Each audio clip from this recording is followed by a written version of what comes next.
that woman may have been going to market, or maybe had been to market to buy some things for herself.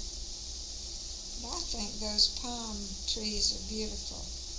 They're the oil palm trees, and these nuts have the palm oil in it.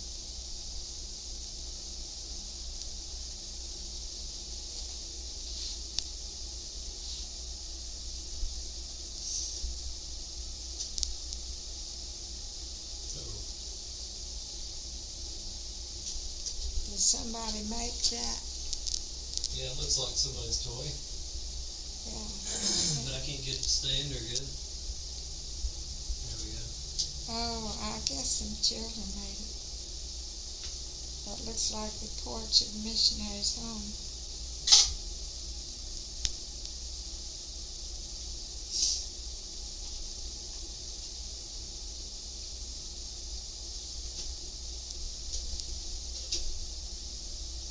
Oh yeah, these are the Vail. There are a lot of real cute children.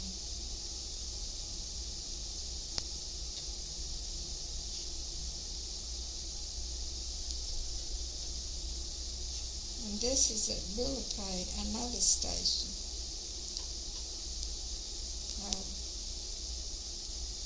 These people, the Bakuba, really were energetic people. And they worked in their gardens, and the men did a lot of it too. Not like one tribe where the women did most of it.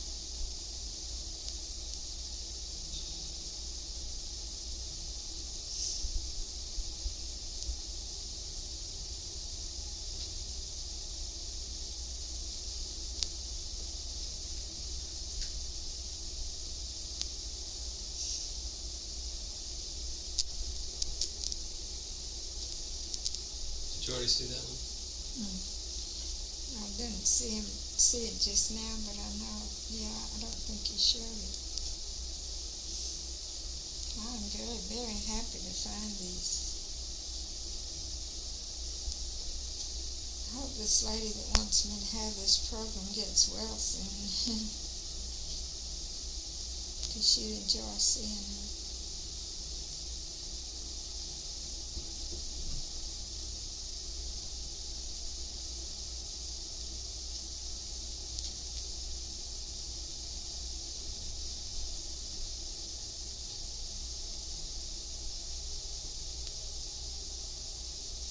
Okay, now we can see some faces.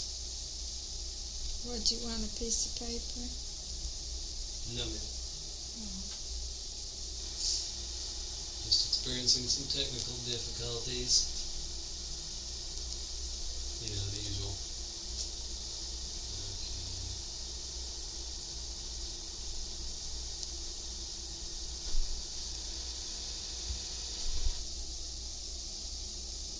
That's very pretty.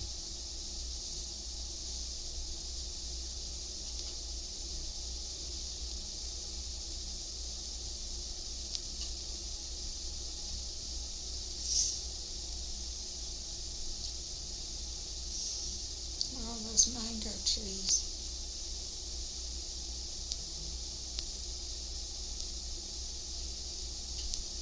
Those were the ones we kids at Central School would climb up, and we would jump from one branch to another.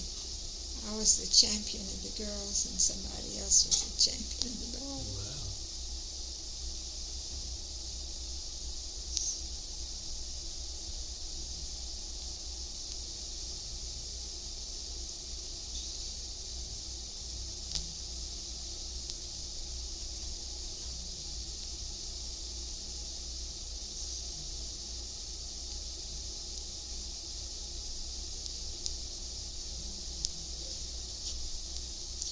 Oh, now you see this right here?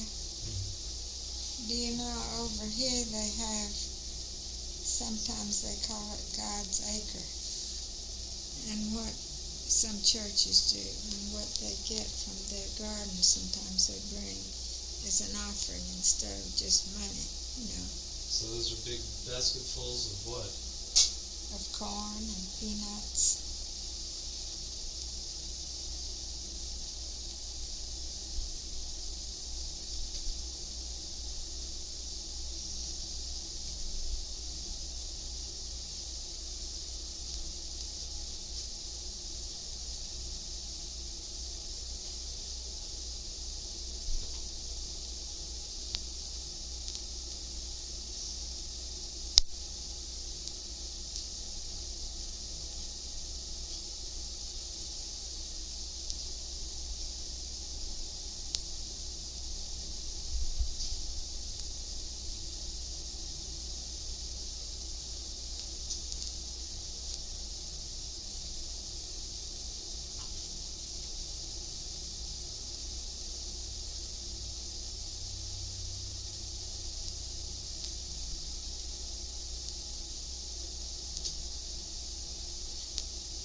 What are they doing?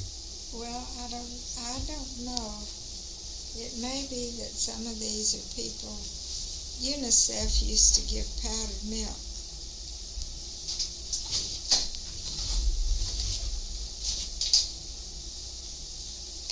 And we had a family at the school there that their children were always seemed like weak and didn't, do so well physically, but I gave them, there was one family with 2 children who weren't real strong, and I gave them 1 cup of milk twice a day of skim milk. And their health improved immediately.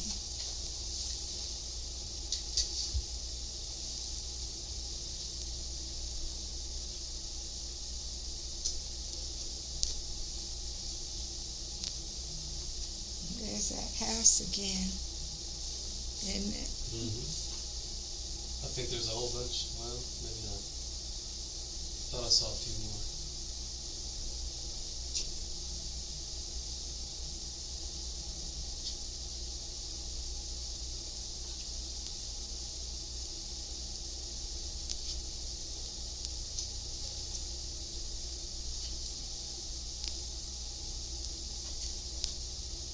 I'm trying to think if they're washing or ironing there. Probably ironing, or maybe sewing with a Singer sewing machine, the kind with a handle. Those patches on their sleeves those are student nurses. Some of your students. On their sleeves.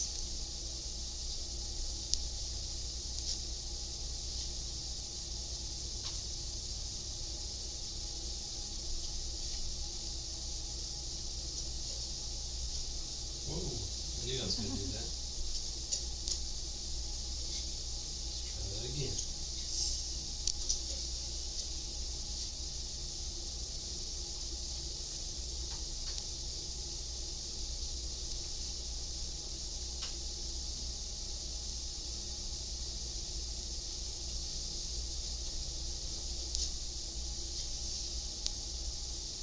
Oh yeah, this is the group of student nurses at Lubanda. That's when you were teaching? Yes,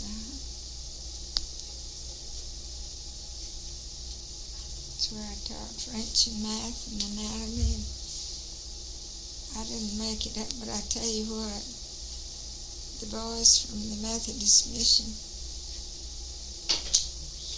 they sure did know math well.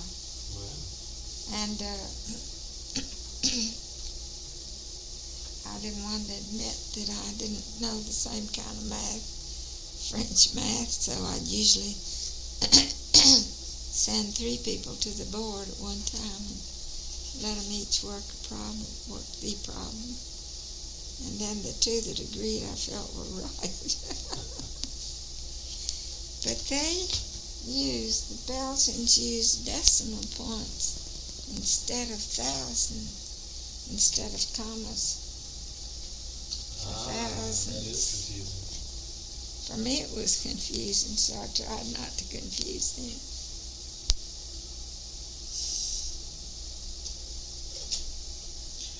Bill Rule would love to see these pictures again if he doesn't have them all.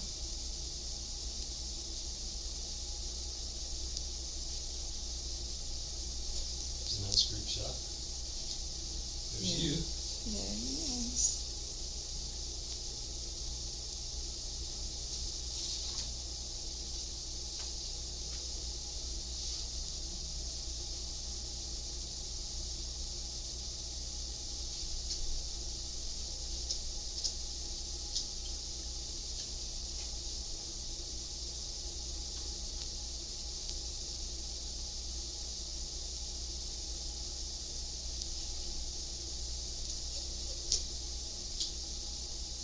It's airport? a train station. Okay. The little bird. That must be an airport. Must be an airport. Oh, that's the airport. Oh. You're right. Well, I got to peek ahead. Does it say that on those? I just saw the one with the plane in it.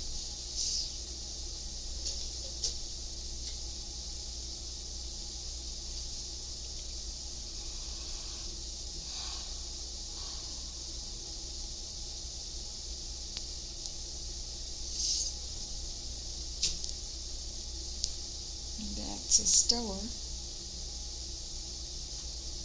was going to ask, it looks like the corner store. Yeah.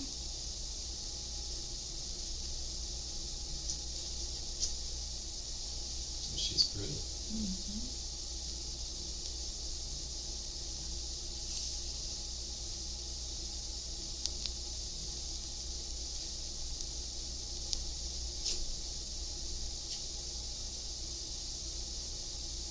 It's a market.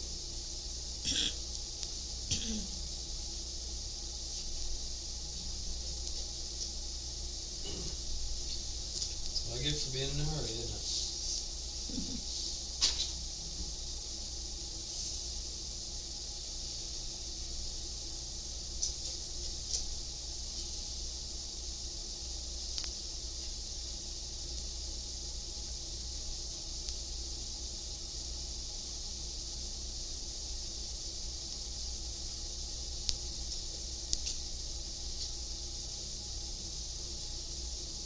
Can't remember which station this is on, but schoolhouses.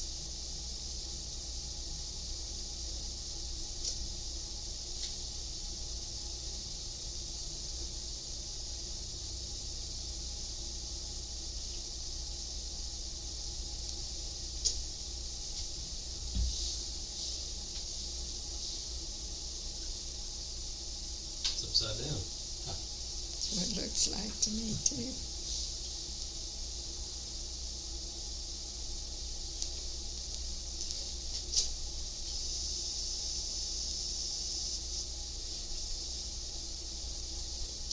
There we go.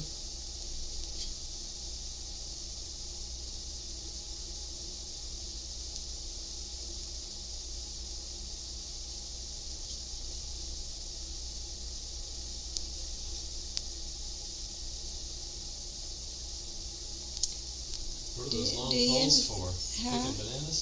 I think that's Coconuts? collecting stuff for the house, Oh. to build the house Oh, okay. with. And the bigger boys went out and got those long poles. I thought they were going to knock coconuts out of the tree with them. What? I thought they were going to knock coconuts out of the tree with them. But you're right. And that must be the old house that she had before. Ah. Falling apart.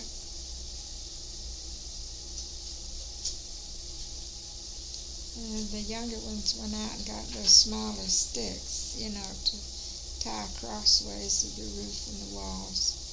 They put one layer of sticks on one side and one on the other, or the posts that were the wall, and then stuffed that mud with palm fronds stuck in it, pieces of it, to help hold it together. And they must be fixing the vines that were to tie those things together.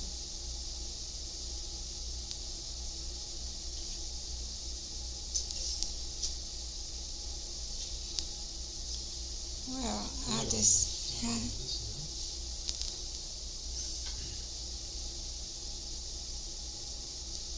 they love to have their pictures taken. I didn't have enough to give them, but it did help inspire them to do the work.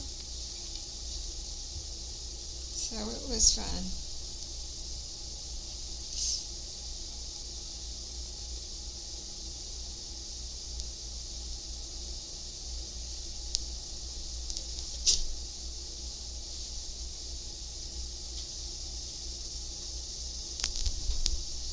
Must have been pretty strong, don't you think, for them to all climb up there? Yeah.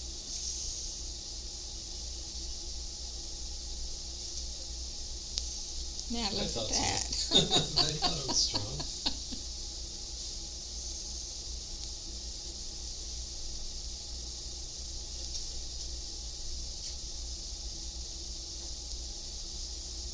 Well, it was a good lesson how to do it.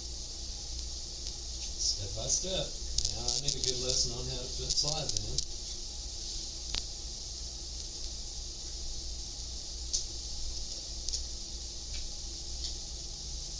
And there they have the branches of the palm trees, which are cut up into little pieces and stuffed down through the mud. Good grief, Mom. Hit me over the head. Try it again. There we go.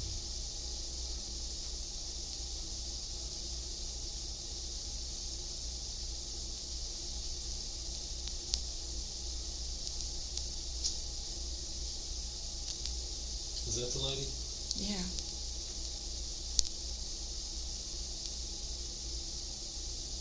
She has no place to lay down. What will they do? Well, they're making the bed there. And then they celebrate. No. Yeah, the girls carrying all the That's a lot buckets of water. on their Man, heads. that's the way of time. Well, we had the doctor earlier wanted to get a ram to pump water from the station to the station, because otherwise it used to be just men carrying a pole with some kind of bucket or two hanging from the pole and carry water up.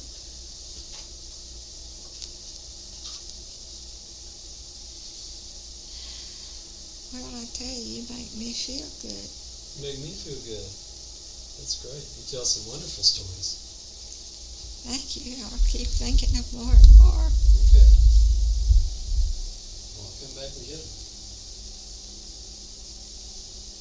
Good night. Well, good night.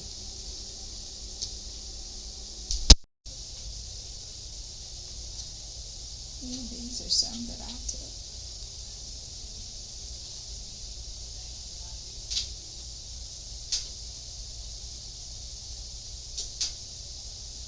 Oh, look. Yeah.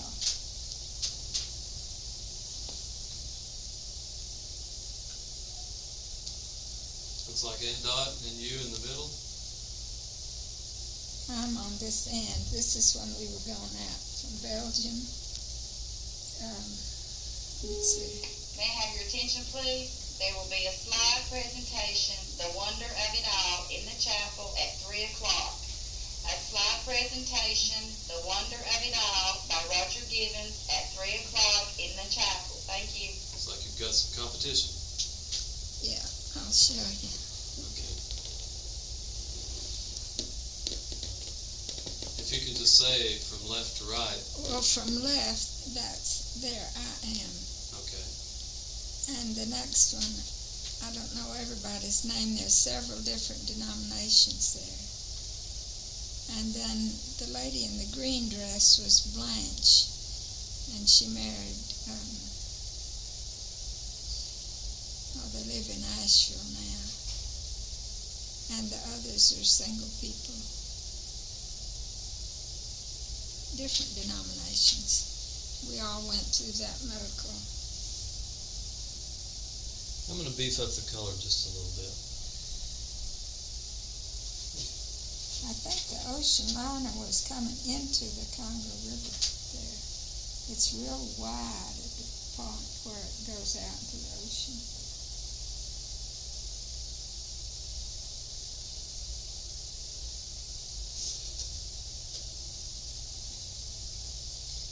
And I think, Steve, I don't know if I can see that well, but into that canoe, I was up above looking down, and I think that was on the Congo River. And I think that was a keg of Pillsbury's best flour sitting on the bottom. Oh. They come to either take supplies off the riverboat to probably some white person who was staying on land and send out a canoe to get supplies.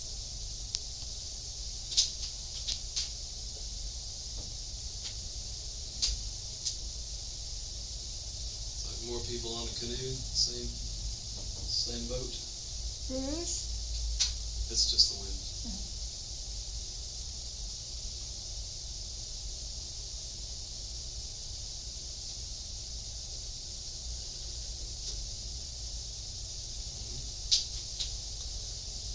Back up a little bit here. I don't know what was done in this instance, just exactly what it was, whether it was tumors or what. But undoubtedly she had surgery later, I'm sure.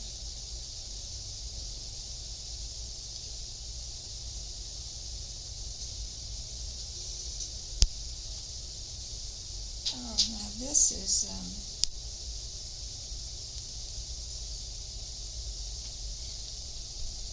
I'm not sure which station this was at, but I think it was a village with patients in it. Or it could have been just a local village with individual houses.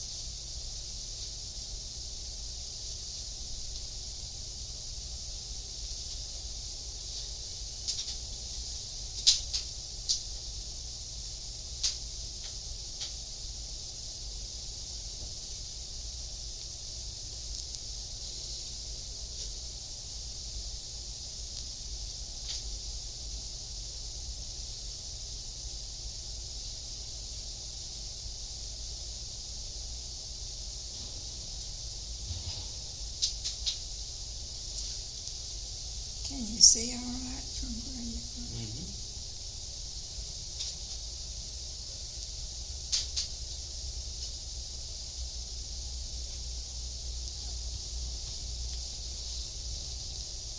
Just trying to see if those are bushes of chickens or goats or what. They look like bushes. Yeah, I guess they are bushes.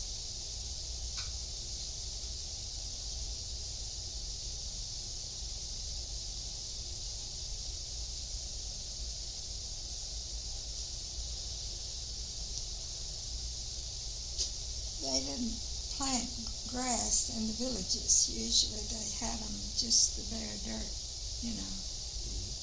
We had grass on our station and in our yards, but we didn't have mowers and things like that. Some bar you had to pay him to swing one of those little, to cut grass to keep it short.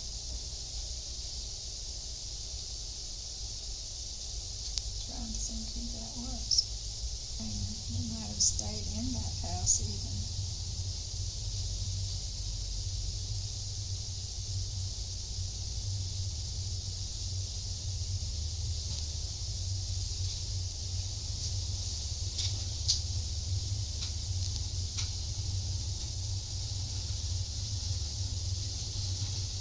Once.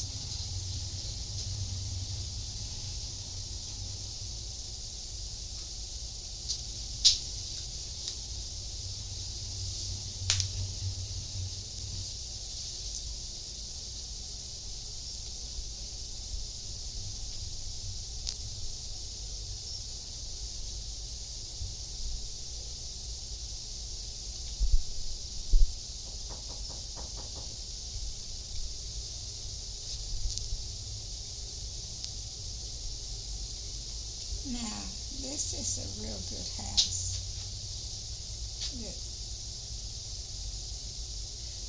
that somebody built, did a good job of it. Put little flowers in the front and made it real sturdy and nice.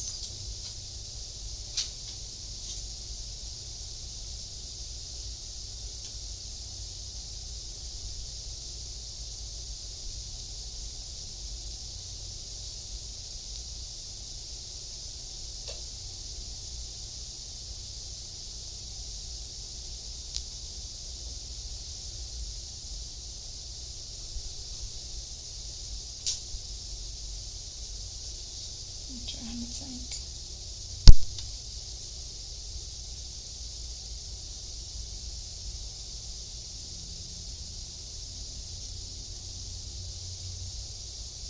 That was a school village, school or for teachers or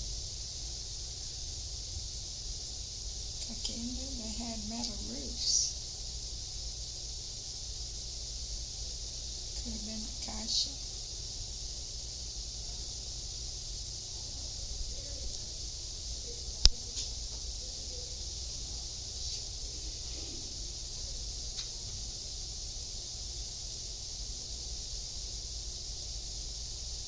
Who's showing slides down there? Do you know? Downstairs, Ruth. I say down. I don't know why I feel like it's down where they have the offices and the post office.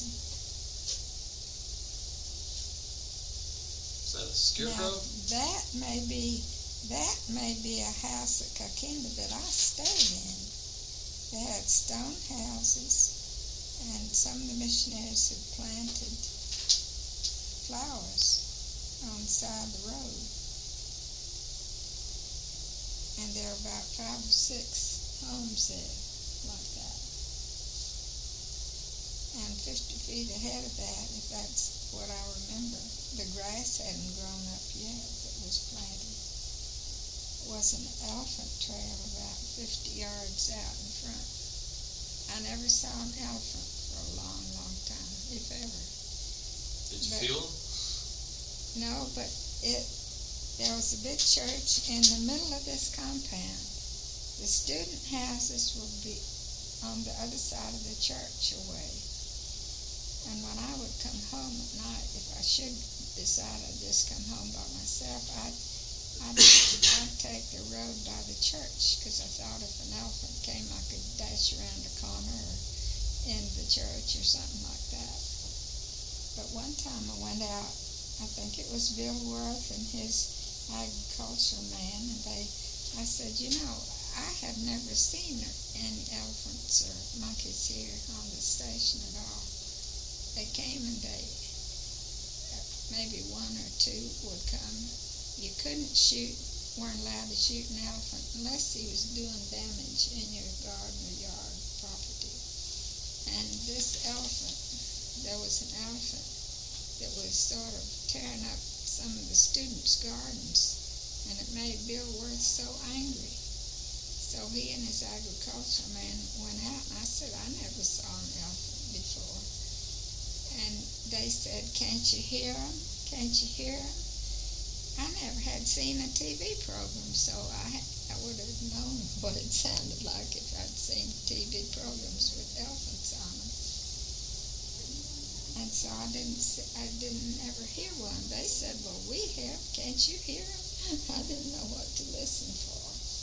Later, Bill Worth and his agriculture man, African, went up on a little hill. Yeah, this is Kakinda. I didn't mean to interrupt you. Keep on telling your story. They went up on a little hill. They went up on a little hill, or race place. They followed that elephant, and they were going to shoot him. Well, they shot him right on the forehead, and the bullet just glanced off. I mean, it was hard. They didn't hit any place that hurt the elephant. But the elephant, after a little angry, turned around to come after him, and they hit in the tall elephant grass, which was as tall as a man. And then the elephant went away. And you know, that night, this elephant came down parallel to the fronts of these houses. And I had a garden down there, and several other people had gardens, because there was a little stream further down away from the station. And Bill Worth had a big garden. He was experimenting with certain things, planting, so he could see how it worked to get things going for the African students. And then they took things from him to plant in their school gardens. And you know something? That elephant passed by my garden, never walked in it, passed by some other individual people, missionaries' gardens, never came by them. But at the end of the road, there was his big garden. Bill Worth, just like that elephant had known who shot it. I bet it was his smell. And went tromping around it. I bet he smelled it. rain. So anyway, that was one of those houses at Kakinga.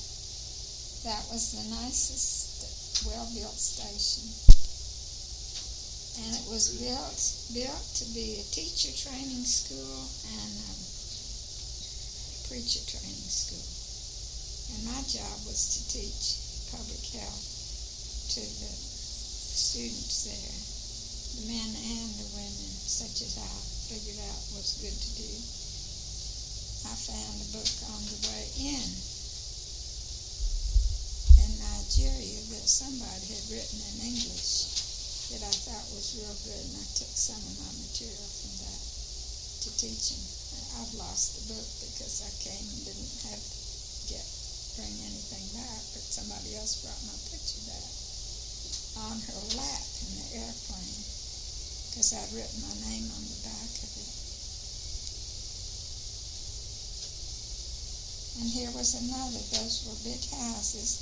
And then behind that and between that and the school and the village down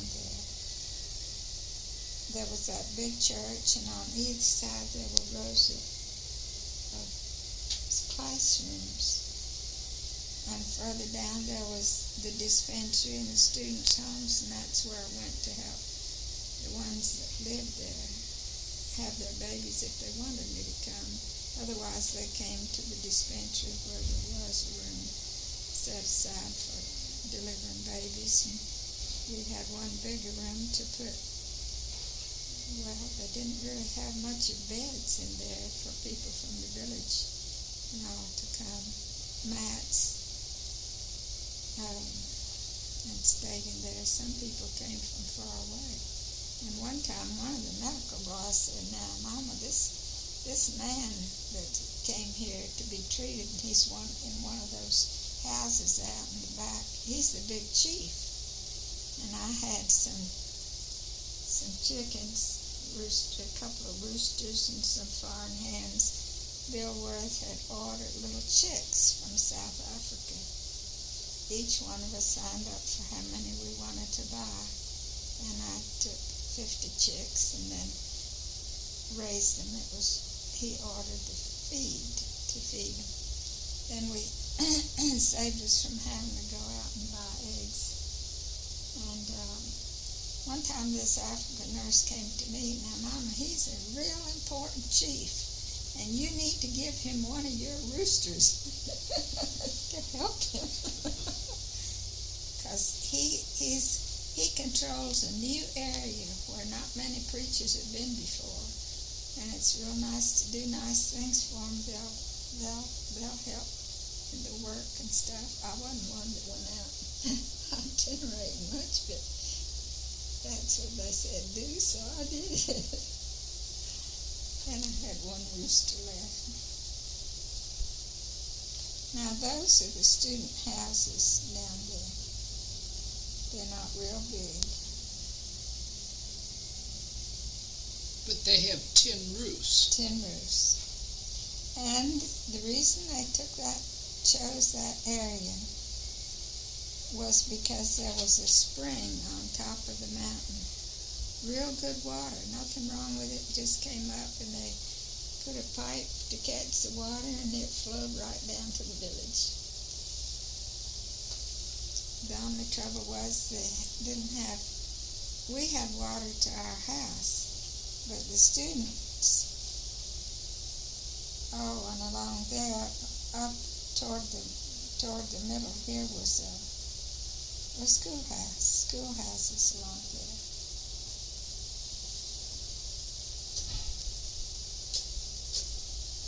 And there was the church in the middle, and the schoolhouses on each side. And there was a big area that was about as big as a football field where they played certain things like soccer. I don't know what they called it.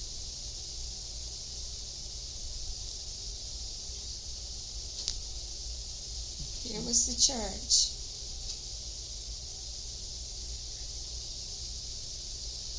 That was a real nice building. And there were the buildings on either side, the church in the middle, the classrooms, and the students' houses down there. And our houses were up on this end. So if I went in the night to help somebody with a baby, a man would come with his machete and his lantern, and I had a flashlight. One night it was very dim, and I decided I'm going to go home. It's almost 5 o'clock, and he wanted to go out and tell people close around there about his new baby. So I thought, well, it'll be light soon. I'll just walk on home. And I never had seen an elephant or a leopard or anything there on the station, or just heard of them, being there, especially leopard. And so on this particular night, I got back to my house with my dim flashlight. I thought, he's brave enough to go along, why shouldn't I? I got home and I went to sleep. That was about 5 o'clock, and about 6:30 somebody called me and said, Mama, there's a leopard out here in the neighbor house, in their chicken house. The chicken house was a small enclosure,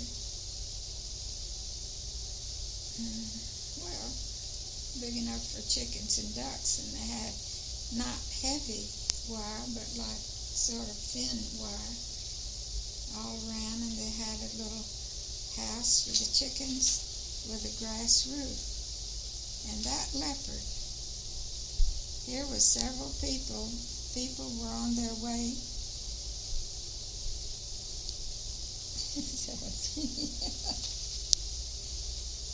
People were on their way where? They were on their way to morning prayers. And often I didn't get to morning prayer meeting because, I just shine in there. This is a reflection of me. I thought that blouse looks like. Anyway, what about the leopards? Oh, okay.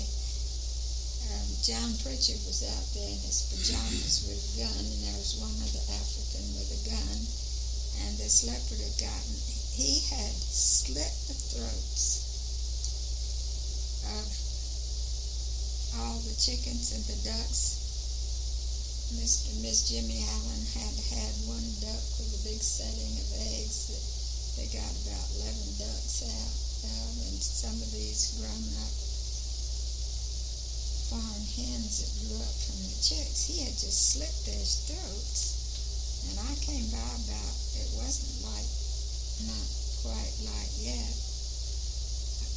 When they called me, I came over to see, but it was like 2 of these big houses, or one house in between, and the third house had this fence. And the way that leopard had to get in that fence, which was not heavy, it was just sort of thin chicken wire. They had some big 50-gallon drums on their sides full of beans or corn or different things they were keeping for themselves in the school. And he probably climbed up on that and jumped in. Well, it was a little while. Boy, can I take my picture off of that? You can tell it to me.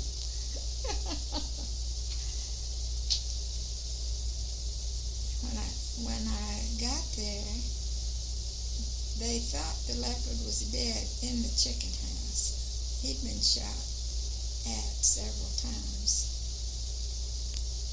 They were scared to go in after him till they knew he was dead.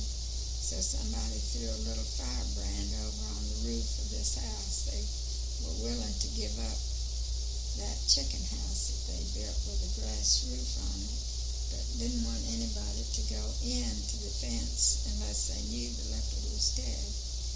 And finally, when they felt sure he could see him from the outside through a door,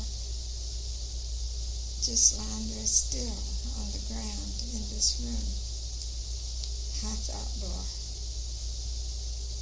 I was here within the hour, and leopard had apparently been in we didn't have leopards in that area, but it come to another where they didn't usually live.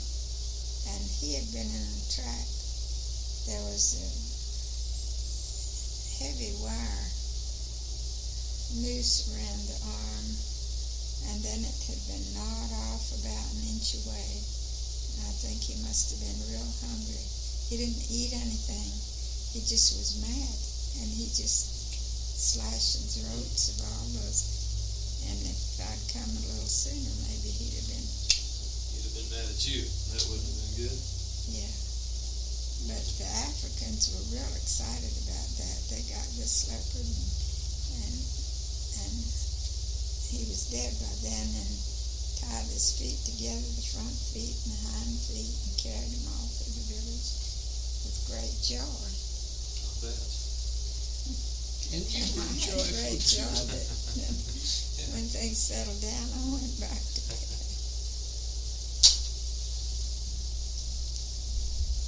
Now you got one of Ruth, and it looked a lot better.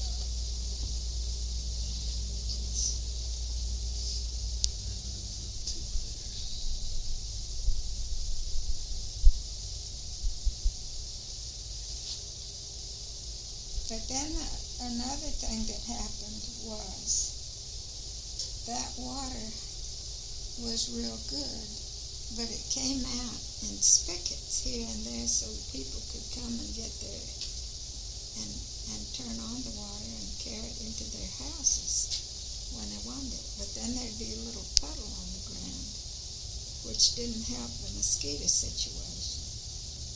And one time, there's one kind of malaria that's very bad, has killed a lot of people. And one time a child who come from another station to visit the grandparents died rather quickly. He got real cold, no temperature, but convulsions, and he died the same day. But the grandparents had come from Atoto. That was about 100 miles away. And at that time we didn't have very good communications with radio. And what they did not know where the grandparents were, where they'd gone to on a trip. And the grandparents the parents, they didn't know where the parents were. They didn't want to bear the child without the parents being there. They tried every way they could to get them, and for about 2 days, they just dug an open a hole near a building, and then put the child in a box in that hole and covered the hole with something else. In a tropical country, they don't embalm people, but they just can't keep their bodies longer than 24 hours. So that was the way it stayed. But we, missionaries and other people, went down to try to comfort the family in the workman's village, and here was this child lying on a mat in the middle of the floor. There weren't any screens in the windows or anything. We all were sitting around singing and talking to them, the relatives.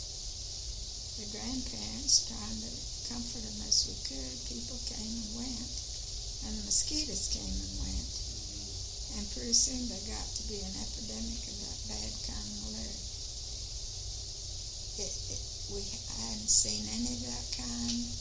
When I first came, it was almost like a health resort. Nobody died in that first year, anything. So people came there, and it was a good place to stay till that time. And then one after the other, my cook's baby got it, and I had 3 African nurses. They knew how to look for things in the microscope and all, and they came from that area and had been trained specially by the doctors that were there to come and be there and help.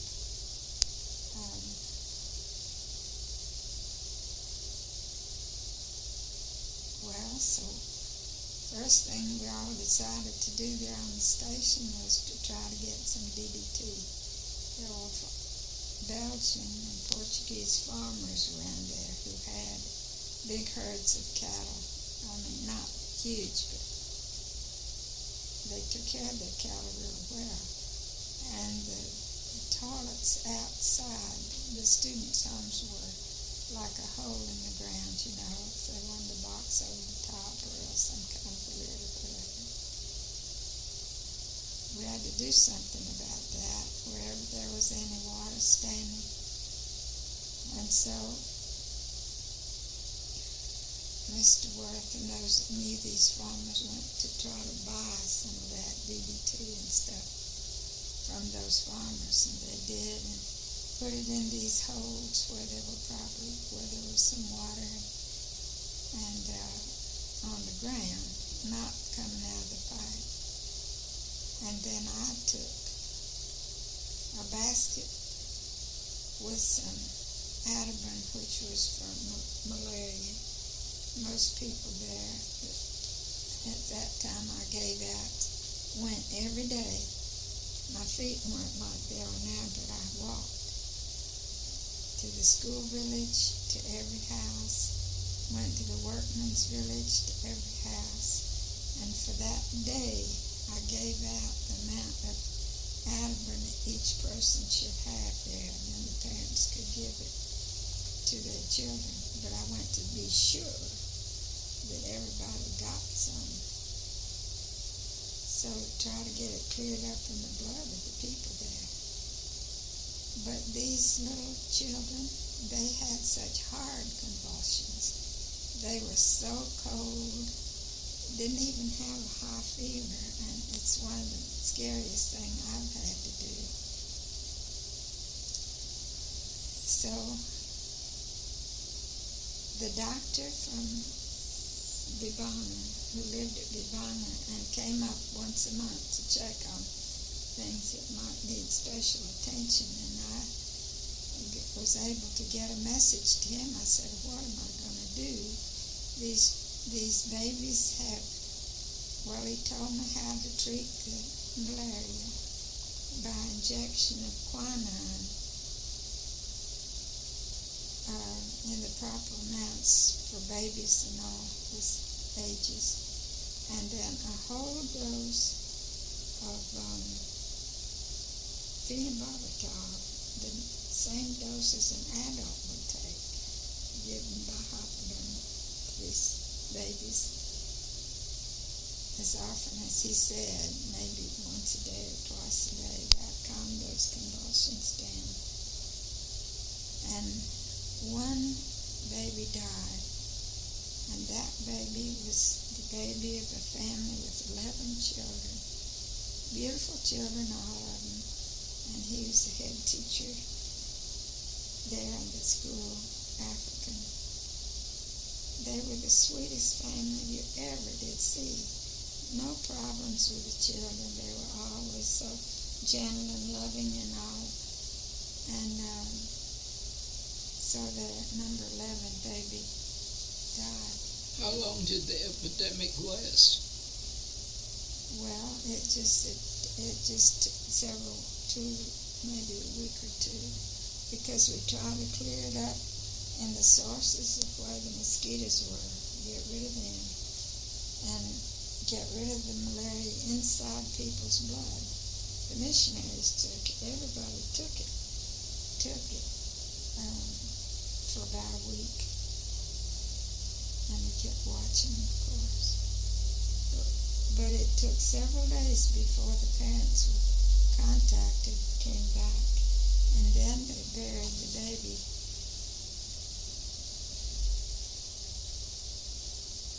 They buried the baby. That was the baby of that head teacher who was teaching in the preacher training school, and all of them Bible study. And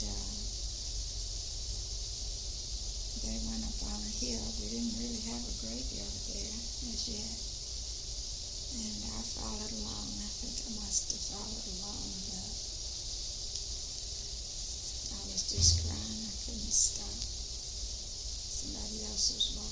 here with me. But the father conducted the funeral service himself for his baby. And I hated it because I felt so, well, I wasn't responsible, but I kept thinking I have to do everything I can to get this stopped. Was he one of the local pastors?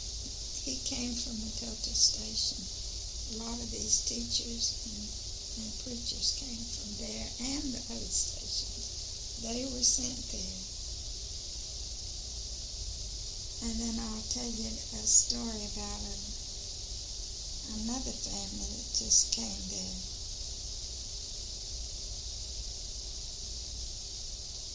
The woman,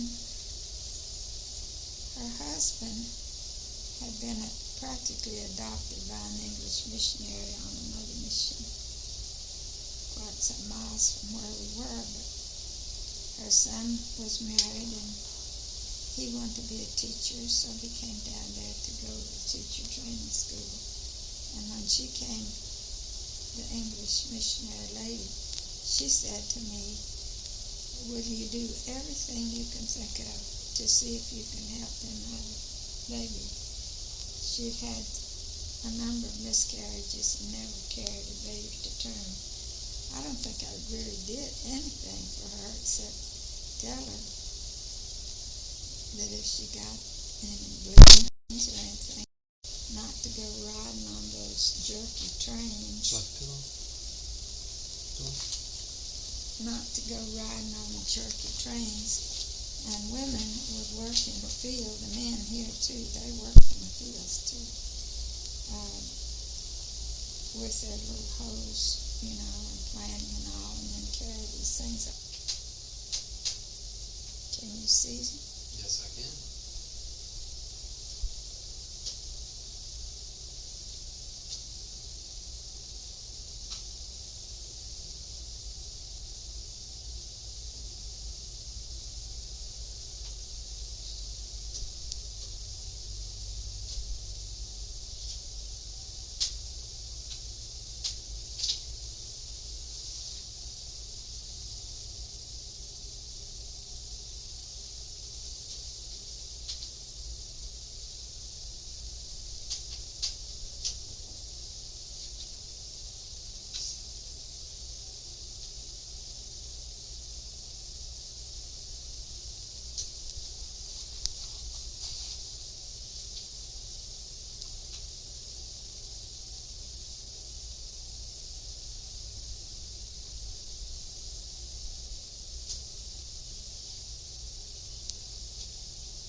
That's family by family, I guess.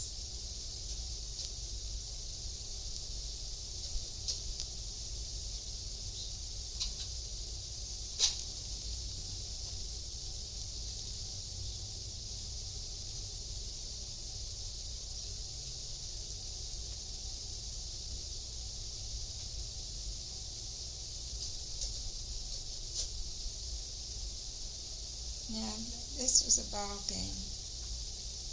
The student nurses, they were all boys, teenage boys, and they out in the back of the station this way. They played some kind of game on the field.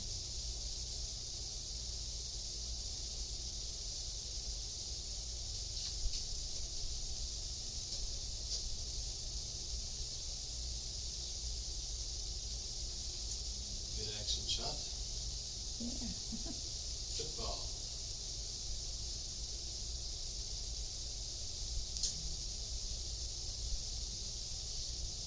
And that was that again.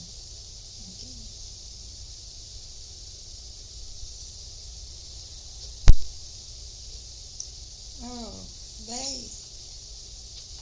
they use Singer sewing machines with just doing it by hand, I think that's one of the nurses used it. Student nurses.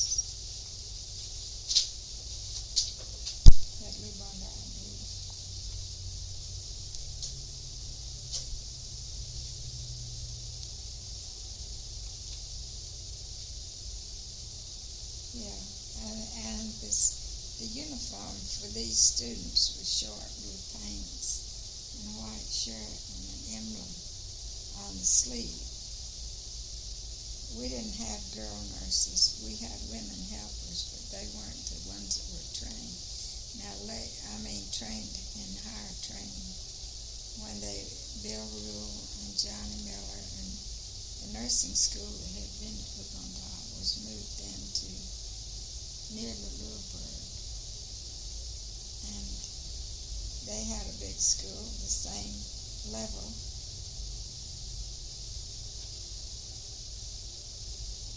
I didn't go help in that school. They moved after I left. They had 2 dentists, and they taught them dental work also. And that was a real good thing.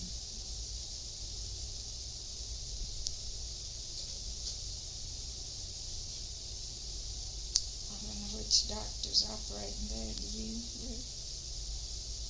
Bill Rule? Or, I don't know if it's Bill Rule, could have been Johnny Miller. Looks like an African. Looks like an African. Well, of course, he had gloves on, so you couldn't see Yeah, him. that's true. Face is all And dark. robe, yeah. Mask and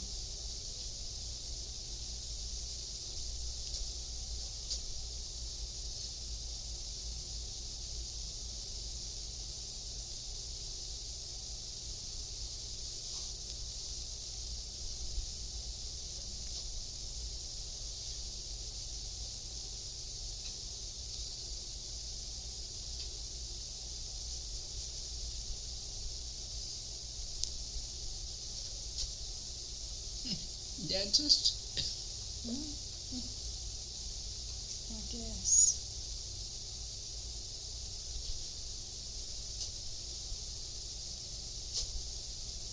Yeah, there they are. And that building was a classroom. I think that's one that I taught in as the school grew and we had more students.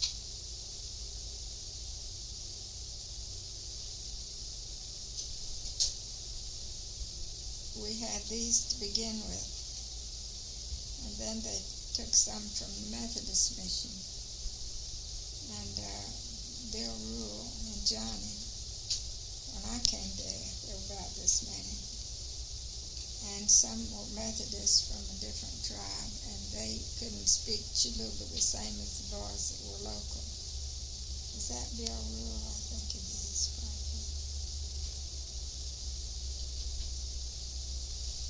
So Bill and Johnny, when they decided they'd call me to come over there and help, and Lucille McElroy, and I guess they're the dentists there too.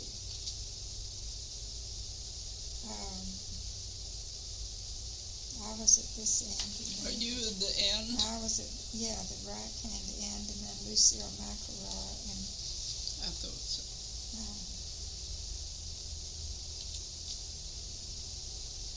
Johnny Miller, I think I see him, and maybe Ari, and another lady who's a sister of Mr. Ward. She was a lab technician. Ari and she were the lab technicians.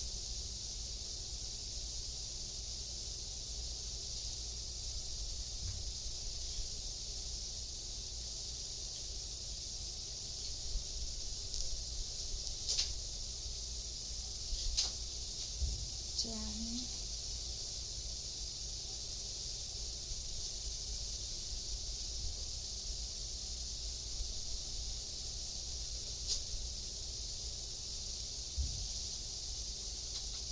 It'd be nice to show these to Bill and Effie. Maybe Bill wouldn't remember everything. They were coming, I guess, to get water there.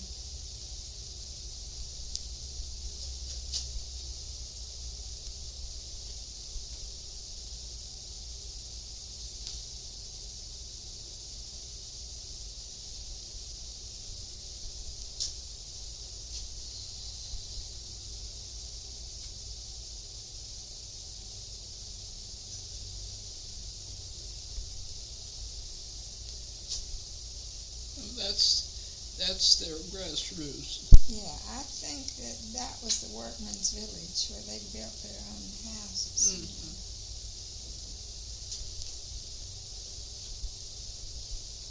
Oh, there is a banana tree. I need to see Anna McSpadden here with that banana tree.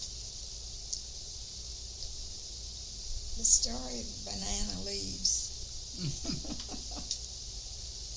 Nobody around here knows what banana trees look like. And what I was not meaning to use were those branches that were outside. It was the ones in the middle where the leaves hadn't split yet, that you could get them fairly whole for the women to be able to lie down on, either if they were on the floor or else on the bed. They didn't have very much cloth, and if they were having a baby. I got this idea from that book I got in Nigeria, you know. What book was that? Well, it was in English, told different things about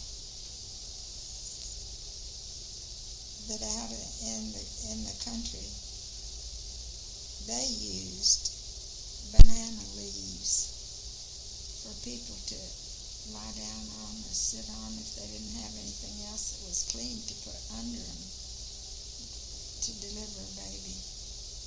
They didn't want to get their what little cloth things left messed up with blood or anything like that, you know. And you need something clean. Well, these banana leaves were clean to the sun and the rain. And what I told them was, if your wife goes into labor, if you want to have your baby at home, I'll come and help you. You send your husband to go cut down a few banana leaves, clean ones, you know. It's like one young doctor in the emergency room at Johns Hopkins that I was allowed to go and just observe, watch what they did there in preparation of going to Africa as a missionary. And he said, now when you go out there, he said, you're not going to have gloves and you're not going to have fancy things to sterilize things with, but soap and water help a whole lot, real good. Soap and water. Your hands, the woman, before she has a baby, I told her take a good bath with soap and water. And I didn't have any gloves. I had a couple of instruments, hemostats, you know, these clamps we used to squeeze blood vessels with before they get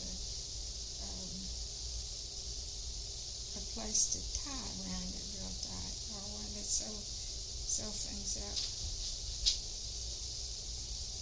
Anyway, there's a banana tree. I wish Anna McSpadden could see that. So what else? So what happened to me, I came on again. I don't like to see me. Well, don't look. Well, tell me what happened. What happened? I came on the screen all of a sudden. No, so he said, just remember soap and water does very, very well. And it's impossible in a Tell place. what the man said when he introduced you. Oh, this is the joke that Anna McSpadden is so interested. I went down to Florida to speak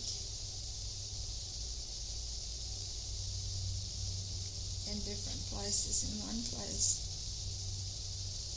I had been talking to the lady and her husband where I spent the night and ate my meals between that service and another one. And I was just telling them this that we'd been doing. Now, I never did talk to Johnny Miller and Bill Rule about it. And I would not say that that was done in a hospital. It was not.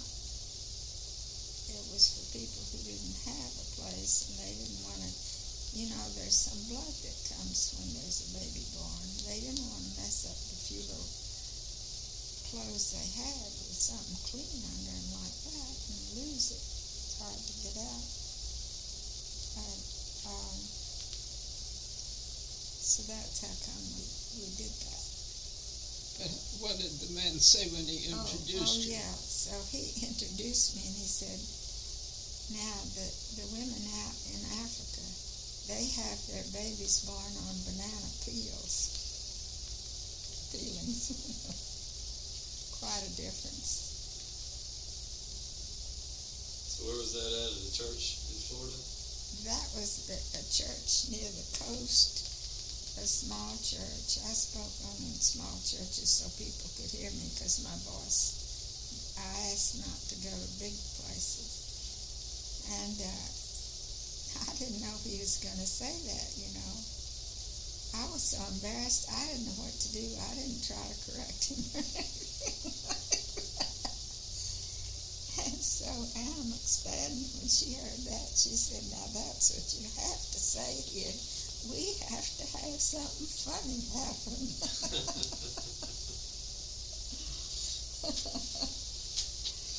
And what I was afraid of was that the people here, so many are deaf they can't hear anyway. I thought, well, mercy, what ideas are they going to have when I say anything? So you didn't explain it. You just got up and gave your talk and then forgot about it. That was in Florida, right? I wasn't going to be seeing them anymore. But how could I explain in a mixed group? You know, how would I say? I didn't want to embarrass him, but he sure embarrassed me. I knew he didn't know what he was saying, really. Maybe they didn't know what I was saying.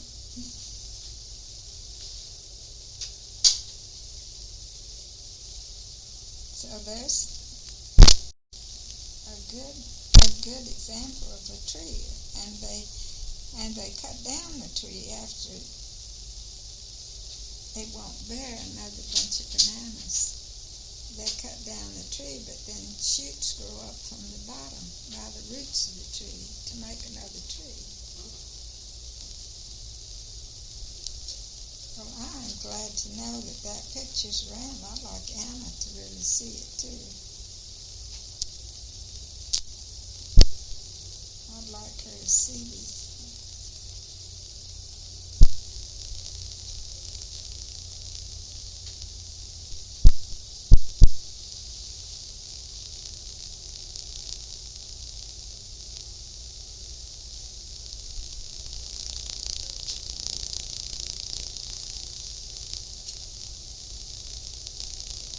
She said, well, I said, well, we do, a baby blanket. Oh, there is a banana tree. I need to see Anna McSpadden here with that banana tree. The story of the banana leaves. Nobody around here knows what banana trees look like. And what I was not meaning to use were those branches that were outside. It was the ones in the middle where the leaves hadn't split yet, but you could get them fairly whole for the women to be able to lie down on, either if they were on the floor or else on the bed. They didn't have very much cloth. And if they were having a baby, I got this idea from that book I got in Nigeria, you know. What book was that? Well, it was in English, told different things about that out in the country, they used banana leaves for people to lie down on or sit on if they didn't have anything else that was clean to put under them to deliver a baby. They didn't want to get their what little cloth things left messed up with blood or anything like that, you know.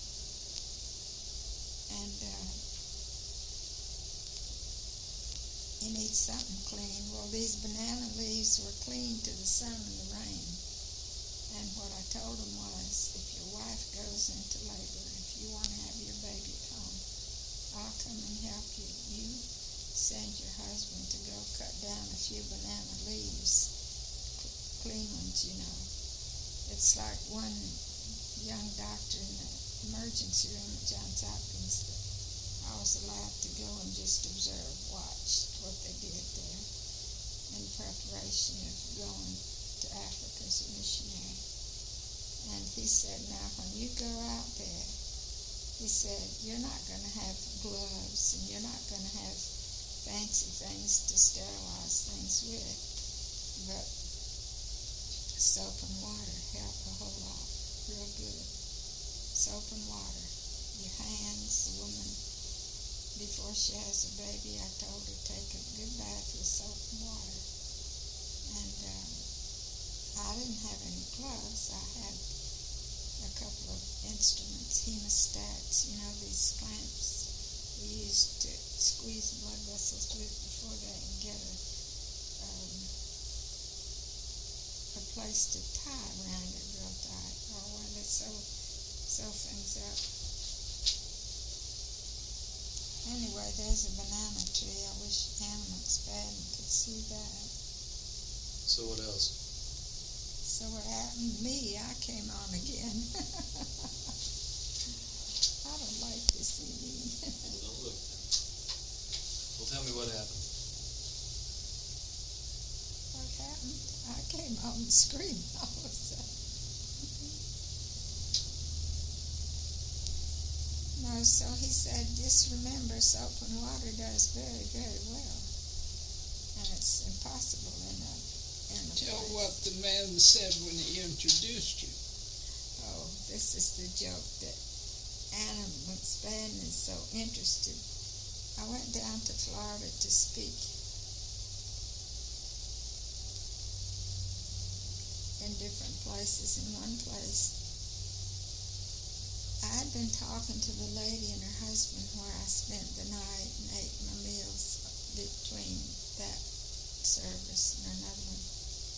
And I was just telling them this that we'd been doing. Now, I never did talk to Johnny Miller and Bill Rule about it.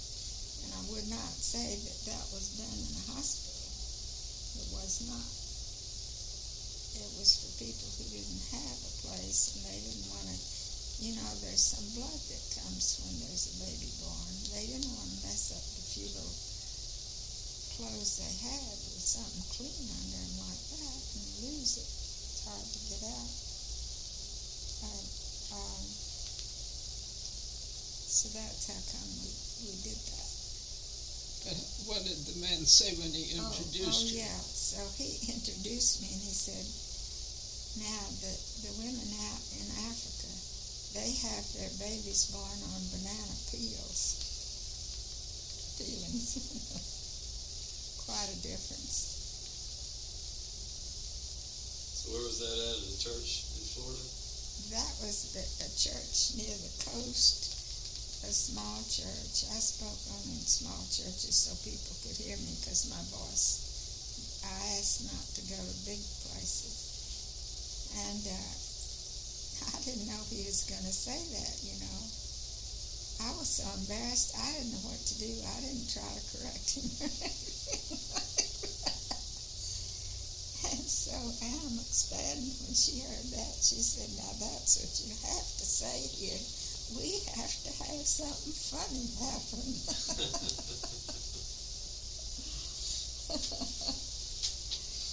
And what I was afraid of was that the people here, so many are deaf, they can't hear anyway. I thought, well, mercy, what ideas are they going to have when I say anything?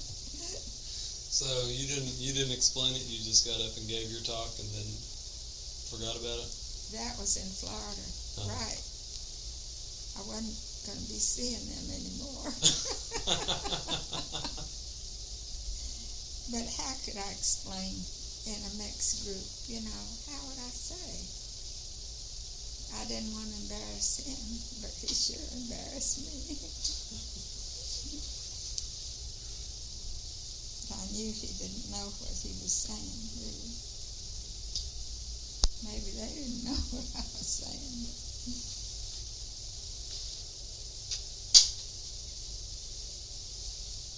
So there's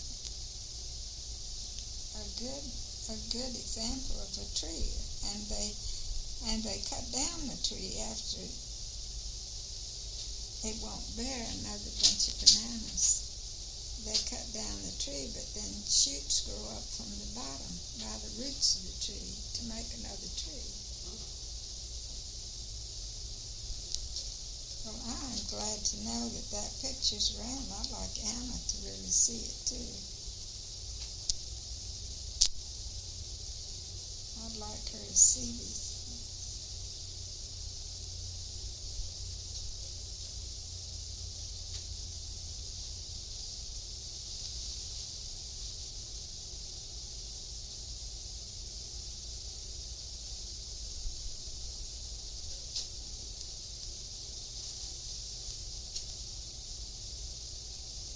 She said, well, I said, well, I we do, a baby blanket, 2 baby blankets, and 2 dresses. And inside the house, I always have a little fire on the floor inside of me, and the smoke goes up into the attic and goes up and seeps through the grass roof and all. At night when it's cold. It could get right cold there. That was in a little village near Kakinda. Sometimes we'd go walking down there, and those little children would follow us around. They were cute and very friendly. Now, Steve, if you look, if you can stand up, can you see? I can see. I have another screen over here. Oh, you do? Yeah, right in front of the camera's pointing at the screen. Oh, well, anyway, that's the way they eat their food. That's the way they what? Eat their food. They make a mush of manioc flour and cornmeal, fine cornmeal flour. I think I tasted some of that at your reunion. Yeah, probably. An acquired taste, I'm sure. Well, we acquired it very young. Had a little pepper in the gravy, the palm oil gravy. Tastes real good. I miss it. Not that I'm supposed to eat anything with palm oil in it. Well, everyone was raving about it. I didn't get it. I tried it. But anyway, so this mush is real thick. And they just sort of squeeze it a little bit and dip it in there and take a bite off and dip it in again, but not with spoons and knives and forks and spoons. And here's one little boy has that whitewash on his wrists and some over his eyes, and I don't know exactly what they do that for. I mean, I've had things explained to me, but I didn't go around asking them, the Africans. I mean, I've heard other missionaries talking about things. They're very friendly people. And here, the woman is grinding the flour between a rock and then a stone, moving it up and down like that. And then others beat flour. I guess it's like one tribe does this and another does something else in a mortar that they make out of a sort of A gourd or something. a tree. Dig it out. You know how in where they fix medicines and all, they have a little thing with that they can sort of grind it around. Well, here, the women put their corn in the bottom. It stands up about this high and then is dug out in the middle, and then they have a pole about like this, and it's round at the bottom. And 2 people can maybe do that at one time on either side, or else the woman has 2 hands. She pounds in, then the other pounds in. When she's not doing it, they can do it together and get done faster. That's what she's doing.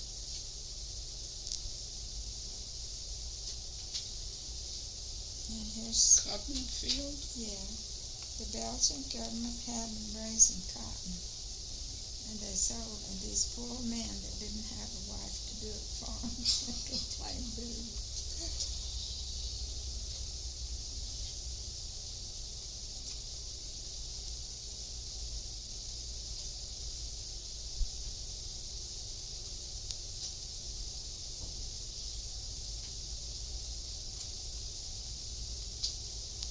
It's not you, is it? I guess it was. Looked like my hair was a lot darker than it is. And now those were pineapple bushes, you know. And the pineapple comes up in the middle, and then its top is that way. And when you cut off the top, you plant it, and then it grows into pineapple bush. I think what that man is near there is tobacco plants.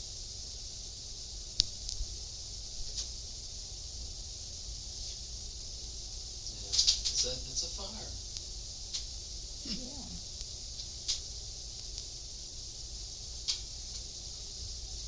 In the dry season, they burn off the long dry grass. And it's very pretty at night when they do it. And some of them like to, then little animals, rats and stuff, run out from where the fire is, and they can catch them or whatever they want to do. We went south to a Methodist place one time that looks like a goat, doesn't it, right nearby? No, it's someone standing next to it. I don't see the goat. Oh, Oh, you it's see a some person. yeah. Okay. Well, I guess he was tending to the fire enough so it wouldn't spread so far. But that area down there was beautiful. The Pipers stayed there, and they had a little vacation place on a big stream, and there was a falls. That was inside of a church. Starts with an N. Nadivi.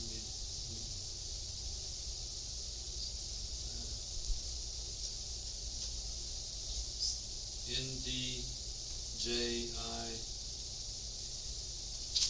Something.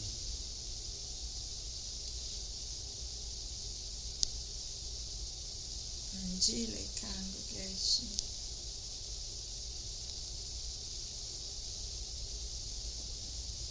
Well, I don't know where Geely is, but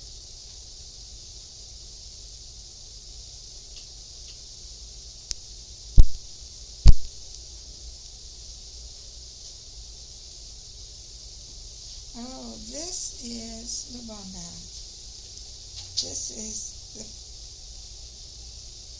a station where I worked my first term. Now, those palm trees pretty. Those palm trees, they're real full and pretty.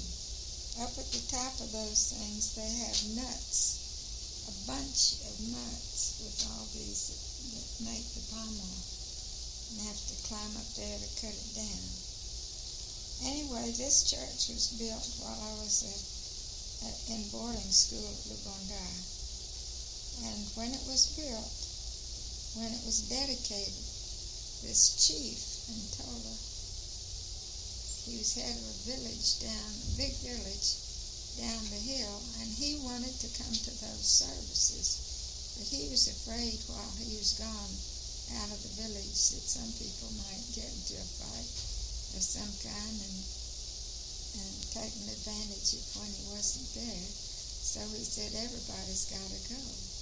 And we missionary kid was sitting on the back row, very back part, and all these Africans came in. They filled up the church people sitting on the cement floor. I thought it was really great, but that building was almost not standing anymore after the missionaries were told to leave and all. It didn't get kept up very well, and the people, like builders who built all that, they weren't there. It had a tin roof, but the rain and the wind and all finally sort of weakened it, and it was starting to fall down. And when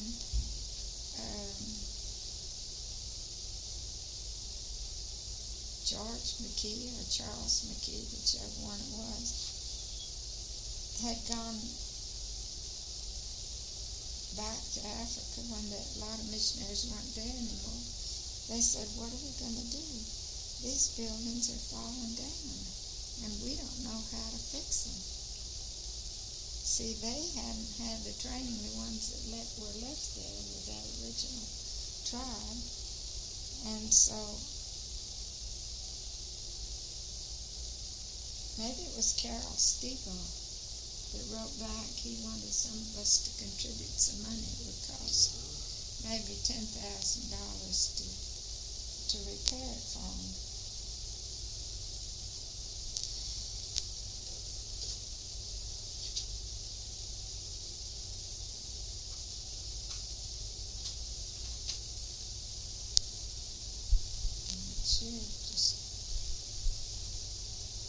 That man back there almost looks like Lucas Andre.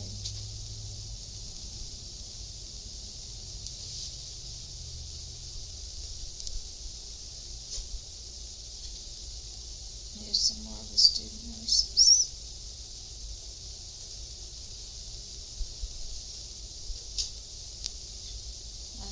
There's Dr. Bill Rule and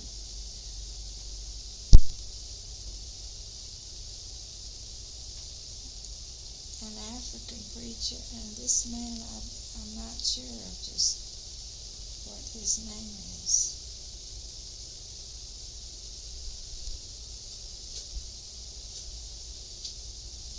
Some of the women.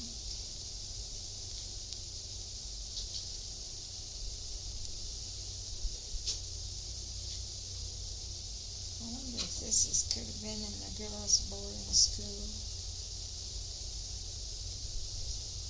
or boys' home. They really loved to use arches, didn't they? Yeah, I was just about to say that. So many of them have the arches, and they could get them so nice. Well, I'm trying to think which station that was on. In any case, they are nice.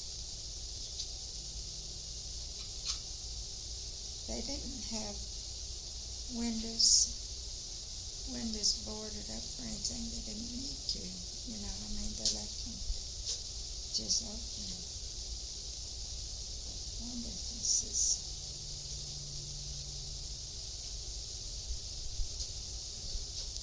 Sunday school class receiving their Bibles, it says. They sure are crowded together. For the picture, everybody wanted to be in it.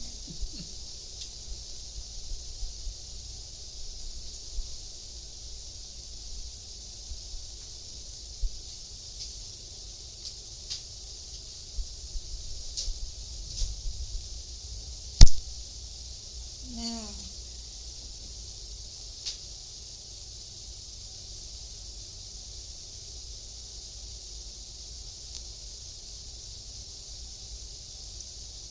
this is a different type of building. Different builders. Yeah, it isn't brick, is it? No, it looks like it's stone, and they had glass in it. Yeah, big pane windows. I wonder if that could have been a school where they had some girl nurses learning that. They did it.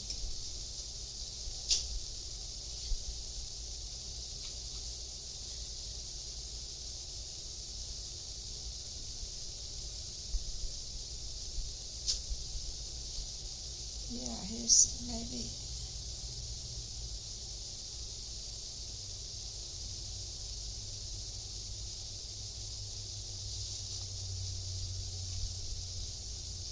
guess they had girls coming into that nursing school before they moved. That's an MP Carnival or something. I don't know what it said. It's not a carnival.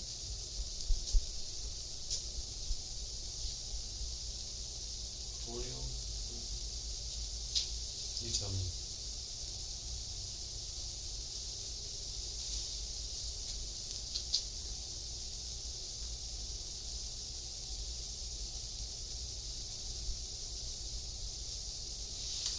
WOW would stand for Big. youth. I'm gonna get a couple of glasses of iced tea. Oh. I'll be with Young people's.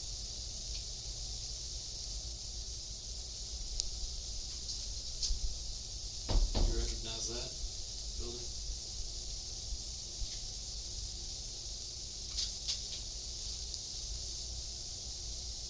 It's young people something.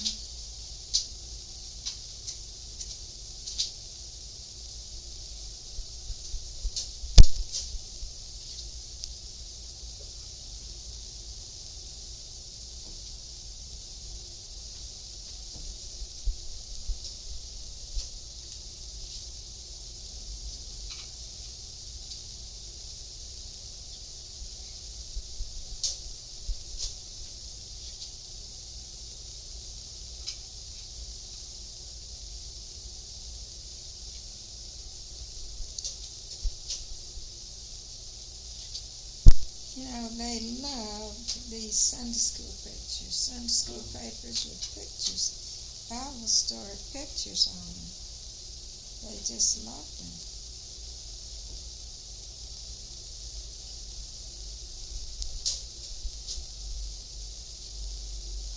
Now this looks like an African-made church.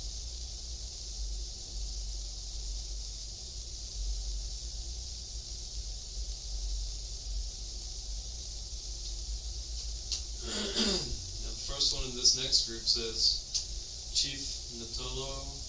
Is that correct? Natobo celebration. Does that sound right? Well, Napoleon was the white king of Belgium, but NTOBO NTOLO.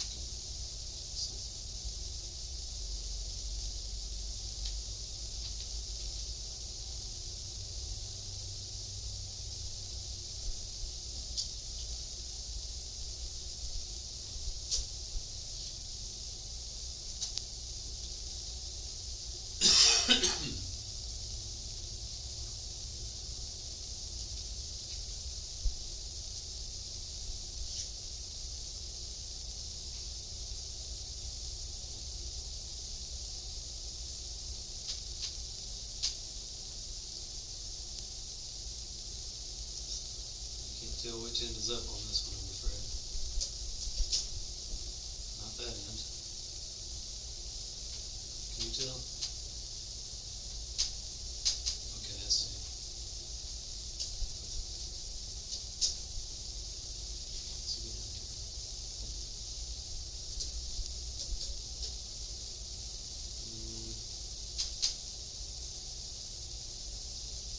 Yes.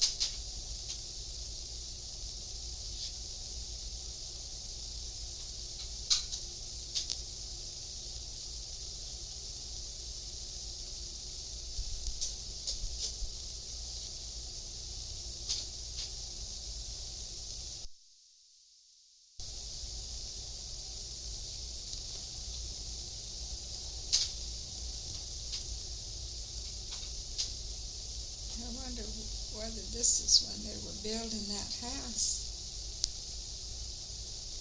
They're gonna die Looks for like an they're old building woman. something. What is it? Looks like they're building something.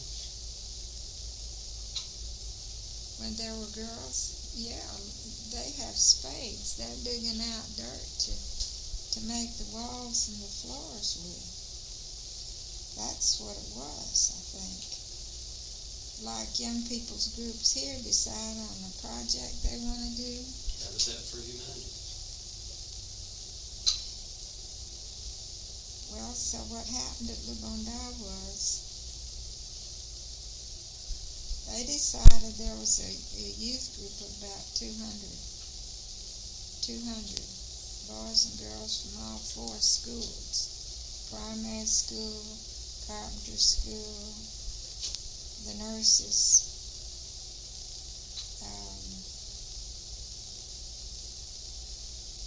The nurses were teenage boys at the time I was there.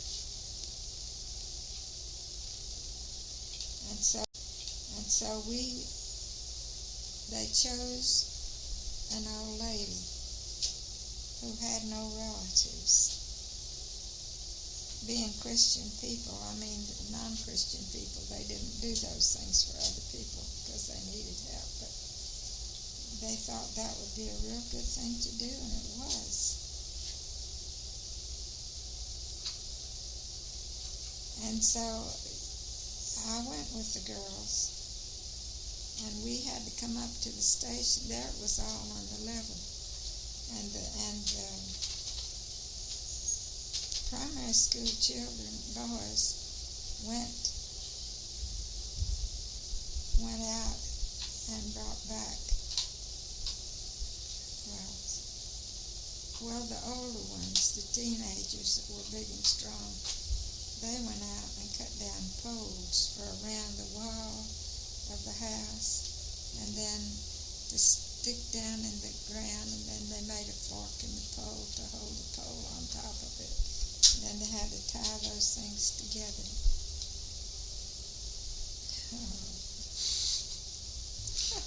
You can look at me.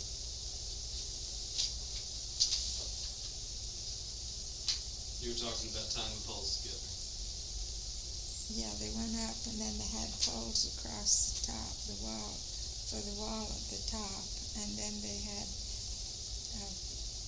either one or 2 or 3 big poles deciding on, depending on the size of the house,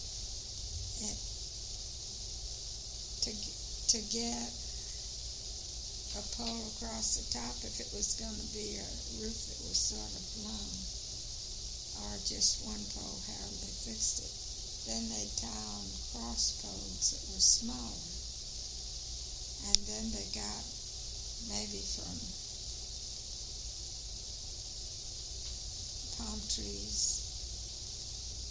Well, they got smaller ones, to tie on crossways on both sides of the poles for the walls.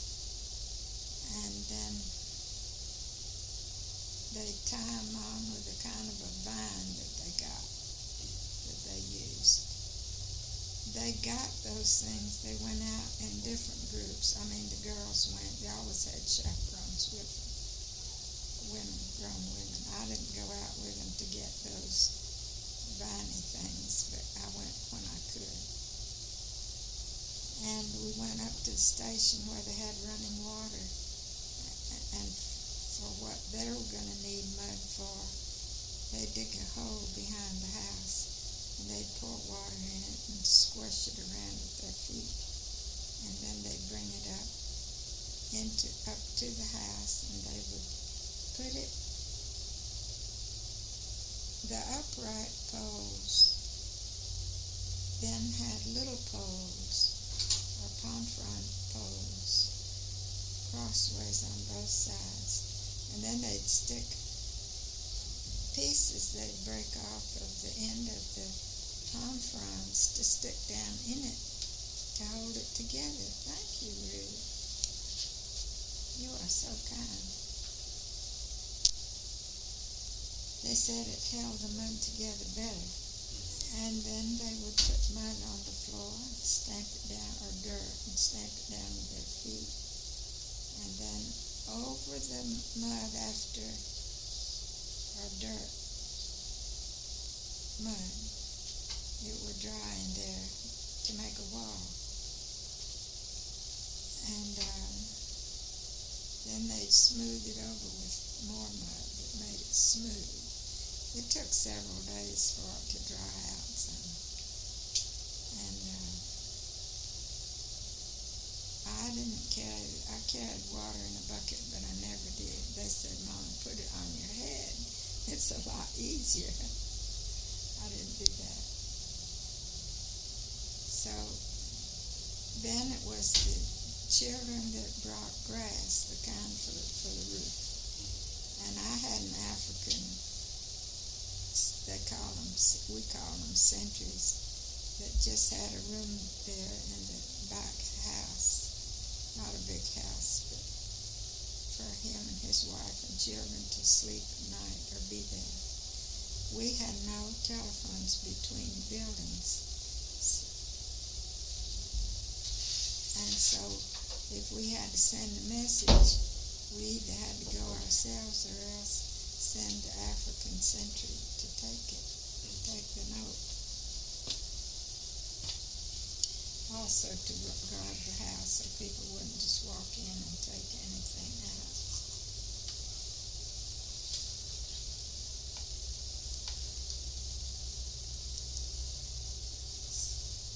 So I love those girls.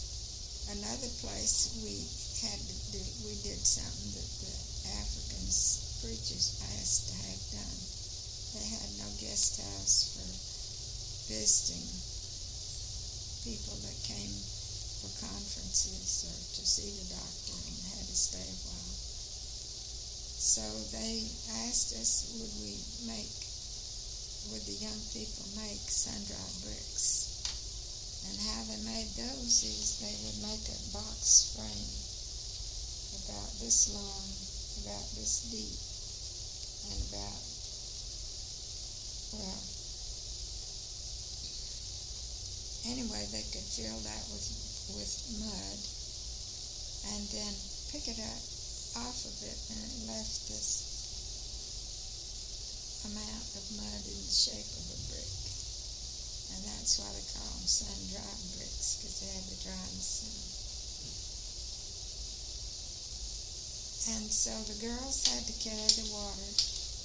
The boys had to dig and make the dirt and the mud and all. But we girls, we went down, I was younger then, down a steep hill to a stream where the women took their baths and got their water. Men didn't come there. And it was awfully steep. I was going to carry a bucket of water, but I'm telling you, it's for my balance, it was sure better to carry it in my hand. And the girl said, Mom, put it on your head. That would be a lot easier. Well, with a little something wound up to make a donut thing to sit on top of your head. Then it didn't hurt your head, you see, the weight of it. But I don't think I'd have stayed steady enough, I'd have fallen down that thing. If you'd I didn't have had some water in 2 buckets, it would have been easier than carrying it in one. Well, men would carry buckets or something up on a pole, hanging from a pole, one man at each end. Well, for women, it's just easier to carry stuff on your head. I guess if you've got your load centered, then it's easier on your back. Yeah. And women would have to help each other to get that put on their head when they were standing up. I never did try, because I just knew if I lost my balance down, I'd go all the way down the hill. But then the ministers, the African ministers, were real glad for all that help. And I was glad to do with them. Well, if you had started as a child to do that, you could have learned to carry it on your head. Because I imagine, you saw it. Did they train little children to carry things on their head? Well, the little children copy what the mamas do, you know. And the men,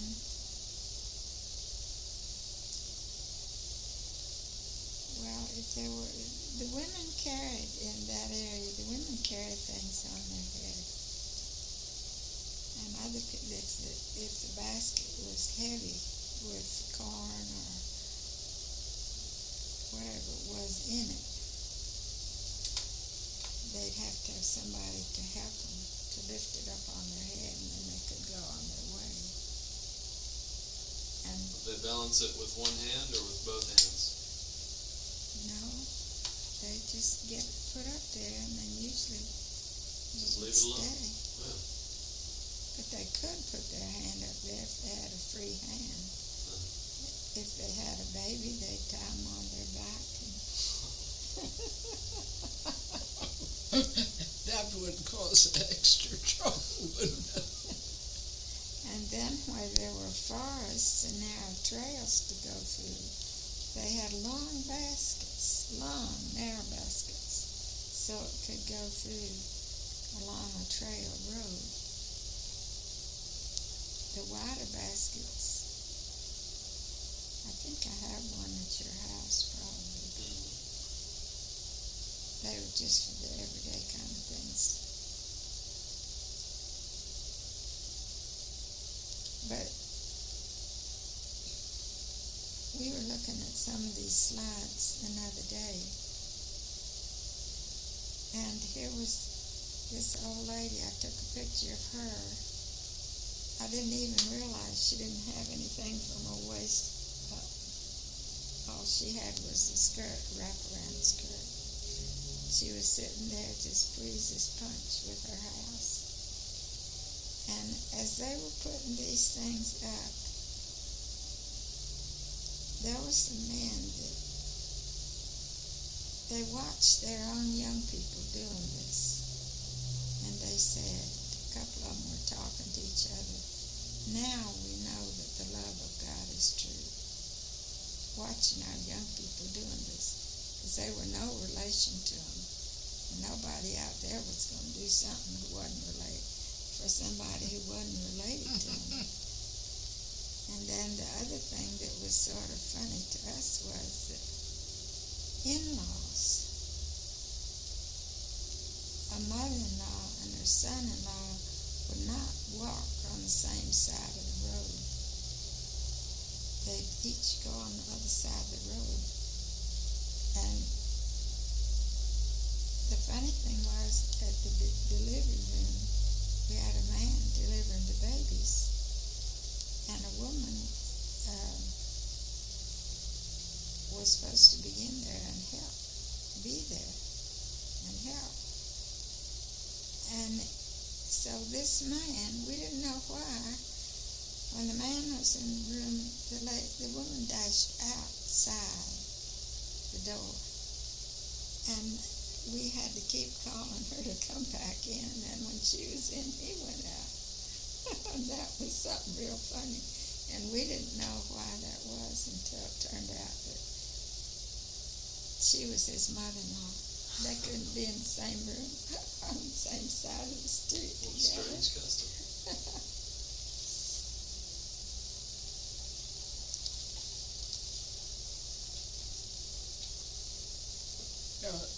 You own that many slides on Africa? I guess I must. Some of those may have been Daddy's slides. Do you think so? He had some boxes like that, I think. This is not all. Yeah, a lot more. Can you give where you want to, or Yes, I can.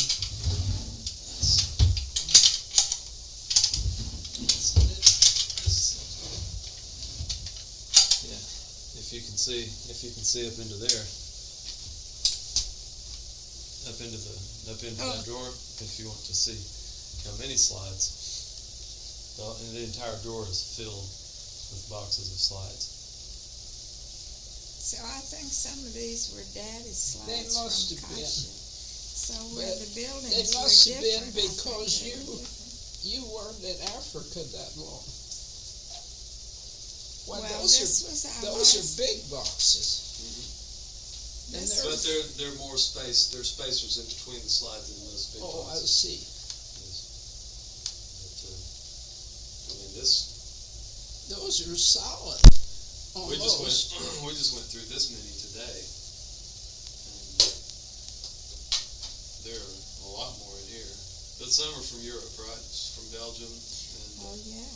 you took a lot in Belgium. Yes. There are a lot of beautiful pictures of the Alps and stuff. They had cherry trees in the spring that were in bloom, and they were beautiful.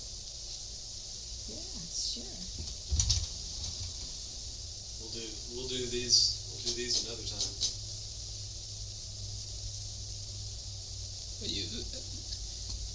You've got nice equipment. But yeah, he's got to take all that to Europe with him. She'd had a number of miscarriages and never carried a baby to term. I don't think I really did anything for her except tell her that if she got any bleeding or pains or anything, not to go riding on those jerky trains. Not to go riding on the jerky trains. And women would work in the field, the men here too, they worked in the fields too, with their little hoes, and planting and all, and then carry these things on their head. I said, if you feel anything wrong at all, you just go to bed. Don't keep on, moving around. I never was there when they had a baby because I was there just a year. But later I heard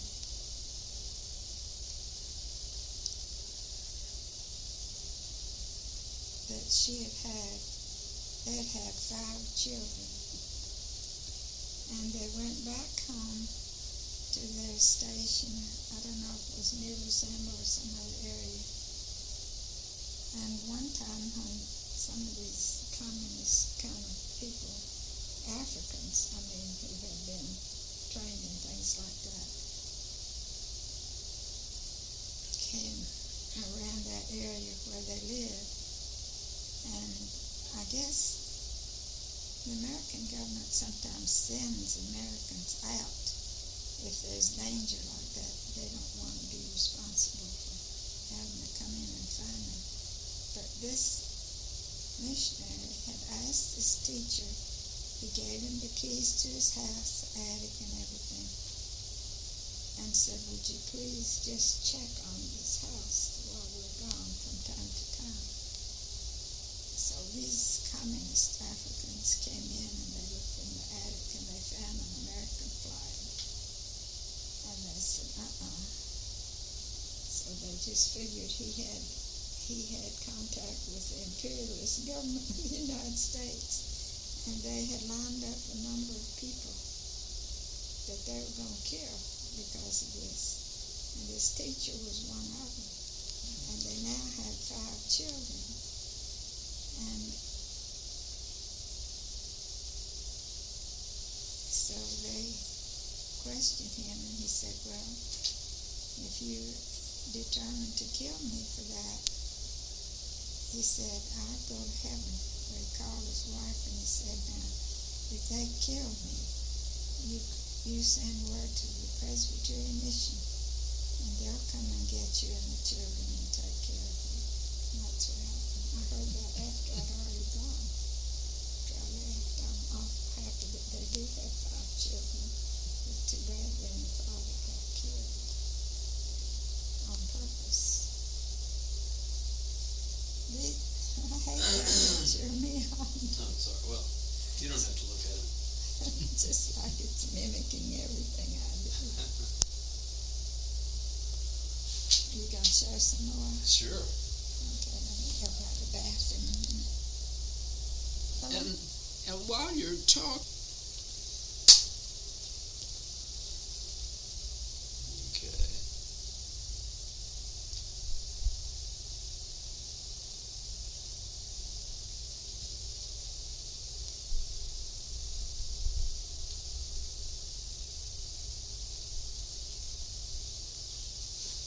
Now, is this still Kakenda with that big tower up there? I don't know.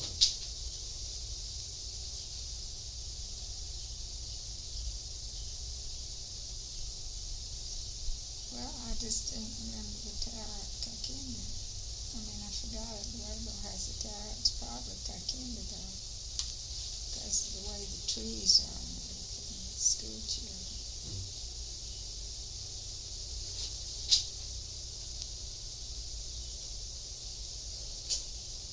Yeah.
Oh, I think this was the dispensary building. They called it that, but I mean, you know, it had a lab, it had a delivery room, it had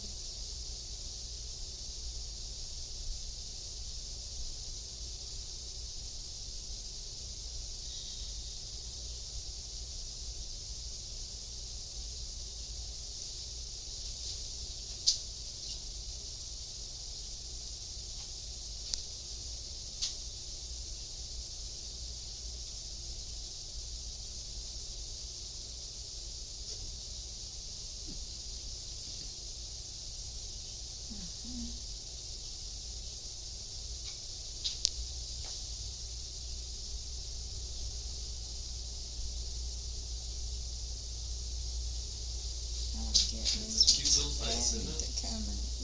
come and see some of these. Each one has a smile.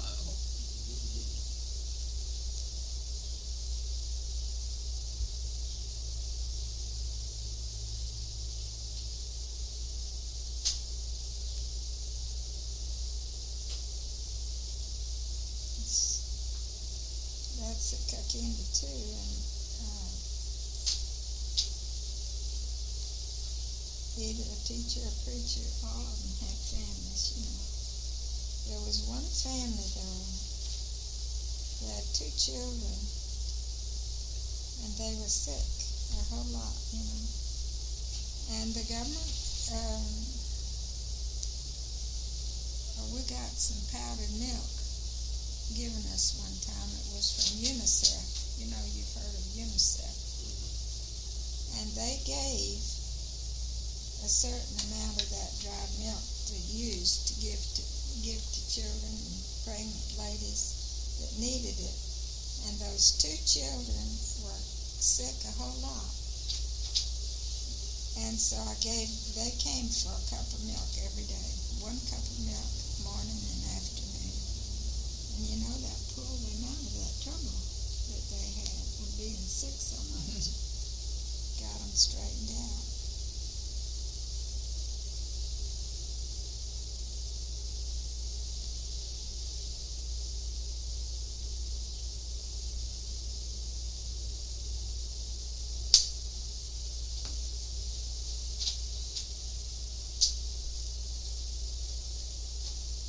Is that? That's a pretty job. I ought to get Ann McSpadden in here to see some of these, and she, We can play the tapes back to her. huh? We can play back the tapes to her. Oh, you're gonna put it all on tape? Is that what you're doing now? That's what I'm doing.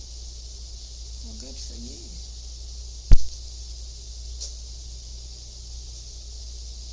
Twins. Twins? Mm-hmm.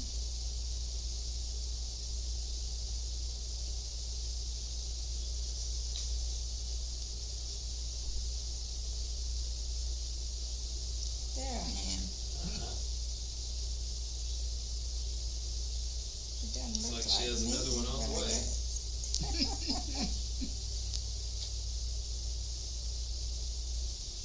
Black babies are almost white. Looks like almost white when they're new. Have you seen that over here too? In hospitals and all. And then this tribe, they lived down the hill from the station. Good night. My hair was a lot darker then.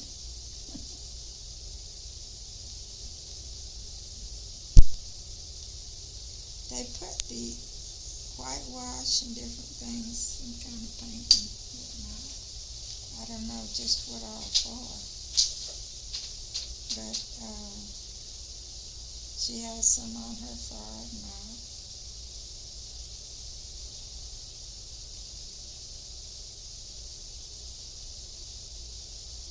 They're cute.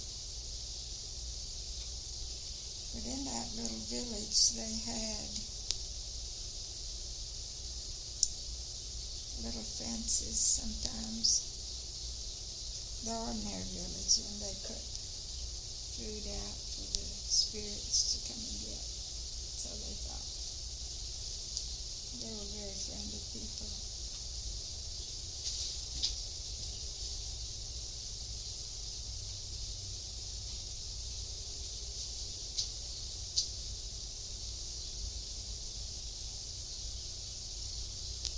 I really would like animals bad to see. I'm impressed that the children look so healthy. Well, There's this was no there at the famine school. there. No, but this is before all these famines, these terrible famines.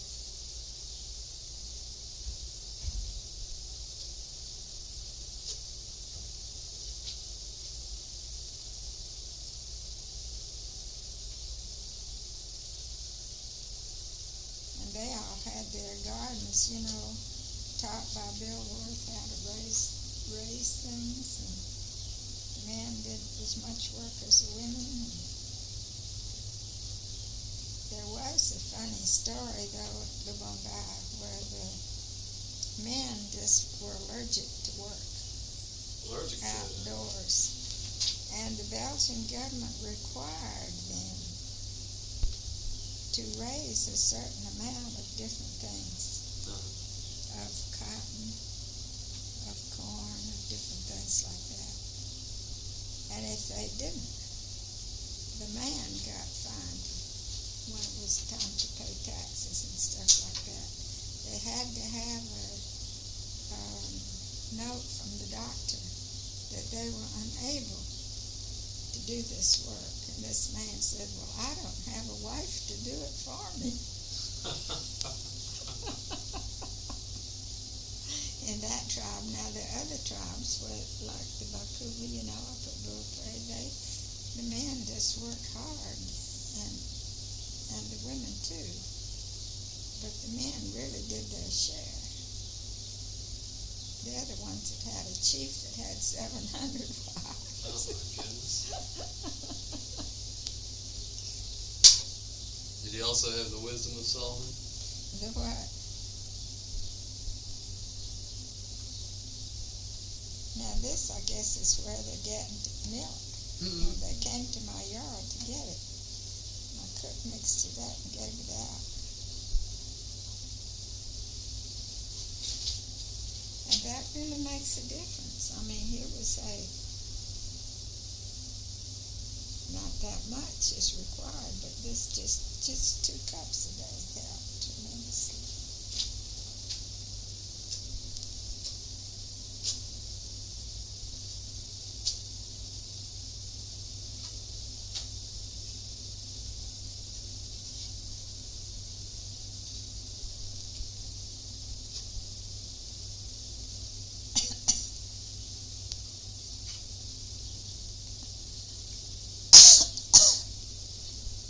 Is that the school building?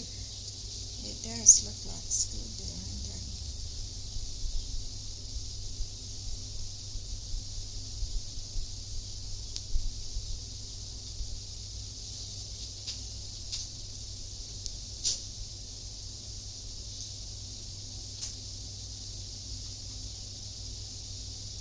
Maybe this is a dispensary too.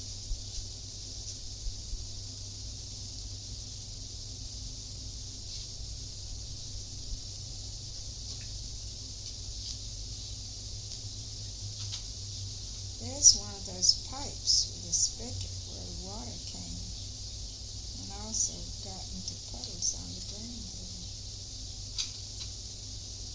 And I guess this is where people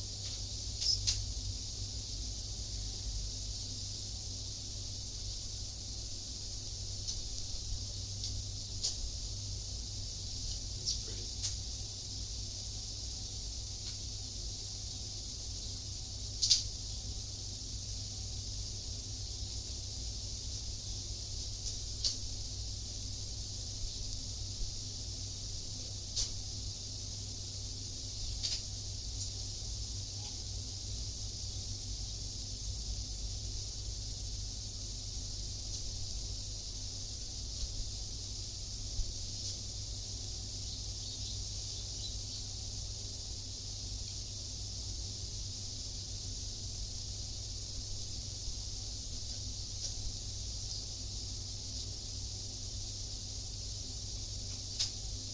It's in front of the same church, is it not? It looks a I lot guess so. like that other building. I guess they just took their picture out there. People who've been in church, sometimes they gave of what they raised and brought in baskets and chickens.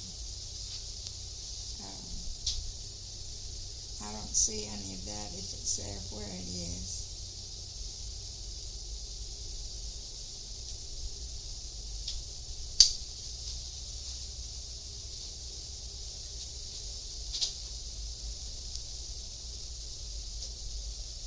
Oh, here's a wedding.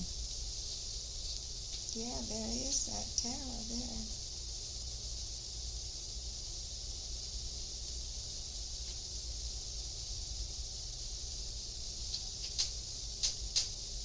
Can you see?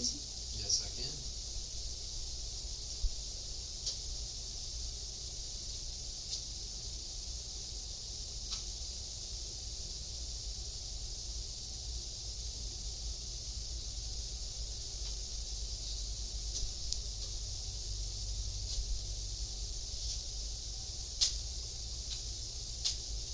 That was for the walls and for the floor toward the end of the building process. They had these big poles for the corner posts in the middle and all, and they would cut at the top like a V shape for the big poles to sit in, to be held in, and then they'd be tied. Very well, they did very well. And I'm sure I couldn't have done that, but I thought in my heart of a teenager that I could.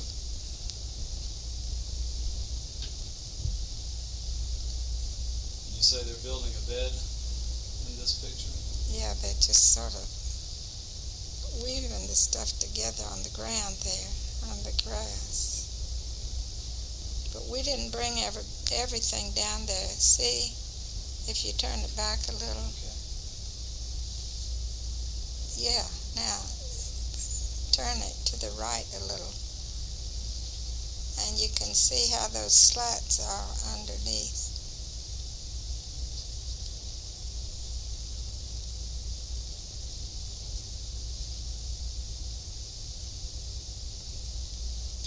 And then they had mats, and made mats, wove mats. You have some of those probably at your house that are little, that are made small, that could be shown.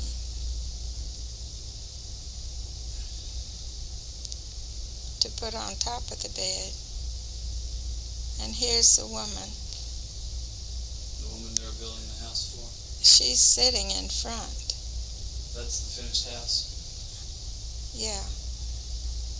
They could have had a thicker roof maybe if they'd had enough grass, but she's very proud of that.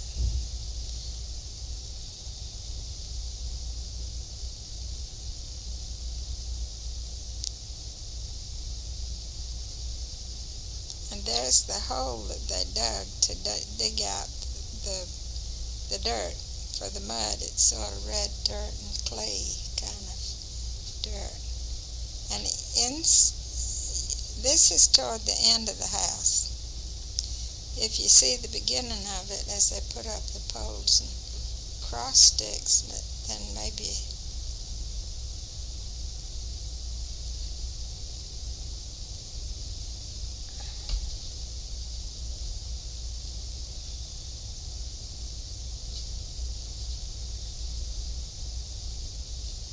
we may be going a little backwards here.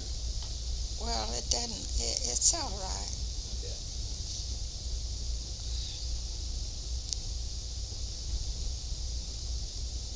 Oh, then they'd already these poles. If we see it in order of beginning of building it,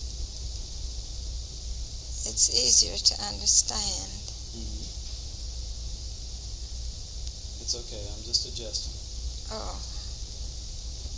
Now what they have in their hands there are pieces of palm branches, and that they stuck in between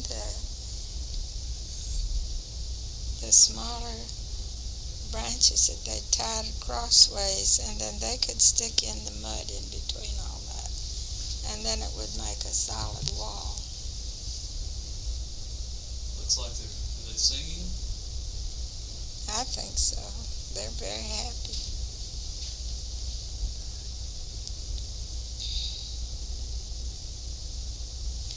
Those were the girls from older girls from the girls' boarding school.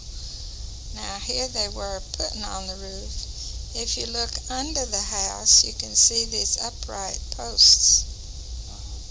And then you see they would start putting on the roof. And they'd start putting sticks of the right size crossways and stick those palm branches in that would hold the mud together.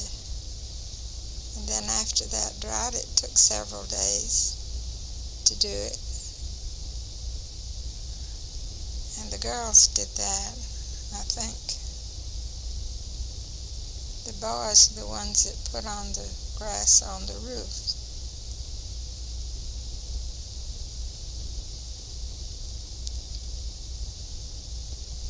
And look at them. They love the pictures. Yeah. That was real exciting for them. Well, you know, the roof could stand up with all those people on top. That proves it.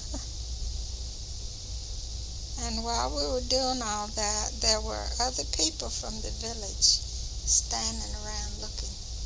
And I heard one old man say, "Now we know that the love of God is true, that these young people would put up a house for an old woman who had no relatives at all.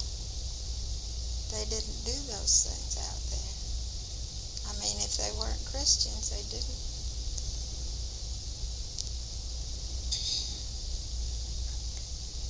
Yeah, we've approached the house building toward the last part.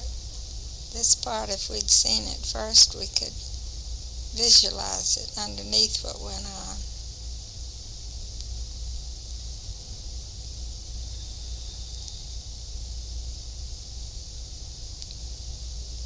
What's all that?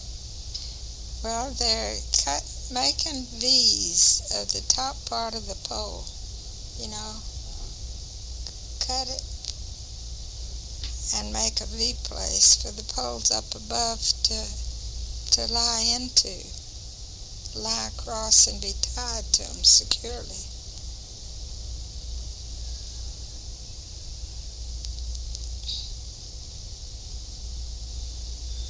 Now they got that part done before they started putting the roof on. And they put the roof and the grass on before they put the mud on the walls, of course, because if it rained, it'd wash it all out.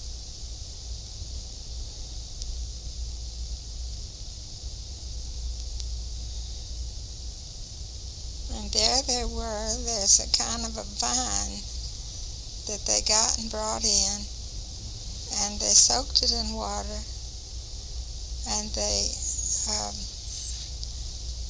I don't know if that's what they call raffia or what, but that's what they tied things with. Tied the poles and the sticks, first the poles, then the cross poles, then the smaller sticks about this big. And who brought these in? They had chaperones with the girls in any case from their boarding place. They went with them on at different times or different days. Didn't have just a whole crowd at one time, but these were the boys from the primary school, and they were working with these vines. They had to go out rather far to get it. Yes, and they brought them in, and I see that truck there. The dentist had a truck, and he helped work with the Sunday school also. I mean, the youth group. There were one dentist and I and somebody else who helped to do these things. They did it, but they had somebody who helped carry in these loads, and we didn't leave all this in my yard all the time just while they were gathering that kind of thing. And then we carried it to the edge of the village. Now the village, well, it was in walking distance. And here they are with the younger boys with a type of long, thin,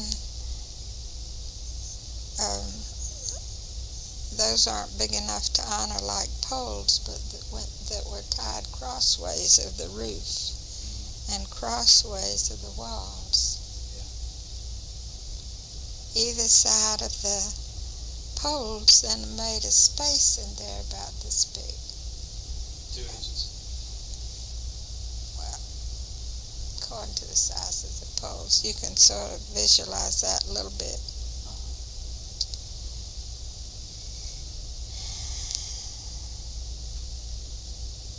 Now, this was an old house here, about to fall apart. That one. And she needed some kind of a house to be in. I don't know whose house that was, but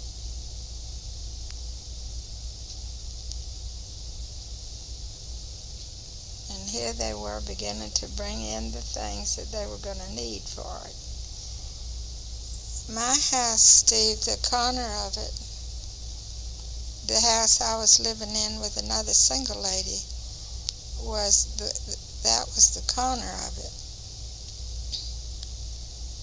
And that other house, I think, was the Rules house across the street from me, where they lived.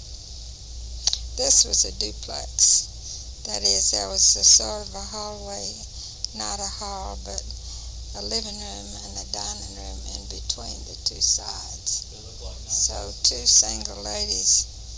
We didn't always live in houses like that. Those were good houses. They had cement floors, glass windows, and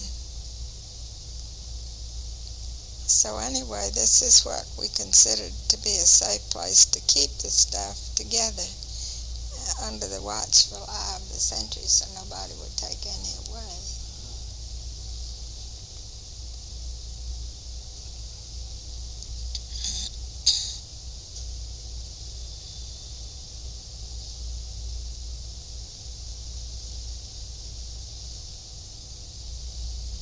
That looks like a small table almost, doesn't it?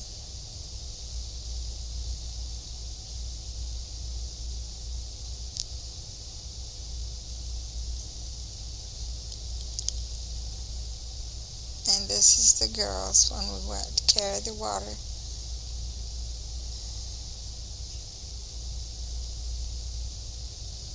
These were the schoolhouses, and they had roofs the same way. And they didn't have windows in them, but the roof was low enough not to let the rain pour in there. Those were like the primary school. And these,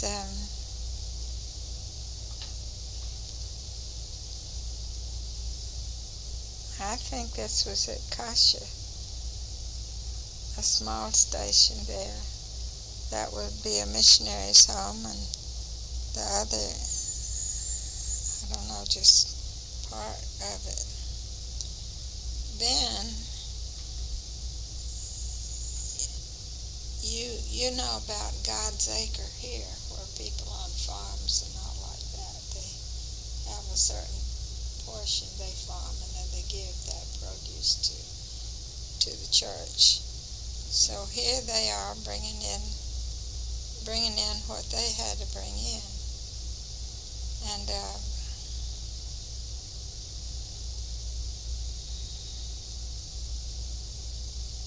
And then different people would buy it, and that would be money to put in the offering. And if I had some chickens, well, I'd try to send over a tenth of the chickens on that What if it day. was only one chicken? No, there wasn't. There were more than that.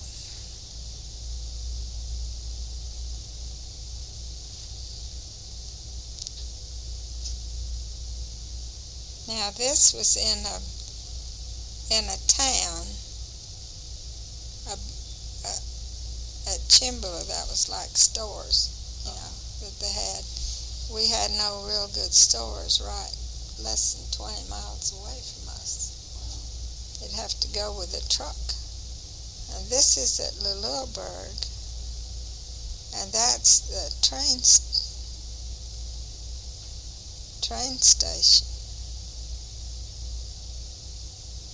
That's a big city of Lulurburg. What's it known as now? Have they changed the name? I don't think, but it's in the middle of an interior, and there's the airport, such as it was. Not big planes, but some big planes would go in fairly, like Pan Am, and that would come fly from America to the Congo, and then they'd go into Leopoldville or Kinshasa, and from there they'd fly on to other places to come down, and on down to South Africa, other countries.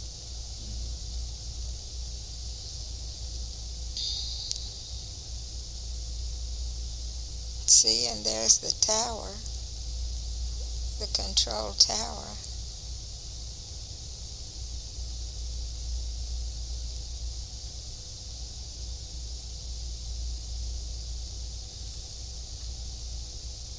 And here's some of the young people that were going to a conference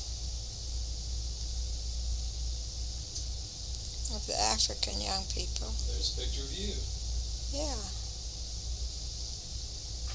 I'm trying to think if that was Bill Rule or just, there was some of the men student nurses. And they were going to go.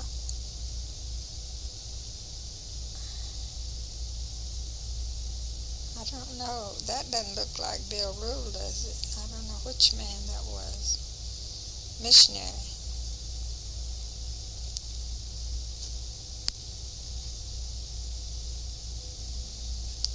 And this was a part of the hospital where they took their microscopes outdoors in order to be able to see. Wow. In a class for that was at Lubonda. And this is at Lubonda, one class, and that was the uniform these boys had. And You these taught are some of what, the Sue? ones that I taught. They had an emblem on the sleeve, left sleeve, and then those blue shorts. These were both chosen on the Presbyterian mission. The Belgian government at first had certain rules about the level of training they could go to. At first it was just up to the 5th grade. And then from the 5th grade on up to the 8th grade, that was higher and higher. Yeah. And then finally they went to what they call a secondary school. And I don't remember if this is the first class, but these are the ones. And then they had 2 classes.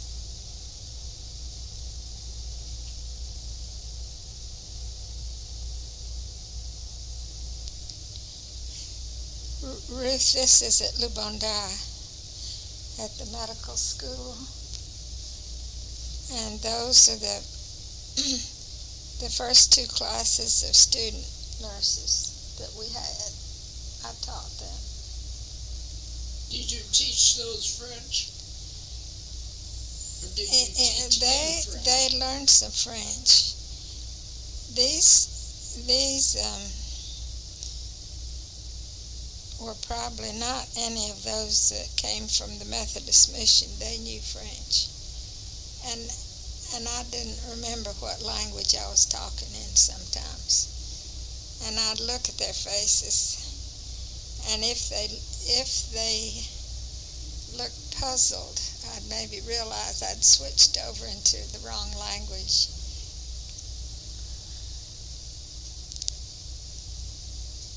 Now, there are more. So maybe some of those were from the Methodist mission. Oh, to tell.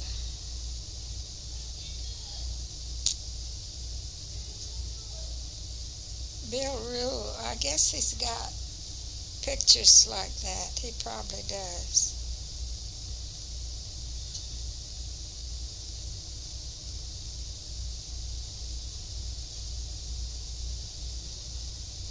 This is not that station. This is another station.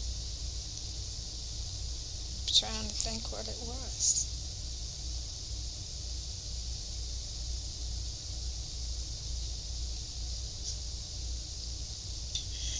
And here's some of those students too.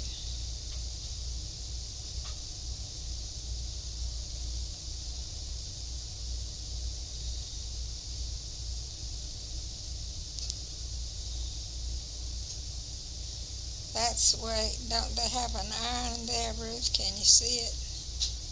Charcoal iron. It's the way they ironed anywhere on the on a table, not an ironing board. And they had a great big iron with charcoals in it. Mm-hmm. It was sort of heavy. I don't know if you can see it. Yeah, I saw it. Now this is the dispensary at Lubonda.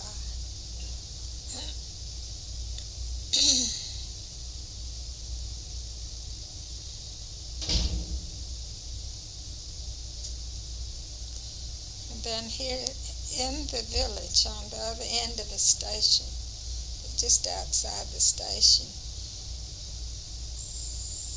this was the work the second year I was there, and they gave me the work with this big group of 200 young people, and one of the dentists helped. Yeah, I'd always wanted to build a house when I was little. I always thought of it and dreamed about it. So when I went to apply to be a missionary, they said, "Can you build a house if you had to?" And I said, "Yes." I was thinking of this guy. So anyway, they decided that it'd be good for the youth group to have a project to do. Another year we'd done couple of other things. They're doing things for building a house. And the other side of the station had some running water, not that ran all the time, but came up to the station. And we could get water closer from there, so the girls and I took buckets. I didn't try to carry it on my head. It didn't do very well. They said another year we came up a steep hill from a spring, a little stream, to carry that water. They said, Mama, just put that ring right on top of your head, put it on your head, and you'll have a much easier time. But I knew I'd fall down the hill if I did. Were they dressed for work? They That looked was like their Sunday clothes. Well, that was their school clothes.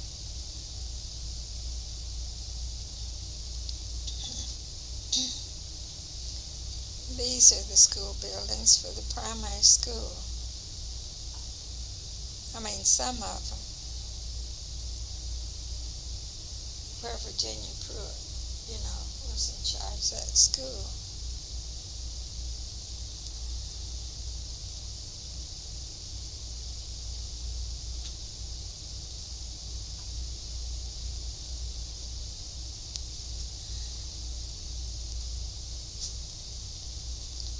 And this is like the Lord's Acre. You just talk to the microphone. This is like the Lord's Acre. They would, at the end of the season, they would bring in some of their food things, the things that they had to give to the church, and the people at church or other people bought those. Maybe the hospital bought some of them, which turned it into money that they could use for the church work. I told Steve sometime I'd send over a chicken, or more than one chicken, according to the number I'd have of him increase in the year.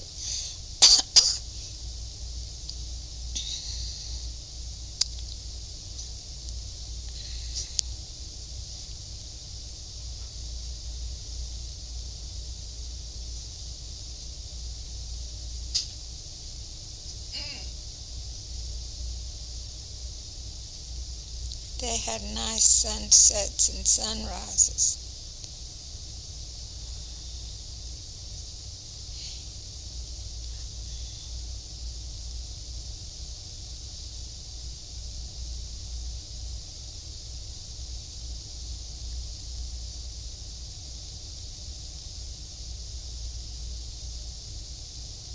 Were all the children that well fed? Well, we weren't out in the famine area where we were.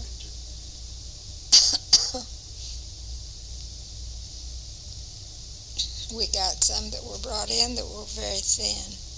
This looks like Bullapay Station. Their children coming to school.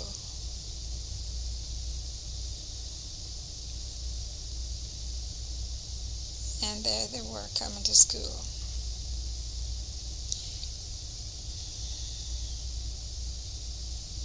They just didn't have the total famines there usually.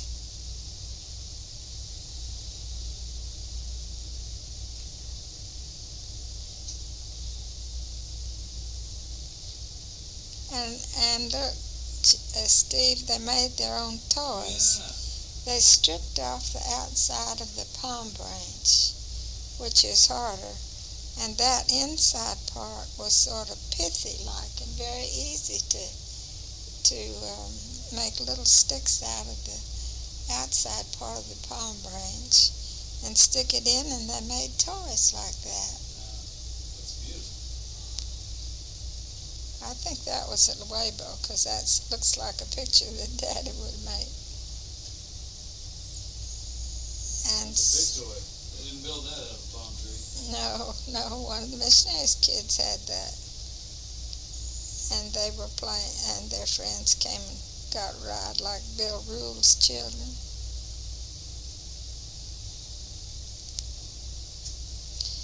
Now this was at Le Bondi, where our school was for missionaries' children. And this is the main church.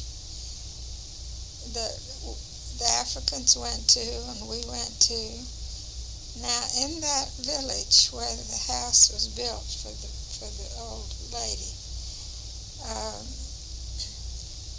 on the day that church was dedicated, it had cement floors, but the chief wanted everybody to come to church so he could go to church and see what was going on without people calling him out to do this and that, you know. And so that church was full. Everybody was sitting on the cement floor along with whatever benches there were. And we kids went there. We had our evening English services upstairs there, missionaries' children on Sunday night. And those were Sunday school rooms and meeting rooms and all. But some years later, after independence came in, and there wasn't, all the places didn't have the help and all, that church began to deteriorate. And when Carol Stegall went out, they said, look, can't you do something to help us keep up this church so we'll feel like inviting people here for conferences and all? He inquired a bit. He wrote to us. I didn't contribute to it. I should have, but you can't always get enough to give everything. And the missionaries were all gone home. They didn't have anything left there on that station, the hospital we had, and all. This tribe began to threaten Lukuses, the head African man at the hospital. He could sew up things, fix broken bones, deliver babies. The doctors had taught him a lot of things, lots. Not major surgery, but at least setting bones and all. And he was a wonderful Christian man. But for some reason, the tribes got crossed out. This is after I left there. And they began threatening to poison his wife, the people in that village. Well, he stayed as long as he dared, and then after a while, he was from another tribe too. And the Christian message had got to them, and they even had intermarriage between tribes. But by this time, when fighting had happened between tribes, they began to do things to each other. I mean, these people, why would they do that? And finally it drove away that man who knew so much to help them, you know. He went to Bibanga. I wasn't there anymore either. They didn't chase me away. But it just was my time to go. And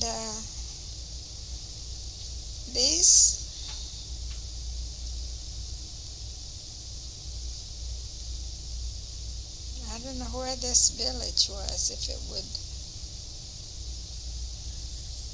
be in part of a city that was more built up, you know, with those nicer houses and tin roof houses.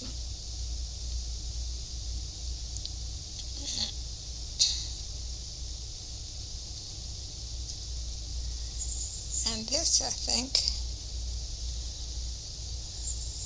was like a colony for leprosy patients, where they built houses and they lived in a village, you know.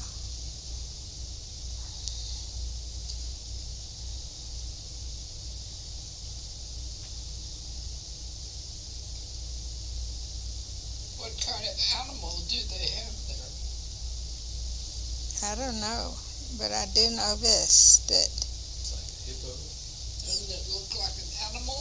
yeah, it looks like a cow.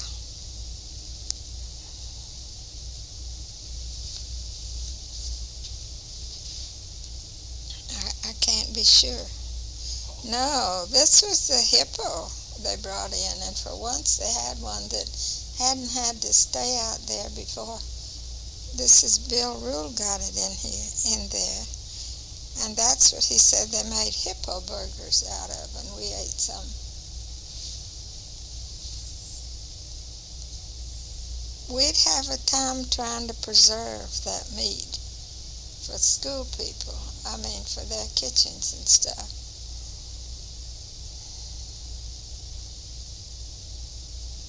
Elephants. Yeah, those could have been Talk near. about 'em. Could have near. Yeah, elephants. They could have been near Kakinda.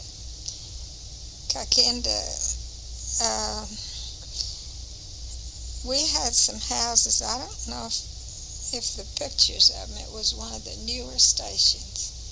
It was a good station. It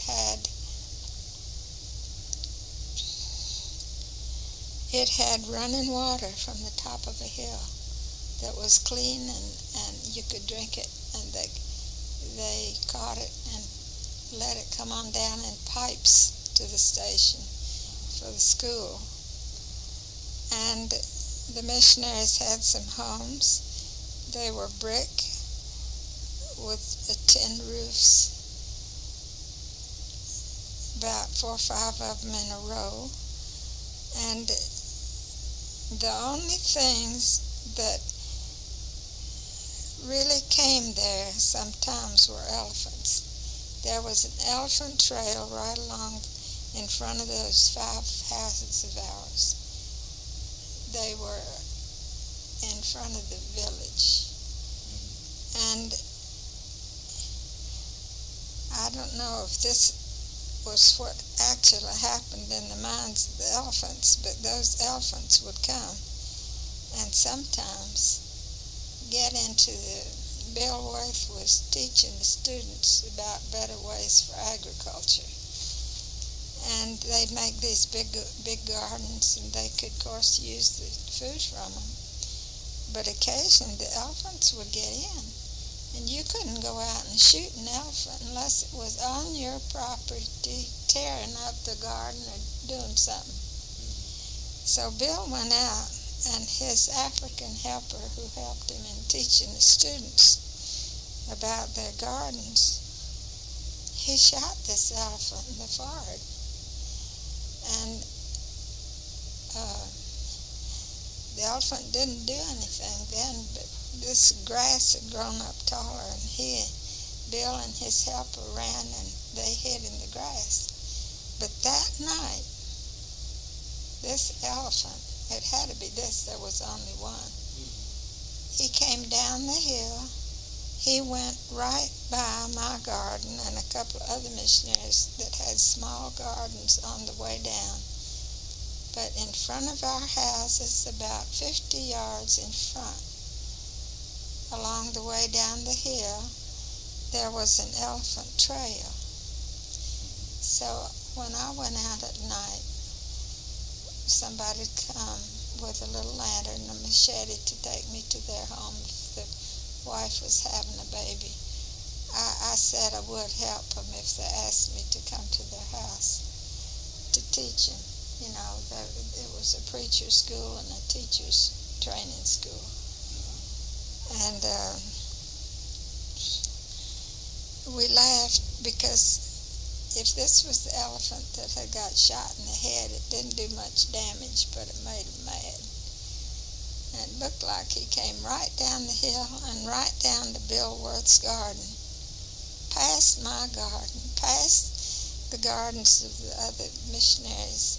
They didn't have a big one, but he was teaching agriculture, so he had a big one. And boy, this elephant just stomped around in that nice big garden and tore it up, the one he had for him, and also to have other demonstrations for the students. So I don't know how much elephants don't forget or how much they knew, but they got into the right garden of the man that shot him. It didn't kill him. Now this is Bill Rule. He lives in Knoxville, And he's the one and Johnny Miller that started up this school for student nurses. And you know what he's got? Isn't that a python that he's got by the tail?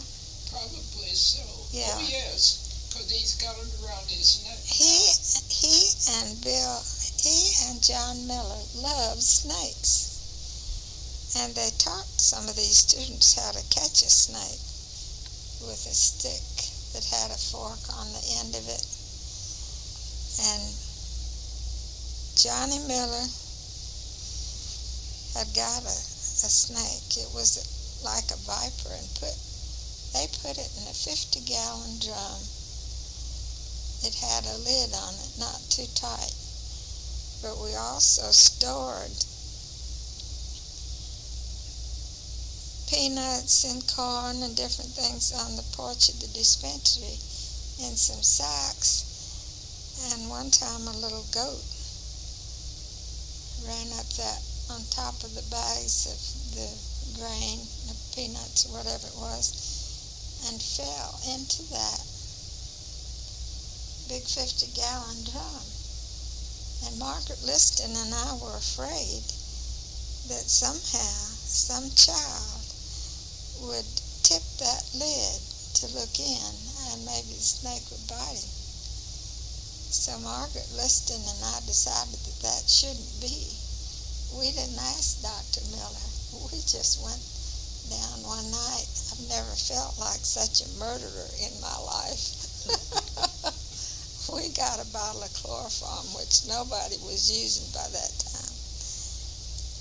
And we didn't tell Dr. Miller. We just poured it in there some, and the snake swished around in there for a while, and it died.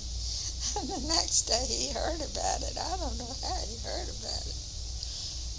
He said, "Alice, was that your snake?" I said, "No." He said, "Well, that was my snake, and why did you kill it?" And I said, "Well, what were you going to do with it?" He said, "Well, I was waiting, and when it died, I was going to operate on it, do an autopsy." I said, "Well, it's dead now, do it." But he didn't like it. There's your friend. Oh, a leopard. Oh, this is at Kakinda. We keep jumping around to different places. This was about 6 o'clock in the morning, and I had come back from the student village there. There was a great big church and a great big area that they used for a ball field. And my flashlight was very dim. And the man that came to get me with a little lantern, his machete, after his wife had the baby, he was so happy, so excited. It was about 5 o'clock in the morning, and he just thought, well, I'll go tell my friends that we have a boy or a girl or whatever it was. So I thought, well, he's brave enough to come alone to get me, so why shouldn't I be brave enough to get my flashlight and go home by myself? At 5 o'clock in the morning, it was beginning to get a little bit light. I must have got home about 5 o'clock, and I would ease along by the big church and come around and then come to my house. And every time I would pray in the daytime not to see any of these things. No. I'd pray to see them in the daytime. I wanted to see them in the daytime, but I'd pray at night not to. The big animals? An elephant or something. Well, leopards we didn't have in that area. Nobody dreamed of it. And it was about 6 o'clock in the morning. I'd been asleep 1 hour when somebody came and called to me and said, do you want to see a leopard? It's up in the chicken house up at Mr. Jimmy Allen's house, 2 doors from us. So I got up and I went there, and here were a number of people who had been on their way to the early morning prayer meeting of the church.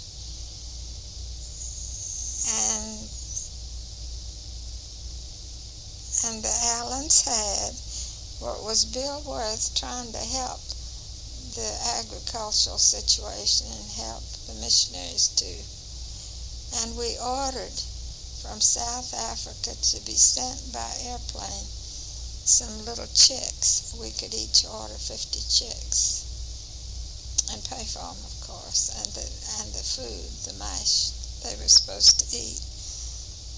And then we put them in a cage with some kind of wire under the bottom and put their food in there and their water, and they ate, and they grew into black chickens or white chickens or Rhode Island red chickens. Nice ones, so we didn't have to go out, send out to buy eggs that you didn't hardly know whether they were good or not. You had to test them in water, and if they laid down on the bottom, you knew they were good. If they tilted on one side, you knew they might be good and they might not. And if they floated up to the top, you knew they weren't good. So this helped a lot, and then sometimes we'd trade some eggs with the Africans so they could start some. Now, Jimmy Allen had this fence, chicken wire with openings about this big. It wasn't real strong, but alongside the fence there were some of these 50-gallon drums full of grain, either peanuts or corn or whatever. And I think that leopard, to get in there, would have followed those big drums that were lying on their side, one on top of each other, and hopped over the fence. So, all those reddish brown things chickens? Chickens. And all the black ones are chickens. Yeah, and they had some ducks there too, a whole about 11 ducks that were raised from one duck that laid the eggs and all. So when I got there, here was John Pritchard out there in his pajamas with a gun, and somebody else with a gun, and several African men on their way to the prayer meeting. And slowly other people began to come. Well, they thought that they'd killed it, the leopard, but they couldn't be sure. They didn't want anybody to go in the yard until they knew it was dead. So finally somebody decided, and the owner agreed to it, to throw a firebrand on top of the grass-roofed chicken house. And if it didn't come out, well, you know, it was dead. Then they gingerly worked their way around to look. So that was the leopard. And that leopard had apparently been in a trap because there was a metal noose around his one paw, and it had been gnawed off about this far from the paw, from the wrist of the leopard.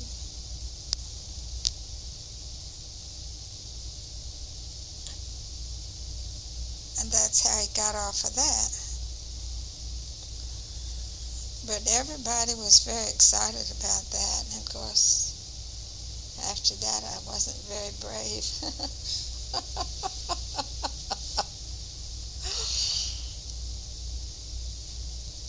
And then, of course, that elephant came down another time. Well, once I was with him and this African man. I said, you know, you say there are elephants down there. I never have seen one out here. And he said, well, come on. So I rode along, and he said, don't you hear the elephants? I didn't even know what would one sound like. I'd never been to a movie over here.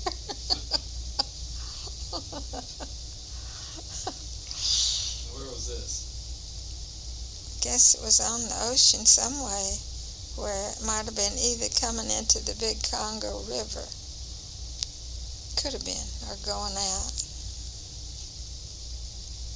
This looks like Angola. One time, to get to the coast, we rode on a train on the railroad and got to the coast of Lobito Bay. And that's where we got on a boat. The skies are always so pretty. Yes, they are.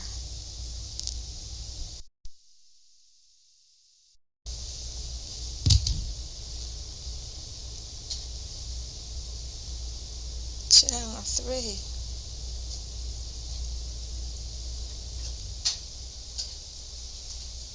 How do you think these are taken in Europe?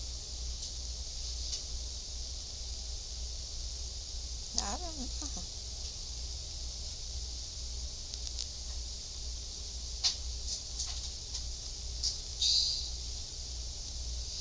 If we had cherry blossoms in Brussels, then it would be.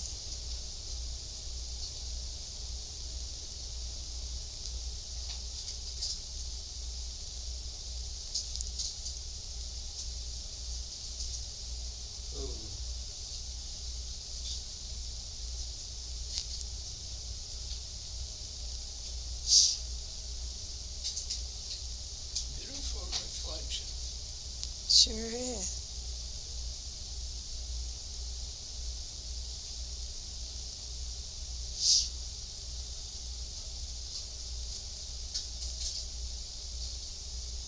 This must be Europe.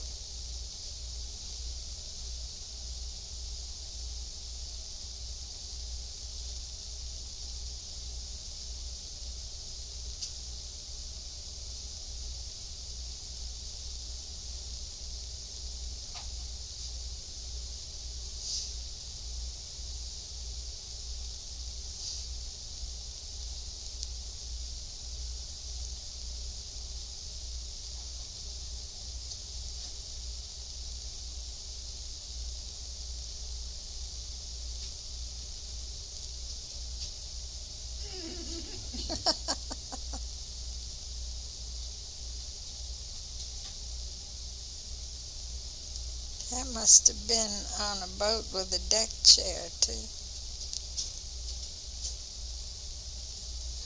Yeah, the Is that cook your and chief cook?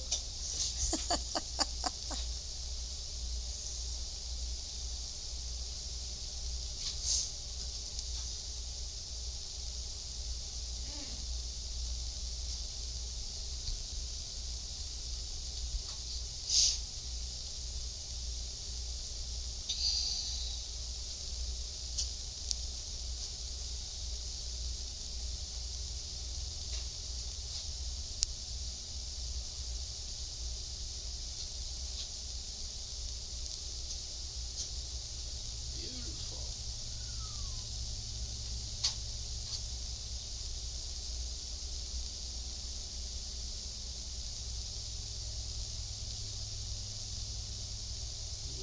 Not sure of the direction on this one. could those be cherry blossoms? We had them in Brussels.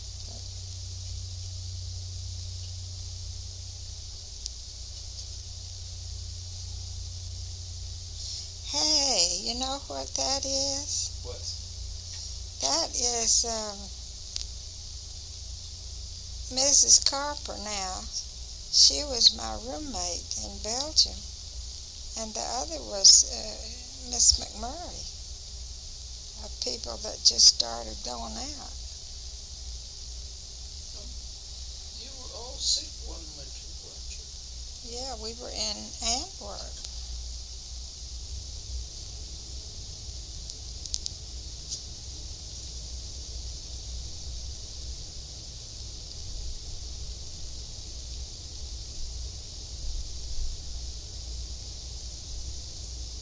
think they live in Asheville now. I think that was the first group of the missionaries that went out.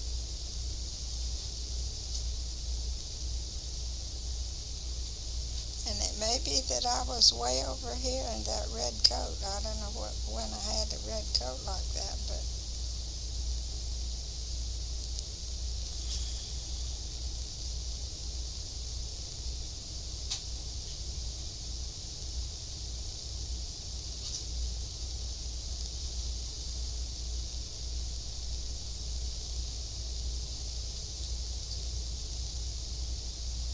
It's like painting.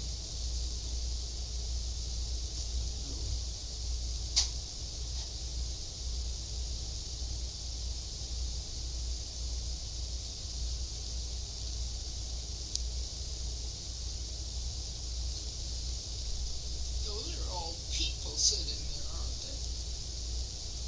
First I thought just some kind of Flowers or flower, but I think I see heads of people.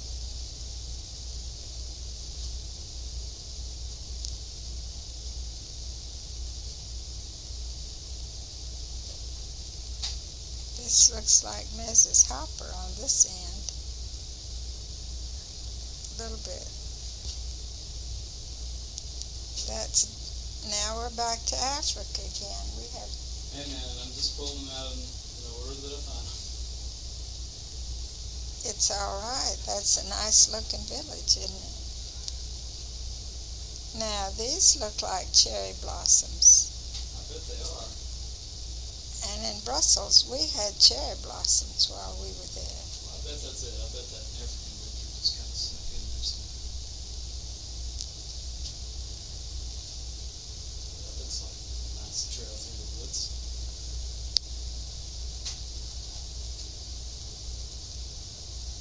Yeah, they had those big trees in Brussels. Who's that? I don't know if that could be Mr. Smith, Plumber Smith, could it?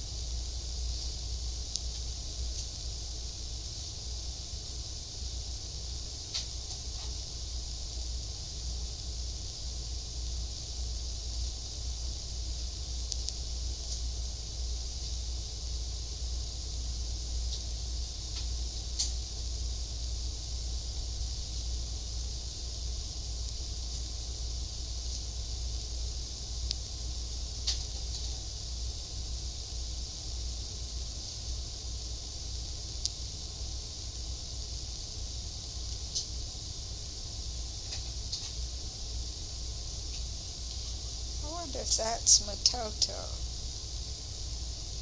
I think it may be. You know where Ruth, where the Beddingers were?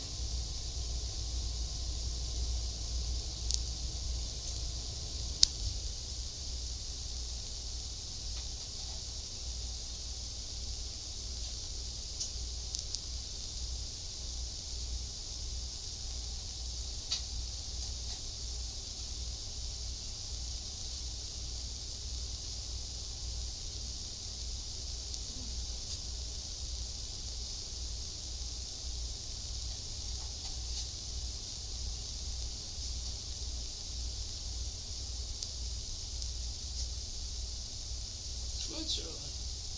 Hmm? I see white top mountains. Could that be Switzerland? Yeah. It ain't the Smokies.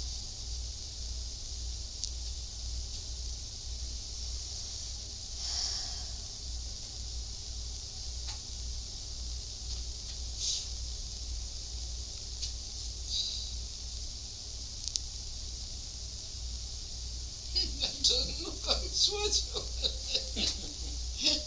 That does look like the Smokies.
It's got candy again, and that's my house.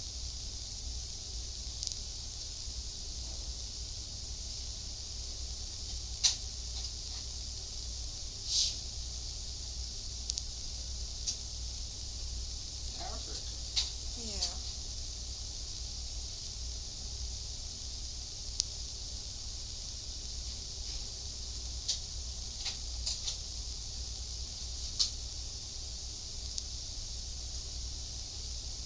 There, I'll admit that that's my mother in the middle, and Alice to On her this end. left, and I'm to my mother's right. That's the one from before.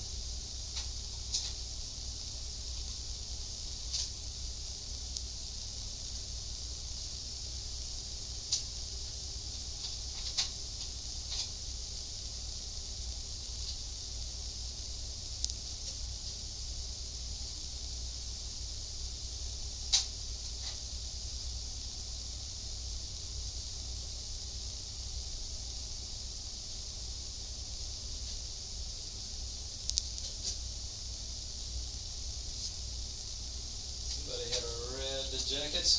He looks like an Englishman. Do you know there were people that rode horses with Yeah. these red things? It was almost like a horse race. He looks like a horse rider. It's like a castle. Yeah, I guess.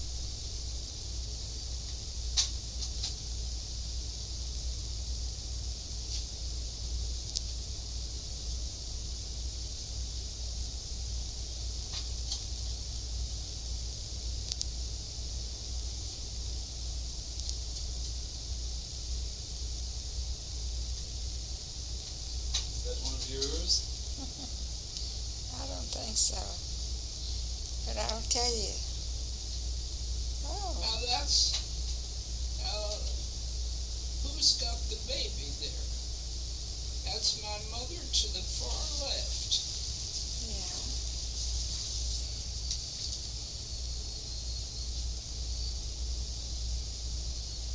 And I guess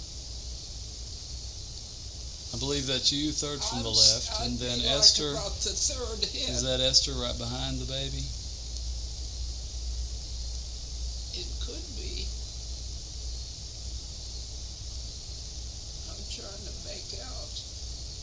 Was that me with that sort of triangle white thing? Yes. Yes, I Behind think my- so. That's too tall to be in a dot behind you.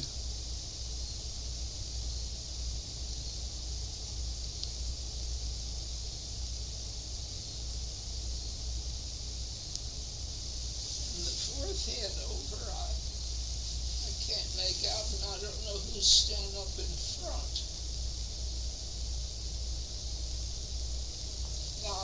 Now, next to Alice, that sort of looks like Dot, doesn't it? does. That's Dot, Okay. but who's got the baby? Or is that Dot with the baby? Of course, it might have been somebody I think the else's. one, Is that That's Esther right holding? next Is that to Esther you. holding the baby? and then there's an older woman in there Yeah, that's. with her head near to mine, You figured that one out. and I have no idea who the man is.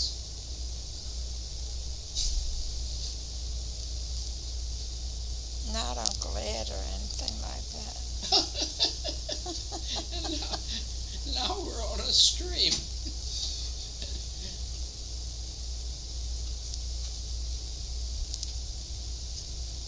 There's That's your the Howard home. Yes, I recognize that. The pictures. With the cedar trees. And one year there was such a big ice storm that a lot of the tips of those cedar trees broke off. They didn't have pretty tops like this one does over here.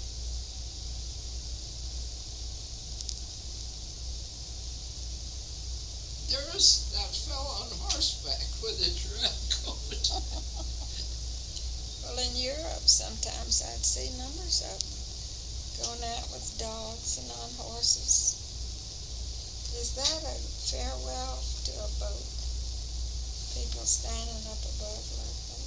It looks as if those people are either that's not a boat though. Those would be people saying goodbye to you. Maybe the picture was taken from the boat.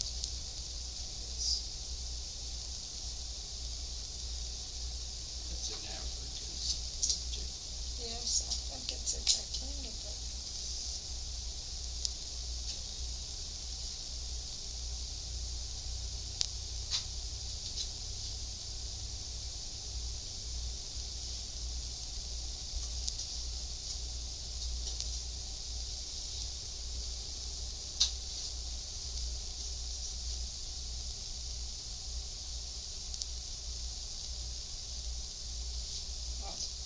Cute little missionary children up there. It's not Dot or I or Ann Wiles.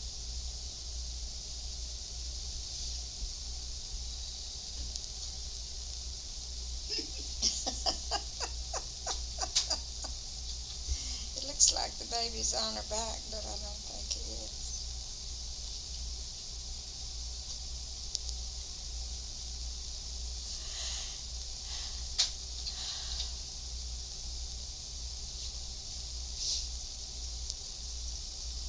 Whoever they are, they're all grown up now.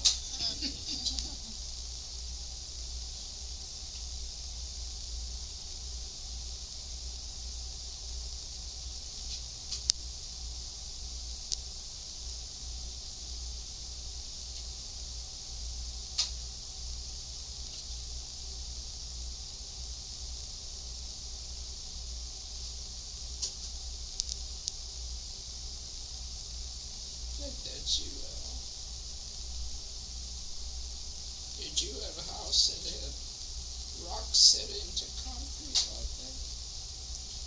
In Congo, we did. And of course, the metal roof. At Kakinda's where we had the.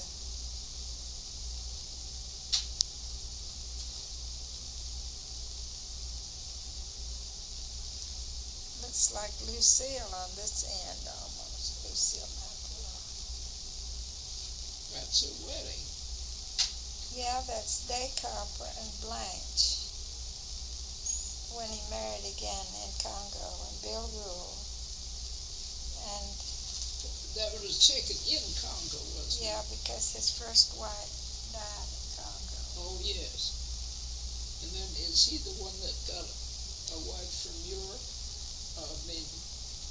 He's Well, had a woman Blanche. come out to him. No, Blanche had been my roommate in Europe, in Belgium. And he and his wife were in Belgium. We knew him there too, but then she got this terrible malaria.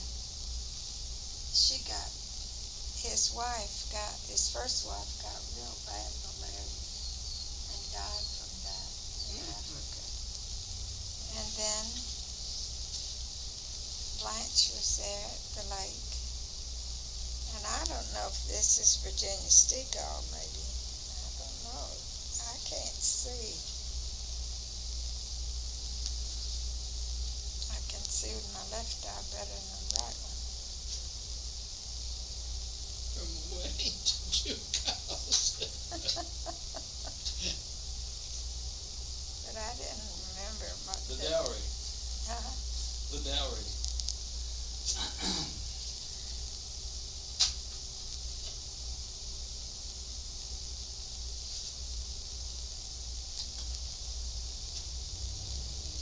Now, who was that?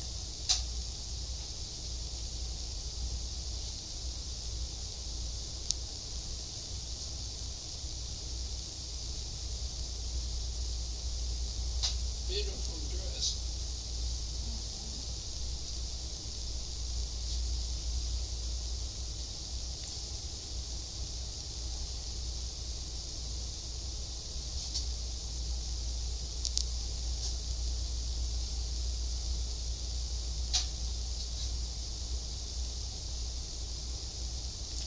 That looks like Johnny Miller's wife.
rest of all the kittens got it.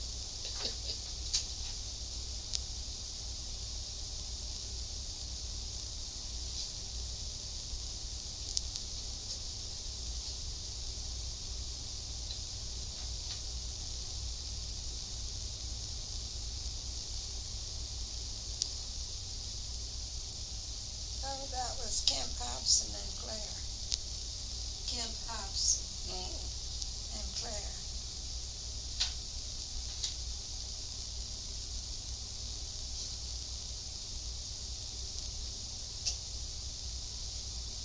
that's Yeah. Dad and Joe with Alice and Baron. Well, you know, Dot just kept saying, well, she never had any. All her pictures were lost of the baby pictures of Alice.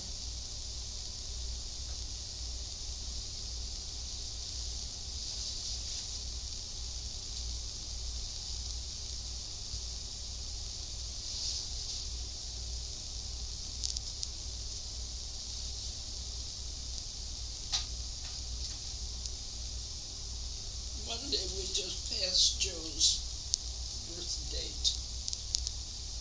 I think it was the 23rd of May. May the 23rd. Was somebody else's birthday too, was it?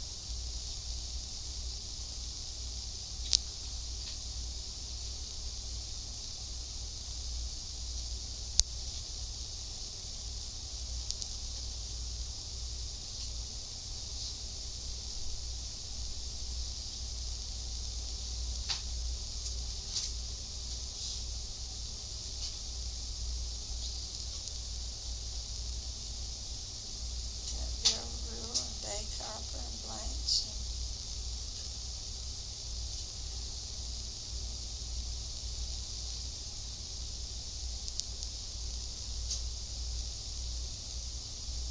Lucille McElroy and her father, Frank McElroy.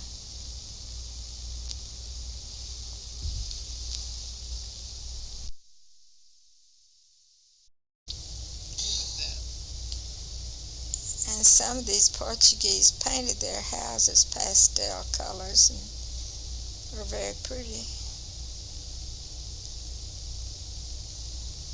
Oh, now I'm glad to see this picture. This is the way a lot of people came to the hospital. And so one time at the youth meeting, I said, you know, I said, this is one thing you all can do. I said, you don't have very much money to give, but you could give by taking either one end of a pole to carry somebody into the hospital. And they said, you know, it's scary to do that, because if the person dies on the way, the relatives will blame you who were carrying them. And I thought, that's just how healing the people in America are. But I'm glad to see that picture.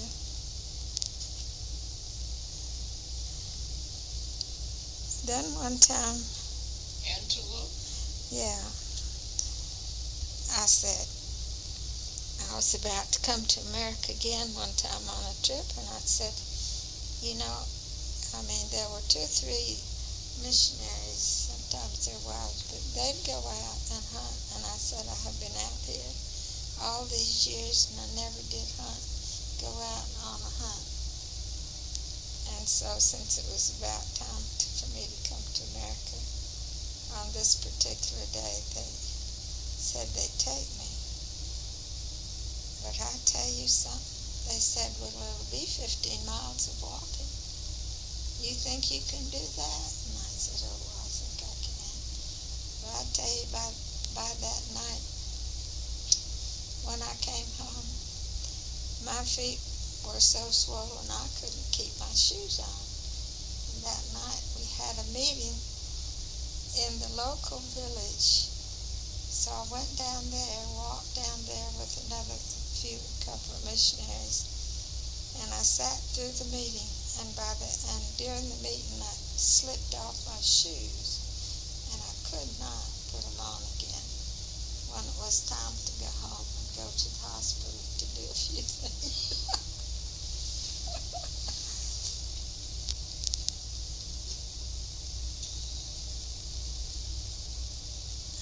Was that the time? Well, I don't remember. But Daddy disapproved. He would never let us, when we were kids, go out fishing on rivers and all where there was a lot of brush along the river because of the danger of tsetse flies biting you and giving you African sleeping sickness. Yeah. And it was this time I did go out in the boat. Maybe when we were on vacation, several families went together. And so then we went to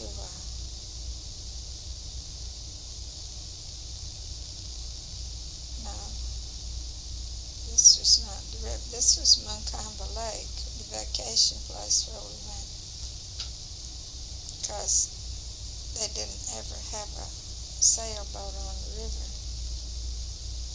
Yeah, that's Munkamba. There were no crocodiles in this body of water. It was about 2 miles long by half a mile wide, and we could swim in it.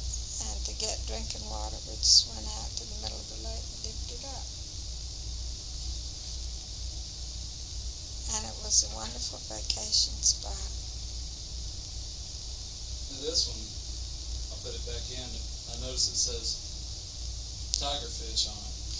Oh yeah, then this is the time when I thought, well, I'm grown now, and Daddy's in America, and he's not going to tell me what to do, but I went with him. Bill Is that you holding a fish? I think so.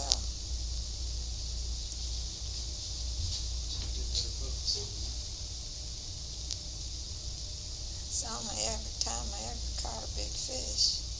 That's the best I can get, I think. And we stopped for lunch on a sandbank, and somebody else baited the hook and everything and threw it out for me and said, now you hold this and you might catch a fish. Nobody had caught a fish that day. And all of a sudden they said, hey, be careful now, you've got one on the end of your line, be careful. And I did everything they told me to do, and I backed up on the sandbank because I thought it'll get off my hook if I don't move away from the water. And that's what it was, a tigerfish. Its teeth were like tiger teeth.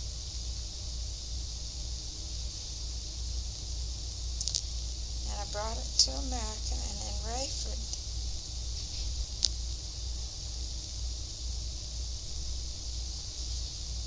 Is that the one you gave to June Johnson? yes, Oh, he liked it so much. I bet he did. I think this is on the river when we were going up or down the river on a steamer paddle wheel.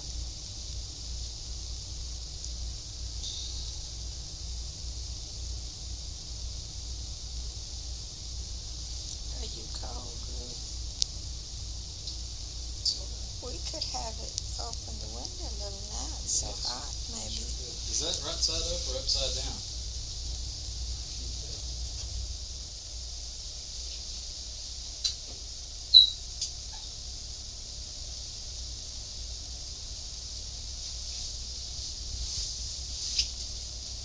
I don't know what all that was. It's pretty, whichever way Yeah, it it goes. is.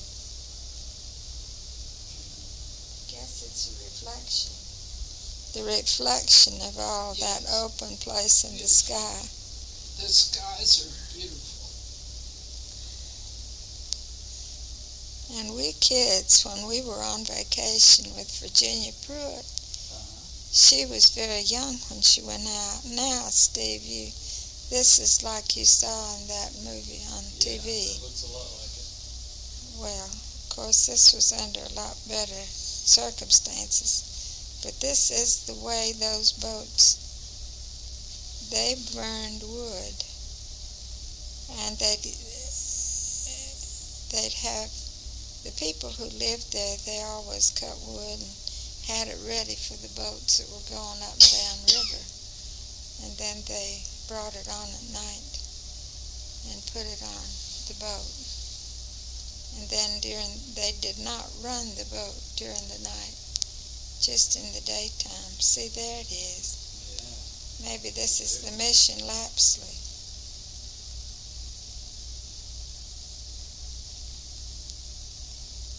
I wonder if I can get a close-up. Was your steamer that large? With a couple decks? I think so. It had a deck. It had a deck for sleeping, and then other people, Africans, stayed downstairs on the lower level. And that second, next to the top place, had cabins on it. And the top place had a place for like a dining table and eating, stuff like that.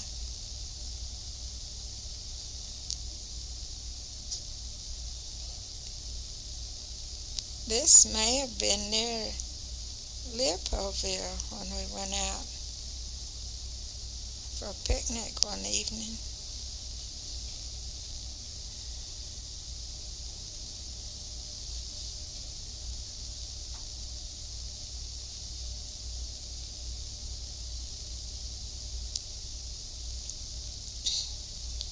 And this is in Leopoldville.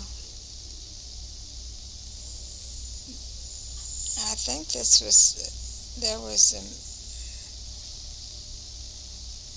What kind of a tree? I don't know the kind of tree, but believe me, they had lots of flowering things that they planted out in that warm climate.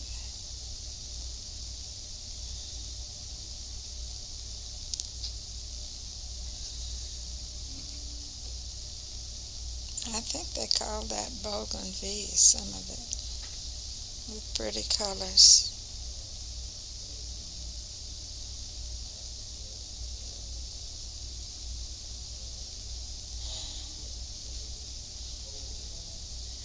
Okay, this was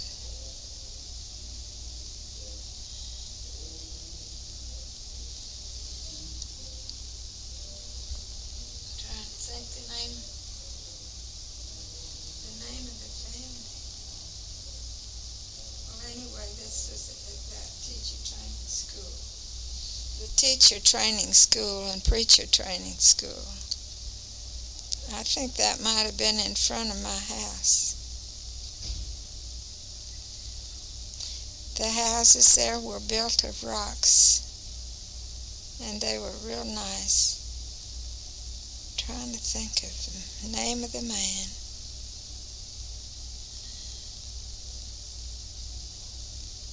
But they had lovely families, and they were lovely people.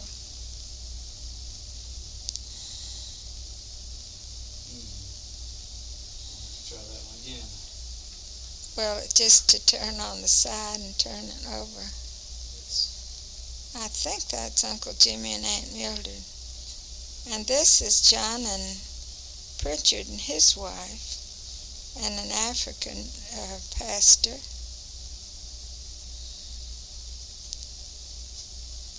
And that's Uncle Jimmy and Aunt Mildred. It was in his chicken yard that leopard came. And Jim Longenecker was named after him.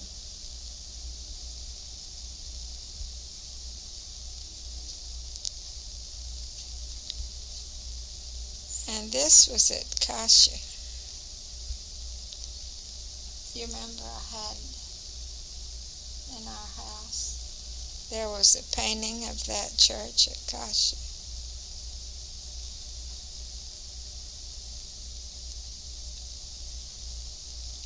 Oh, now I want you to see this. You know, sometimes I don't see on there where there was Pillsbury's Best written.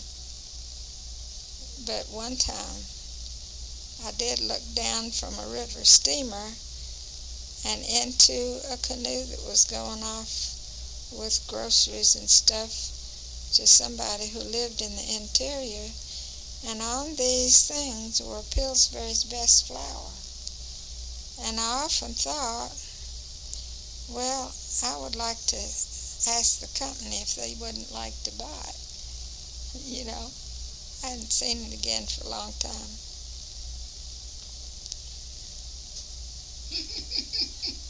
This was at Le Bondi, and that was a cute little orphan baby. Nola McDonald had her at her house, and she's precious.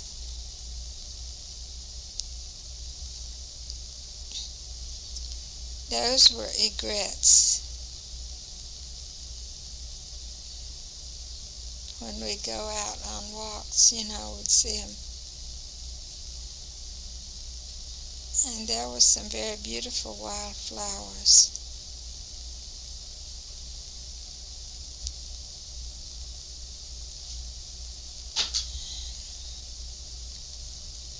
This woman,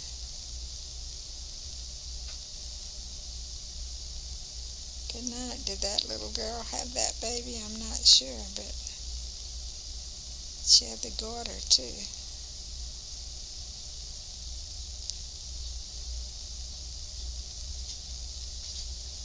Now this was at Le Bondi.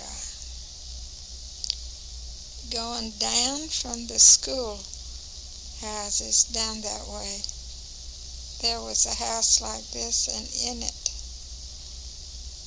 were some tuberculosis patients who tried to keep, according to what they had wrong with them, separate from the others, you know. One time we had, well, several times we had smallpox. They weren't in this house. Put them in another house, segregated from other people. And there was tall grass like that in the background around it. And I went down myself, and I had something, something to put on the places of the smallpox. But I had a pole down at, not this house, this one was for tuberculosis people. I try not to have them spread in between each other so much. So one day, there was smallpox in this one house. It was on the other side of a great big hole in an area where they'd taken dirt to build another house, near where the students stayed. And I told them, I brought food to them, not this house, but another one. And I brought food to those in another house. And I said, do not leave this house. We will bring you wood for fire. We will bring you blankets, you know, to cover with. But please do not go out.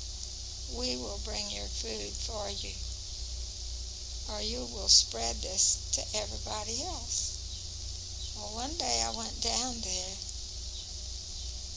and I said, where are the people? Where are the people? One or two of them had gone. We just went to the market to buy food. We didn't go on the road. We went through the high grass, so we didn't see anybody. We went to the market.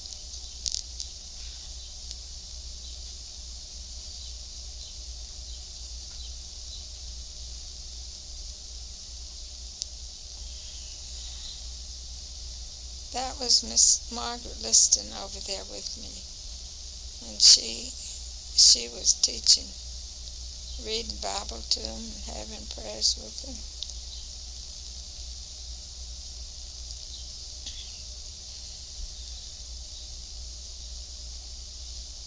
And there I was. This was at another house where just ordinary patients' families could stay. And I was reading the Bible to them and having prayer with them.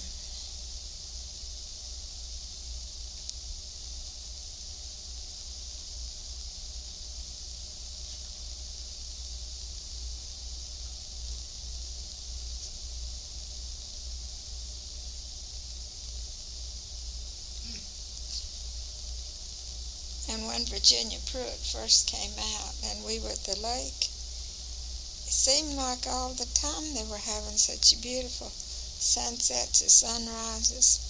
We kids from school were always going over there to wake her up and get her out to look at it so we could hear her ooh and ah over it, you know.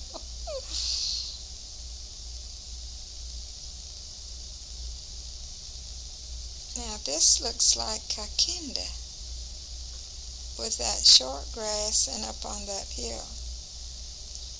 We used to go there,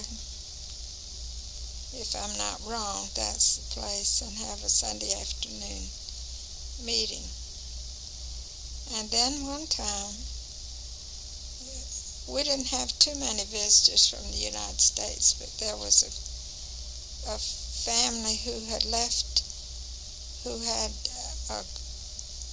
a relative, a girl, a teenage girl, and she wanted to see monkeys.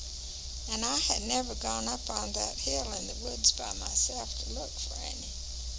But at this time she wanted to so bad, and some people said there are monkeys sometimes in those trees. Why don't you go up there and just sit around and wait for them for a while? So I did that with her, and after a while we did see some monkeys coming across a big branch over the road. I wouldn't have dared go up there all just by myself and sat and waited for them.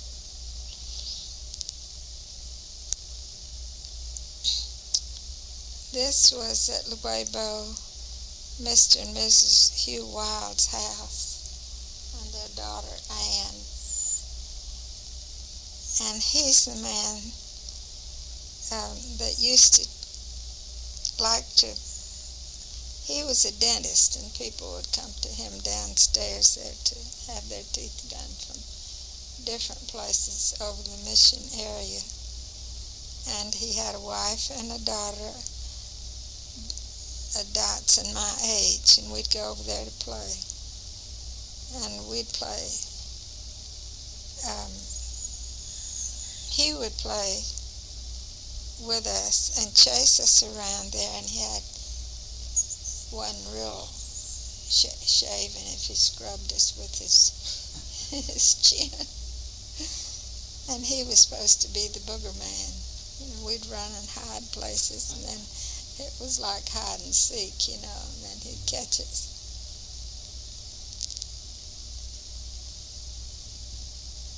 I guess this was some more of that same yard.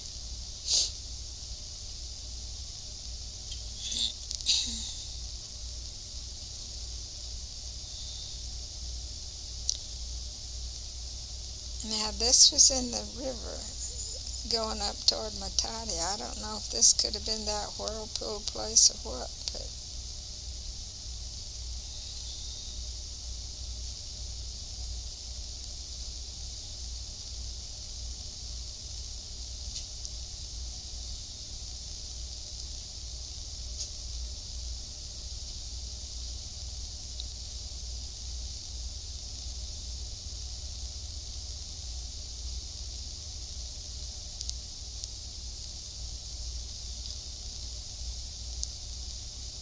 that may have been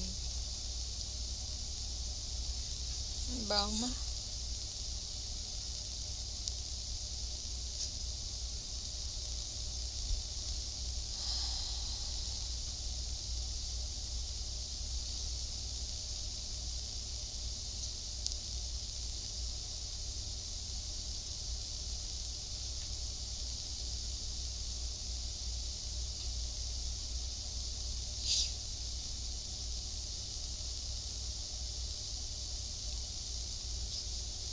this was a train station.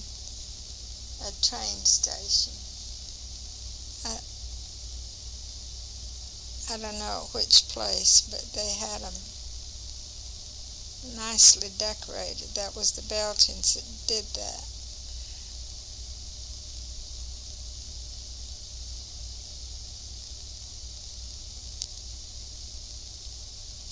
And there's the train.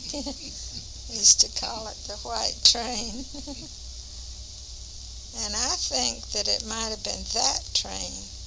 My mother and Daddy said, now we're going on the train tonight and you don't have to go to sleep at all. So we put suitcases between the seats and we lay down on the suitcases, and we didn't have to go to sleep, so we did go to sleep before we knew it.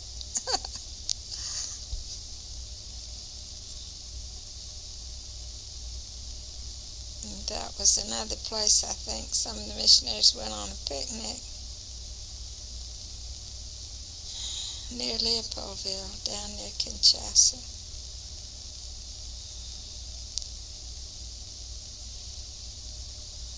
Now, this was people meeting one of those little riverboats.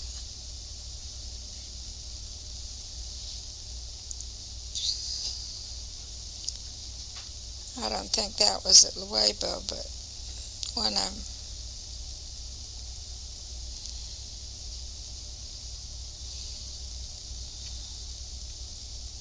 And it was always a great occasion.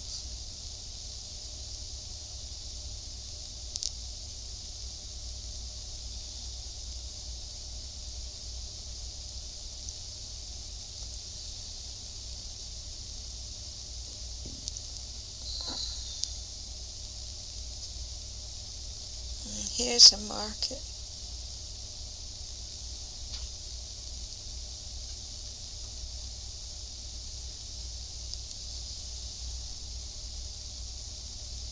They all seem to have some kind of food with Yeah, some of it is wrapped in, our fruit, it's made out of corn. eggs.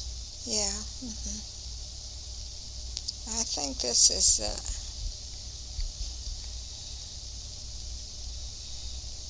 sort of near one of the cities, like a big market. And that I think is, well, I think it's near Luebo, but it's like any place where people are trying to come to somewhere to go in.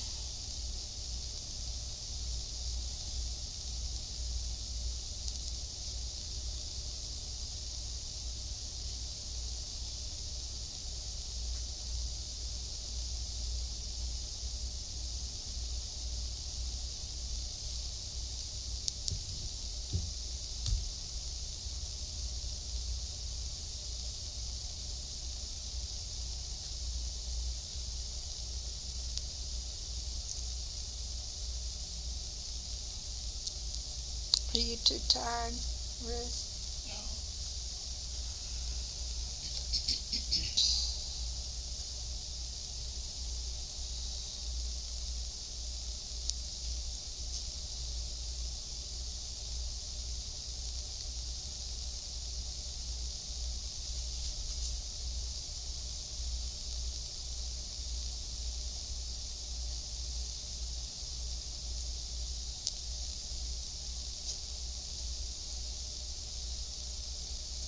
Some more of those student nurses.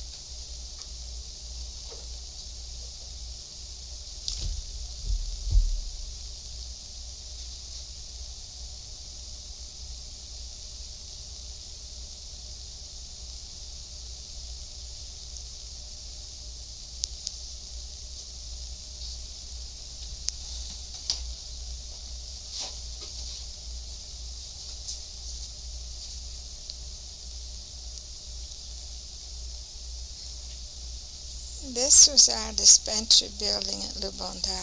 I'm pretty sure of that. On my birthday one year, because of smallpox that had been around. The doctor sent word to the government officials that we had to have new vaccine, and because what they'd used before apparently didn't keep cold enough, And so people stayed out under a tree for a long, long time. And in 1 month we did 30,000, vaccinated 30,000 people.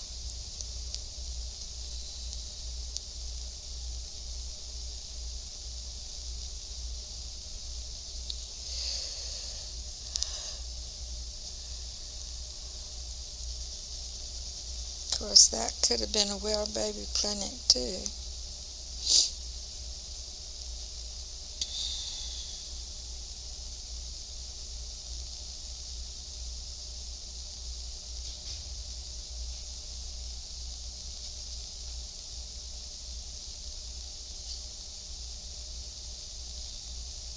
Anna McSpadden would like to see pictures like that, because we had talked about some of these things.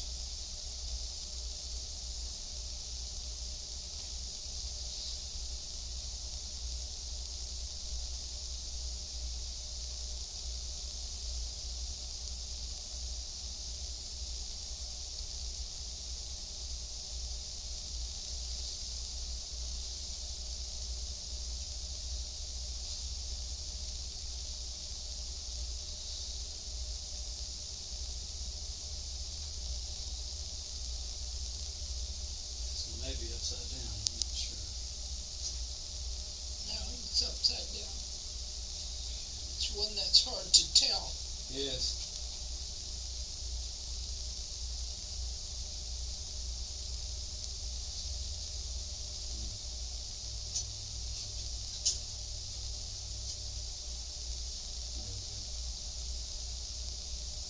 These were some taken in the house with some sunshine, I guess.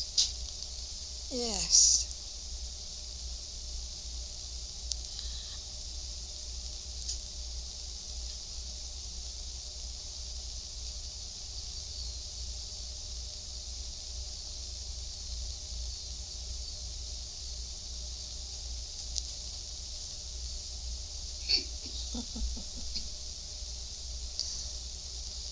That may be that little girl that... Must all look so healthy. Well, I'm going to tell you, in those days, we were able to receive from America little dresses or little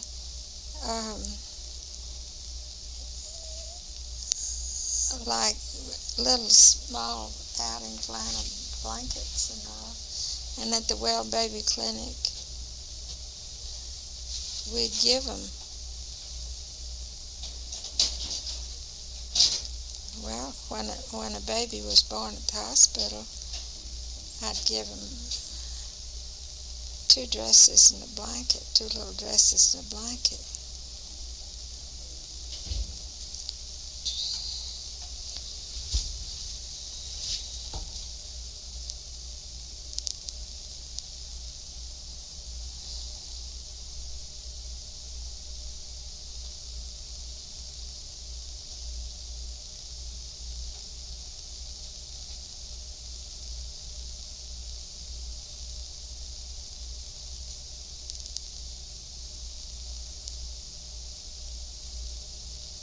Is that the leopard? No.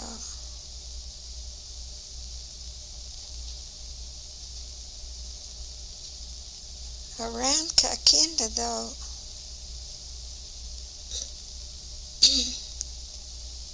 there was a kind of a plant one time that the cows would, if it ate it, it died, the cow. But the natives always ate the animal.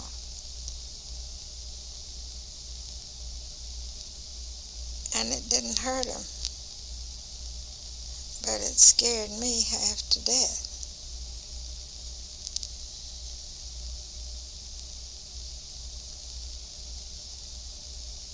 I think this is when when the boys were playing some kind of football or soccer or something, all the crowds came of children to watch.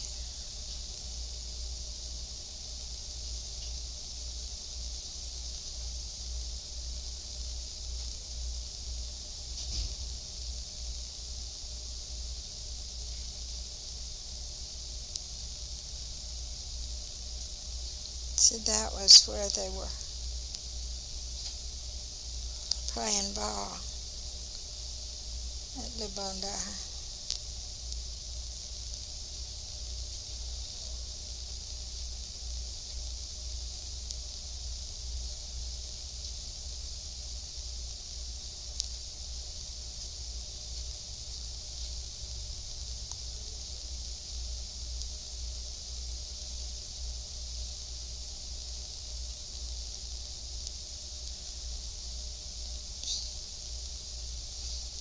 This is at Lubonda Church.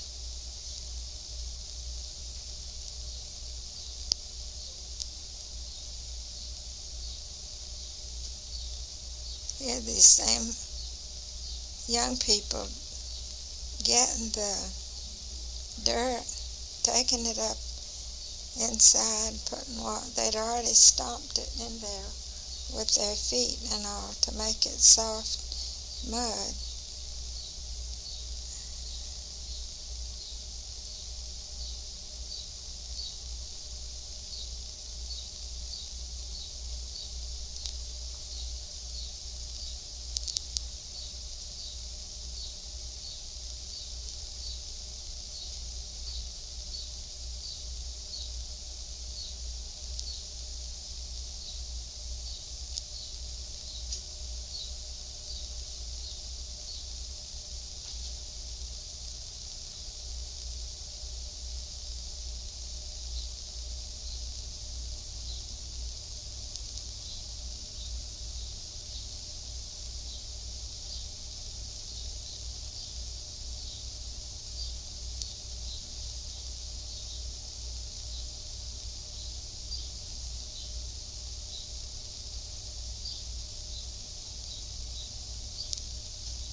Must have been in Sunday school. Yeah, those pictures, they loved those pictures. You know how we used to have them from America? Those Sunday school pictures with the whole picture on the front. Now those are the schoolhouses.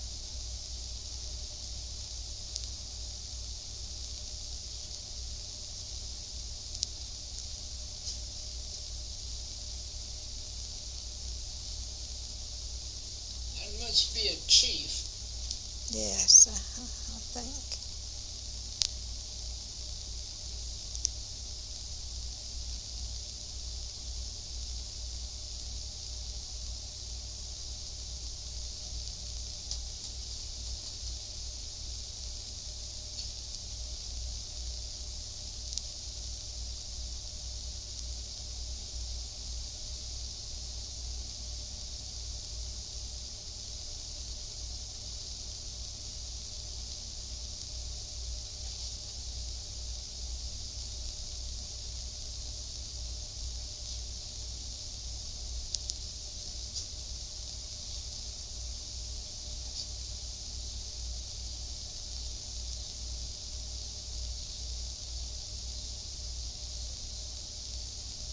What type of flags are those? I think they're Belgian flags, don't you think so? They look European. What? They look like they're European. I guess they must be.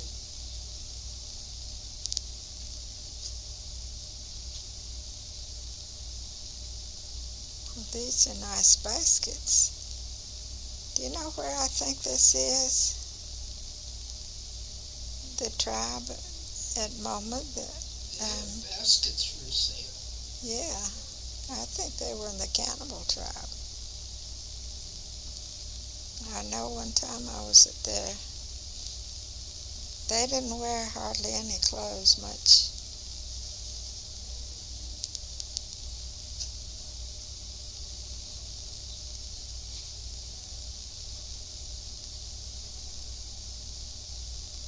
think those were from the cannibal tribe, I believe.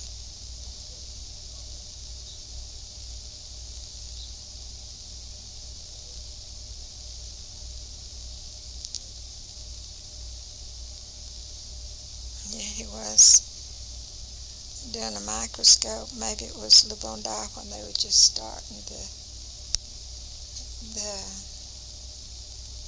our class when Ari and Johnny had come out.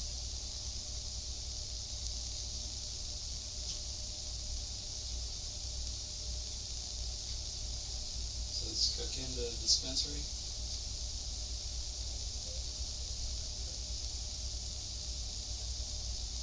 Yeah, it might be. It could be.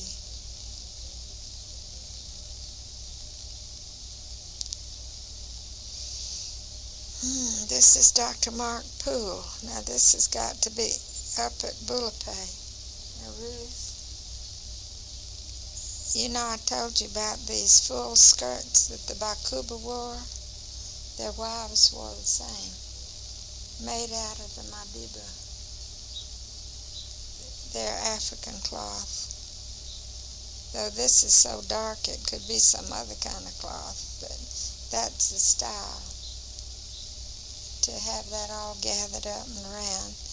And these little cone-shaped hats. Have you seen some of those? I know we had a couple of them.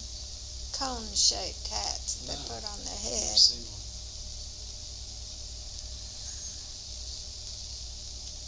It might be at your house, it might be one, but anyway. This is Dr. Mark Poole. He and his wife took the doctors and nurses training at Johns Hopkins, and they're the ones that wanted me to go there, you know.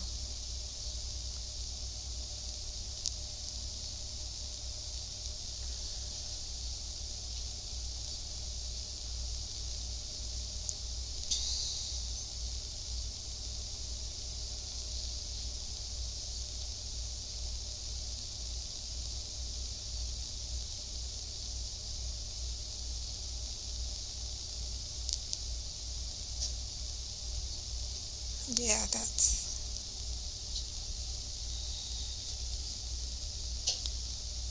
the kind of houses they built up there, the Bakuba.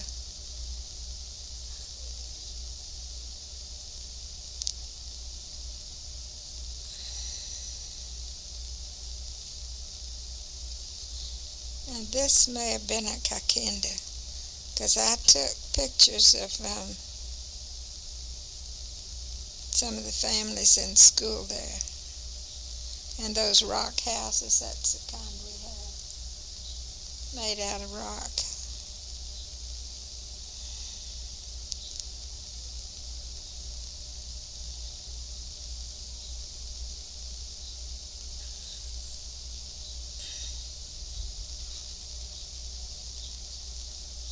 Each one has a baby. Well, they look sort of starved, those do, don't they?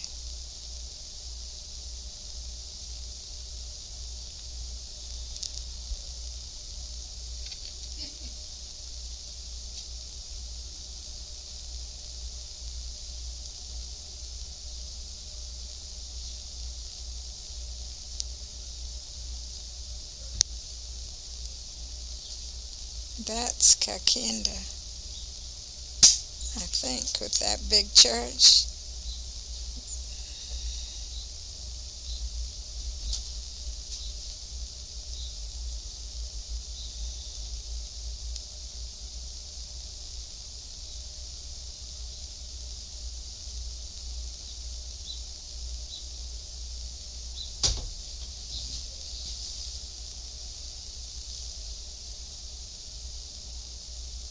Shall I open the drapes with that? No, it wouldn't help. Oh, that must be Gatlinburg. What? That was got to be Gatlinburg, Tennessee. What's that doing in here? Maybe that was Rocky Waters' office. Yes. Your daddy and I had our honeymoon up there. We'll save that one.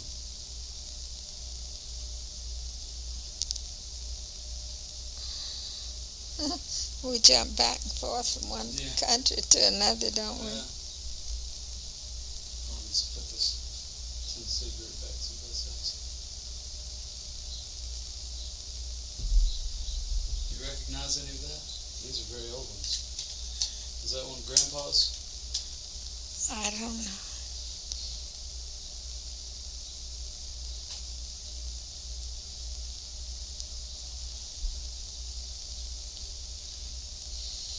It looks like Grandpa's handwriting on the back of it.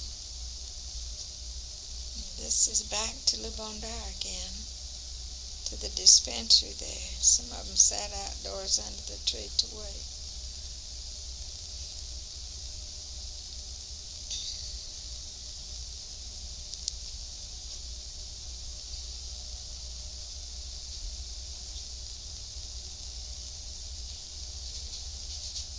It's a schoolhouse.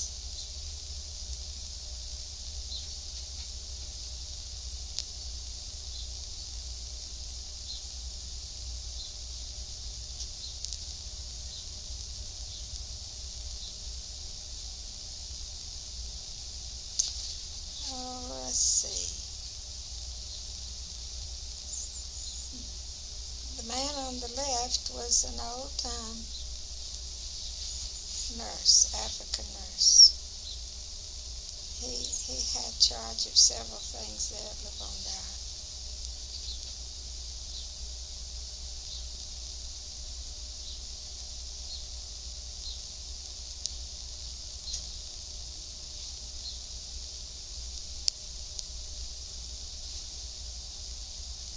I don't know, was that I in front?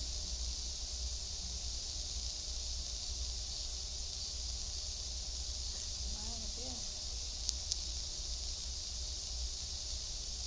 Now those are what they pounded their flour in, cornmeal and manioc flour.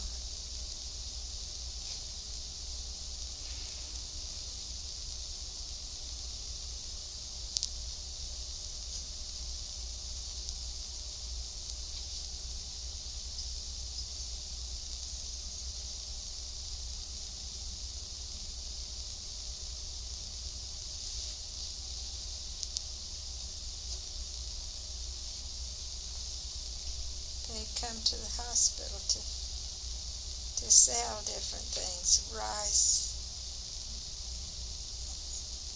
and beans, and looks like a pineapple there. And she came to sell, they'd buy some of those things for the student kitchen.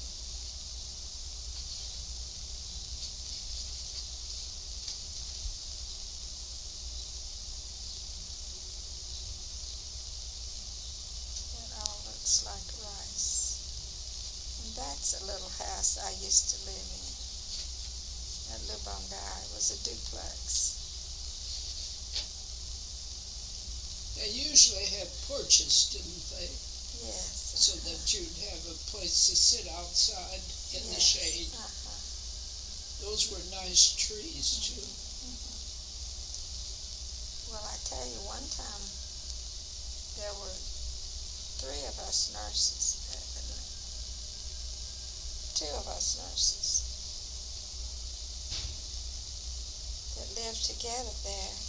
And then another lady came, and what she was getting was African sleep sickness, and she had a terrible headache, just terrible. And Dr. Castle went off on a trip about that time, and he was sort of deaf. He couldn't always hear real well. And she had such a headache that between 2 of us nurses who were there with her, we didn't know what to do. The doctor had gone away. So instead of giving just ordinary things for headaches, that day we gave her some morphine. Between us, we decided to do it because we didn't know what else to give her. Wow. You get from one pickle into another. and you know what she did? She started itching all over. Reaction to morphine. And when the doctor came back from his trip, he was pretty deaf, fairly deaf, and he wanted us to tell him all about what happened while he was gone. We were having to just about shout. We didn't want to talk so loud that she would hear it in the house. That's where we were talking to him under those trees. She didn't die, did she? No, she didn't die, but we decided sometimes trying something new that somebody never had before. We knew morphine wouldn't usually kill somebody, but we thought it at least helped the headache. I'm sure it did.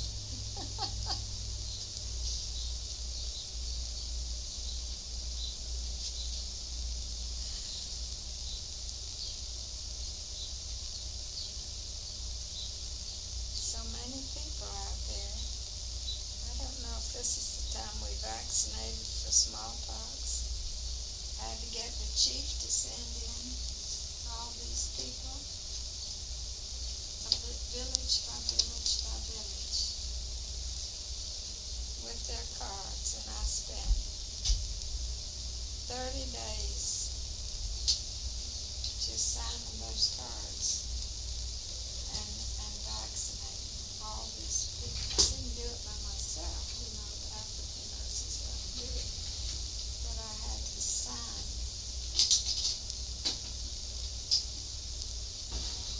the cards.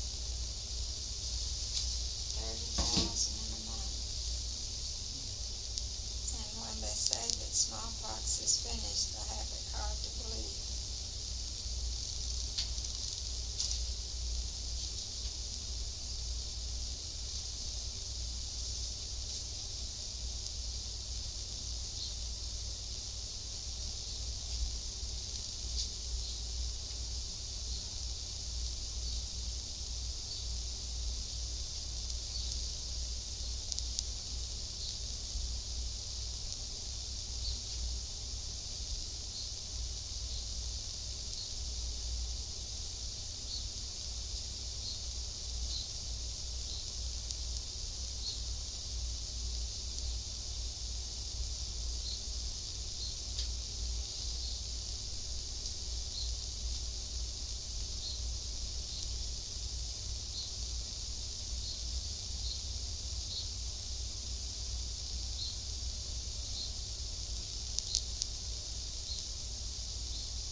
This looks like Kakenda.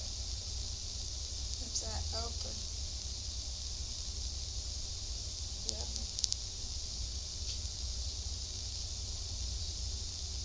It looked like kasha too. I don't know.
You want to sit down and rest your feet a few minutes? Ooh, thank you.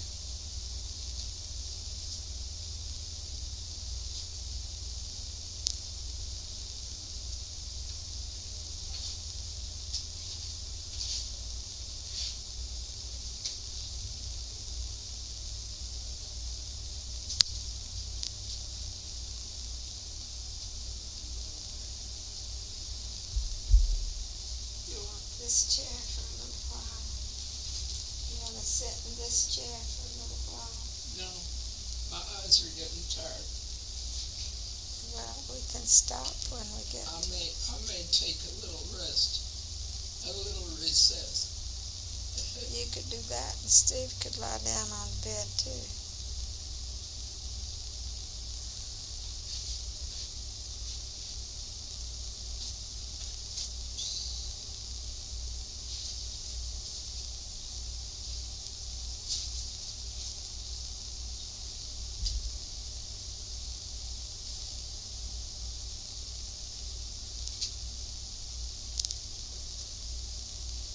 Oh, that was beautiful. Ruth, you know how I finished learning the catechism, the shorter catechism, which seemed plenty long to me. It was at Munkamba when I had athlete's foot and I couldn't go in the water because it hurt between my toes too much. So I couldn't go out swimming. I just had to sit under a tree and watch everybody else swim. Now, are all the colored ones some that you took? Some of the slides are black and white. I guess they I are. noticed a while ago they were all colored. Now we're back on colored ones again. It may be that your dad never had colored slides. Yay, those are the good old kind of goats we used to have. The good old goats. They look different.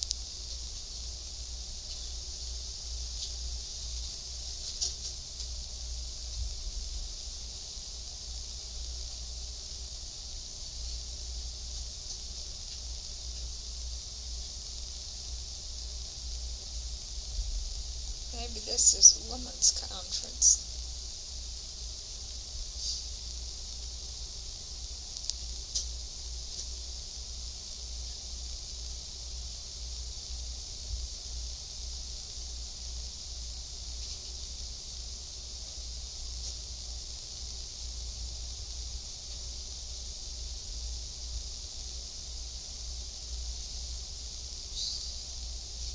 This looks interesting. So it's cutting up a crocodile.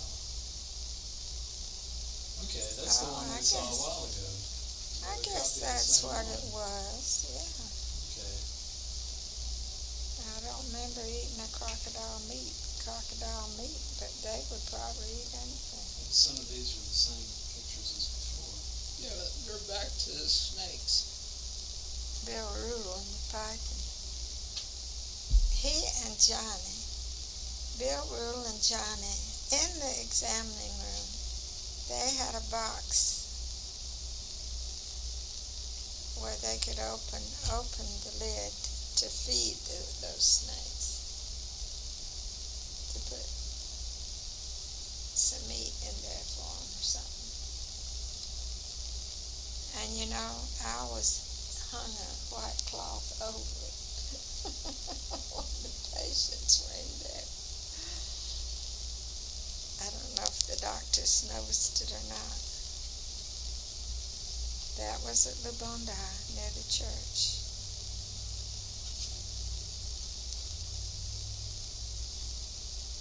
Oh, look, this lady had twins.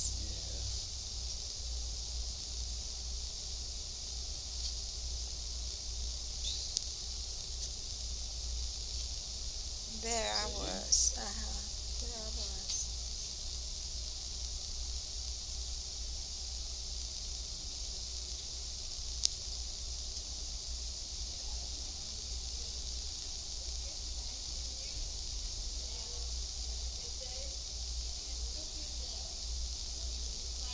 That was at Kakinda.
kids again.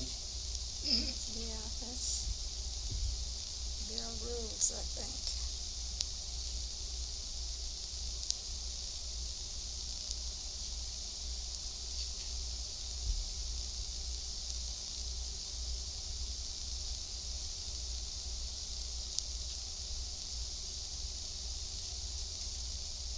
Oh, let's see now.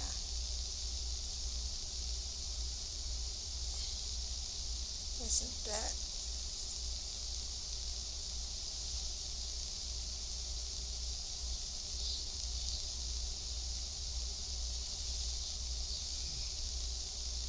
Johnny Miller? Looks like on the back row.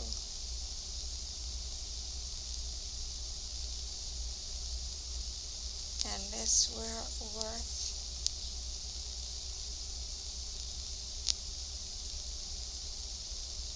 Oh, my mind is. Oh, that was a Lubondera.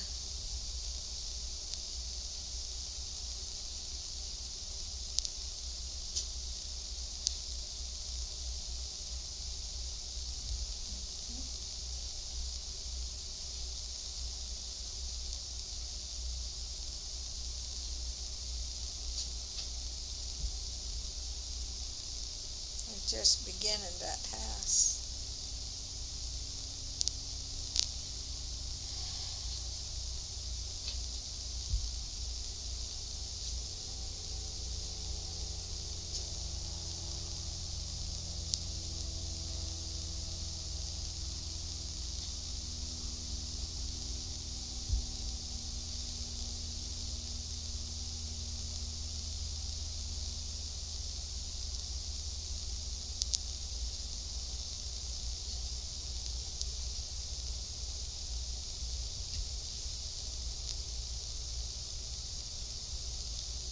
Honey, if you get tired, don't you want to go lie down? 'Cause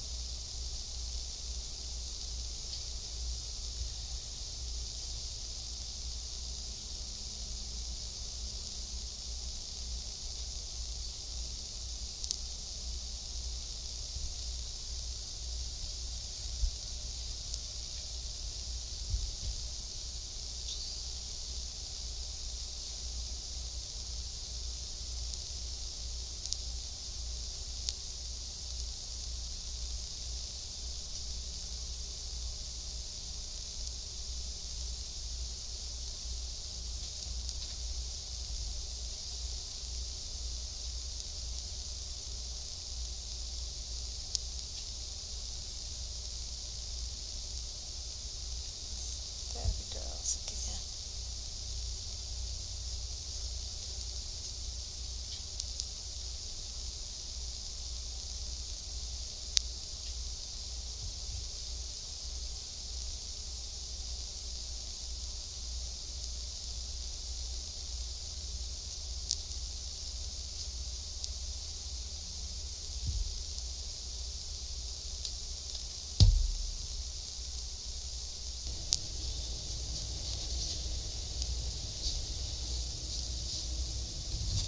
That must have been in the United States. It couldn't have been in Africa. Maybe Europe. I'm not sure. Yes, that's right. It could have been in Europe. Because you were there in winter. Oh, that was something. We came there in January.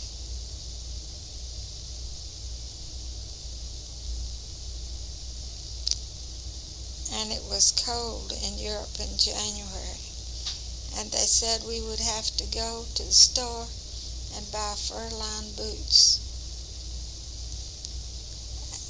And later I understood that that in order to have a good fit with fur-lined boots, your feet were freezing when you got down there, and you had to get them thawed out first. And then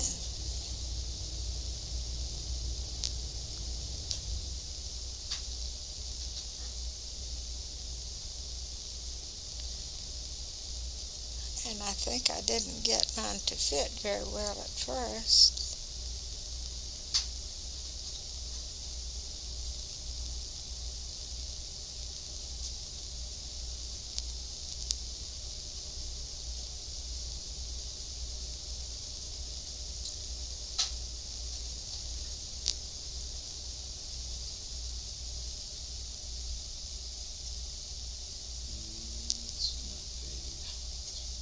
Oh, There's that leopard. Oh, that's that same leopard again. this is a different one. You're not in the same bunch. Well, It's the it's, same bunch, just a different angle, it looks like. there's Uncle Jimmy. See, it was his house. They will probably may have even tried to decide about. I think the other picture is better than this one. Yeah. This you can see the people more than the animals. Oh, and the wedding. One of the preachers got married, huh?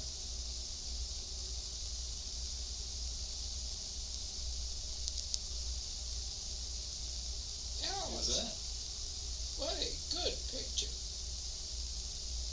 Isn't that same coat that I got at Rayford No. with the fur collar? No.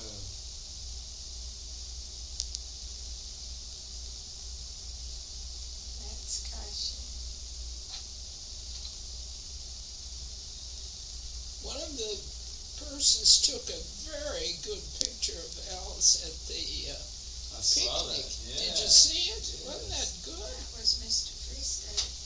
He was walking down the hall this morning, and I saw him. I said, "Thank you for that nice picture you made, and for all the other pictures that you made and gave to people here."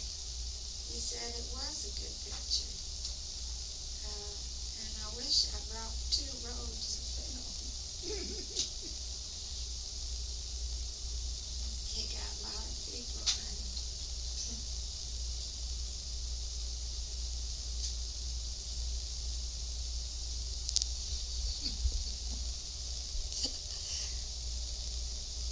and that's Mark Poole again.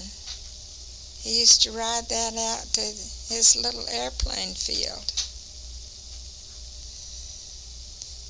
Wonder where they are now, Ruth. Have you heard?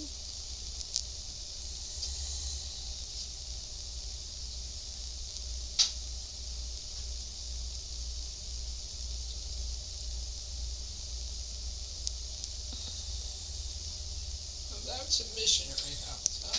That was my house at Kakinda.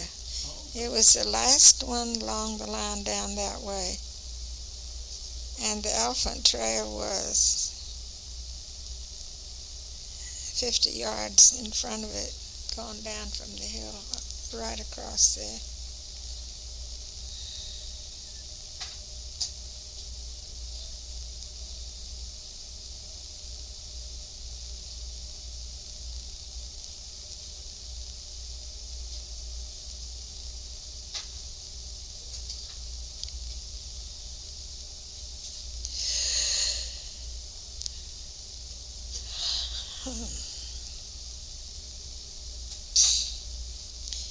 We had some cows. Some lazy cows. Bill Worth helped get one, but mine was expecting a calf before she came over, and I tell you, I really enjoyed it. Was that? is that you? It might be. I look a little small. But anyway, before I left, I used to walk down there to the cow place a whole lot, watching her as the mother was expecting when it was going to come.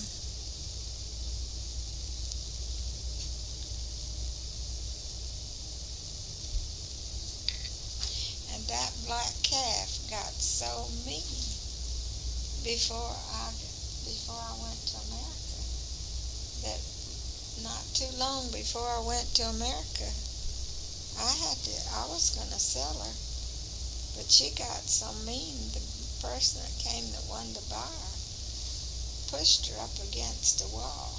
She pushed him up against the wall. The calf did. Yeah. So I was afraid to sell her to anybody for money. If somebody wanted her and trained her right, I didn't know, but oh my. Was that an ocean liner? Yes. A few times we went on freighters. One time we went on a freighter, and it was better than a first-class ship because we all had big cabins, beds in them, and we talked to the people in the dining room. The officers sat there and told us all sorts of interesting things. Oh yeah, personal attention. Yes, it was. And then we went down the coast somewhat. We were able to stop at different interesting places.